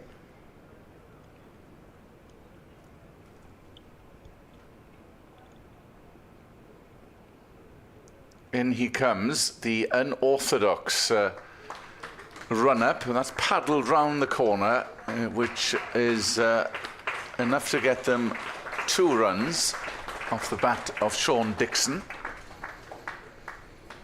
25 needed. So, I'll tell you what, there might be a conversation here. But it might be what they were speaking about before this over started, actually.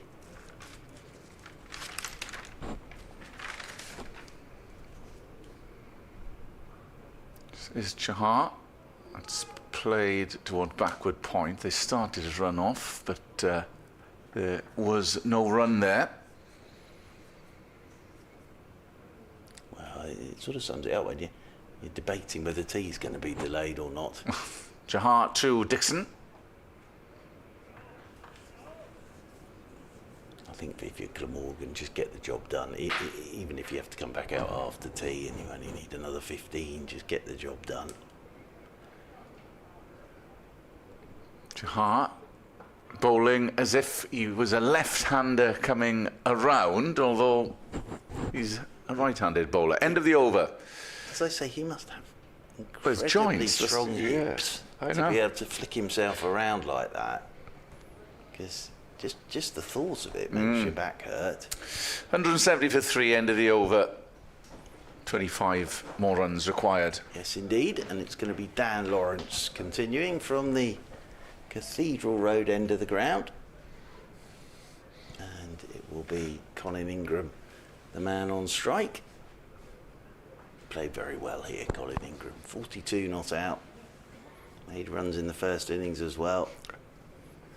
As around the wicket then goes Lawrence, and Ingram sweeping firmly for 4. It's a good shot. Took it off the stumps, swept it away, and James Taylor and Ralphie Albert down there doing 12th man duties will have to go and retrieve that ball from the stand. But that's a terrific sweep. Nigel Harris has got in touch with Nick. I'm old enough to remember when you phoned a telephone number long before teletext to get test match score updates. Yes, I remember that. When Jeff Boycott played, you phoned again half an hour only to find the score was unchanged. Yes. Well, Jeffrey was playing the Jeffrey way. as forward goes Ingram. Yes, because we were discussing the old CFAX. Yes. And, well, of course, the England players used to find out through CFAX that they they were were in the being squad. picked for the squad. Lawrence is in. Ingram pushes this one away again into the covers. Tom Laws comes around to do the fielding. And there is no run.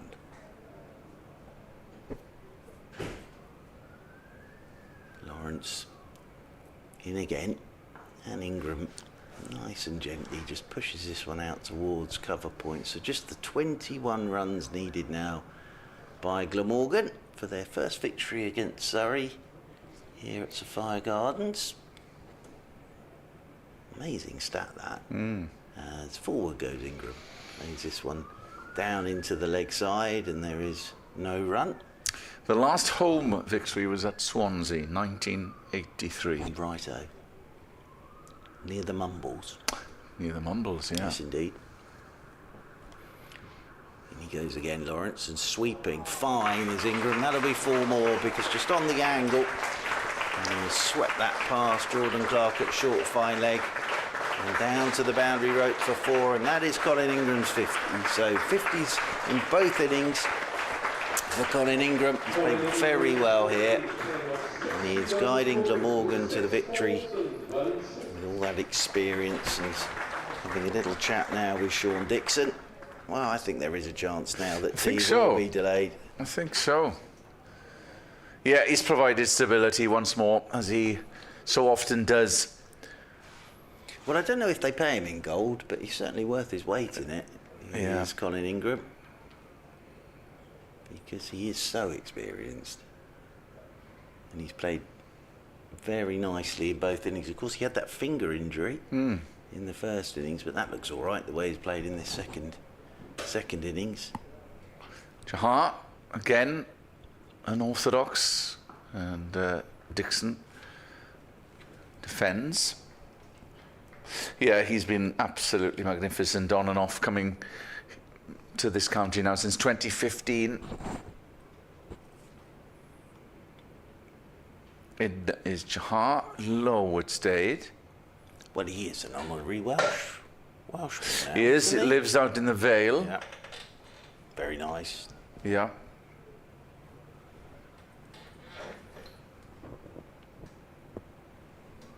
Jahar to Sean Dixon, who doesn't live in the Vale, and he still lives in Somerset. Oh, does he? Sean Dixon, yes. I'm sure he has a base. Long old commute. He has a, well, especially because you've got to navigate the dreaded Bryn Glass tunnels.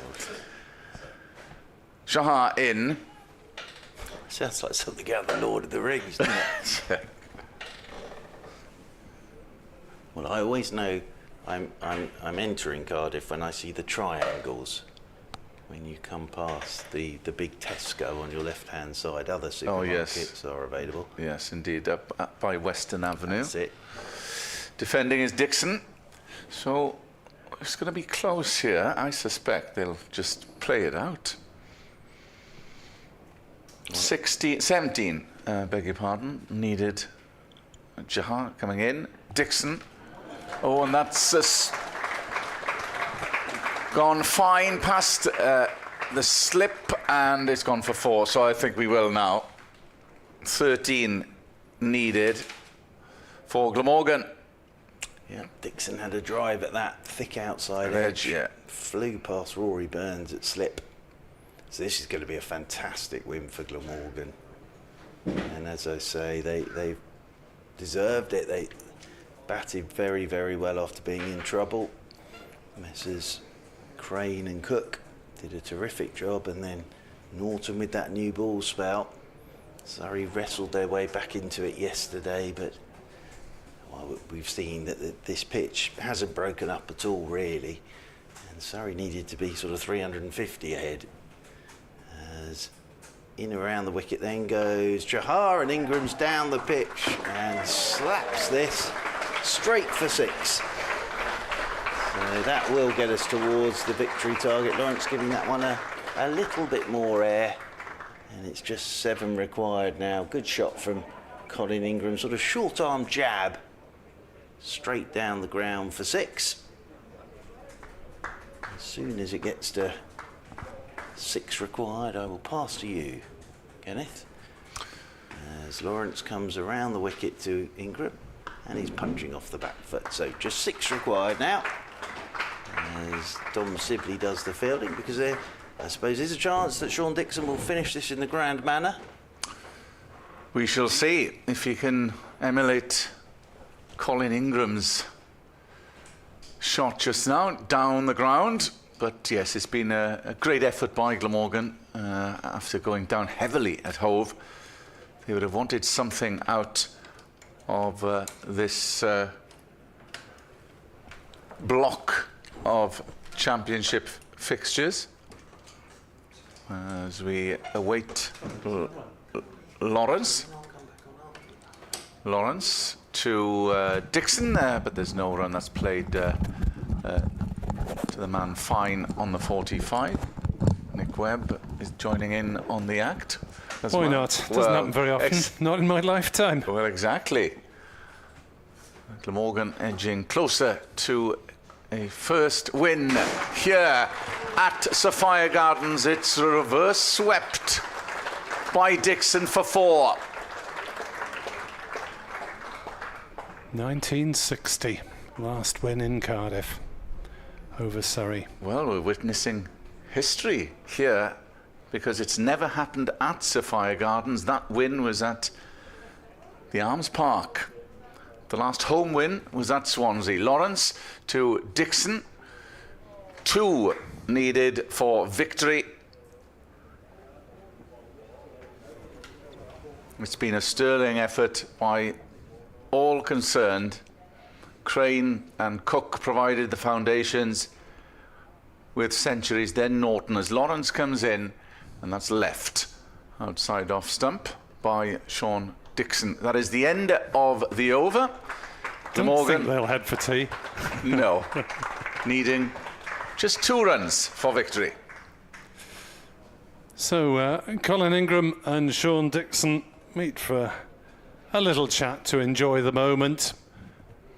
The victory song probably being warmed up in the dressing room. Music lovers need not apply. 193 for 3. Ingram on strike, 57 not out, 80 in the first innings despite that finger injury, and didn't field at all. That's the way to do it for a specialist batter. Let the kids do the fielding. So Surrey really have fought back strongly to put this game into the balance. At one point, 195 was not a foregone conclusion as Chahar comes in to bowl and Ingram sweeps. He's got that one away to the ropes. The ball dribbling down to backward square. Arms aloft from Dixon, a punch of the air from Ingram as Glamorgan celebrate a 7-wicket victory at 197 for 3. Their first ever championship win over Surrey at Sapphire Gardens. It's been a long time coming. It's Glamorgan's 3rd championship win of the season in 8 starts, and a much needed one to keep them in the right half of the table. So 197 for 3, never in doubt. Well, it was for a bit, Kenneth. Well, yes, certainly it was that awkward tally that they needed to get. They probably, in an ideal world, would have wanted to wrap up the Surrey innings quicker than they managed to this morning, but Tom Laws getting to 66. But it really never looked in doubt. The foundations laid, even though after the run out of Billy Root, Carlson with 60 odd, and then the experience of Colin Ingram getting Glamorgan over the finishing line. So a sterling effort given what had happened over Hove, and the ability to show some character and hitting back against Surrey. And as Nick mentioned, history made the first ever win over Surrey here at Sapphire Gardens, and the first since 1960 when that game was played at the Arms Park. So a brilliant confidence boost now as they turn back. We won't have any championship cricket now until August the 20th, when Glamorgan are away to Leicestershire. They turn their attention to T20 and very much Nick in the mix in that competition after the win up at Blackpool. Yeah, a bit of momentum from both sides, both formats of the game, as the Surrey side troop up the steps. They have fought hard, have Surrey, but really from 105 all out in their first innings. It was sort of a way back. They did get back into the contest with a good second half performance, but not enough to threaten Glamorgan on this final day of the game. So Surrey back in action down at Hove on Friday night against Sussex. Coverage on the BBC Sport website. Glamorgan are back here to face Middlesex. That too is on the BBC Sport website. Look forward to your company for that one, where I'll be joining Kevin Hand and James Harris, the former Glamorgan bowler. Enjoyable occasion this, Kenneth, from the Welsh point of view. Well, brilliant efforts, it has to be said, and notable contributions throughout in the shape of the two Centurions in the first innings. Chris Cook, who probably needed a knock after indifferent start to the season by his standards, and of course the maiden first-class century for Mason Crane. At one stage, of course, Glamorgan was 79 for 6, so quite the turnaround. Then, who can forget the fifer by young Tom Norton from Abergavenny. So, great stuff for Glamorgan, who I believe, have they pushed up to second for the time being? Well, that's a good question. Let's see if we can find it quickly on the BBC Sport website. I believe that they have It's climbed. a closely packed table. Yeah, they're second at the time being. Yeah. With just Somerset and Warwickshire to go, so they may well both overtake Glamorgan. But yeah, top half of the table looking good at this stage, with 6 to play in the final block of the championship. Well, thank you very much indeed. We hope you've enjoyed our coverage here on BBC Sport Online. From Mark Church, from Kenneth Davis and myself, a very good afternoon, and we'll see you again, speak to you again on Friday.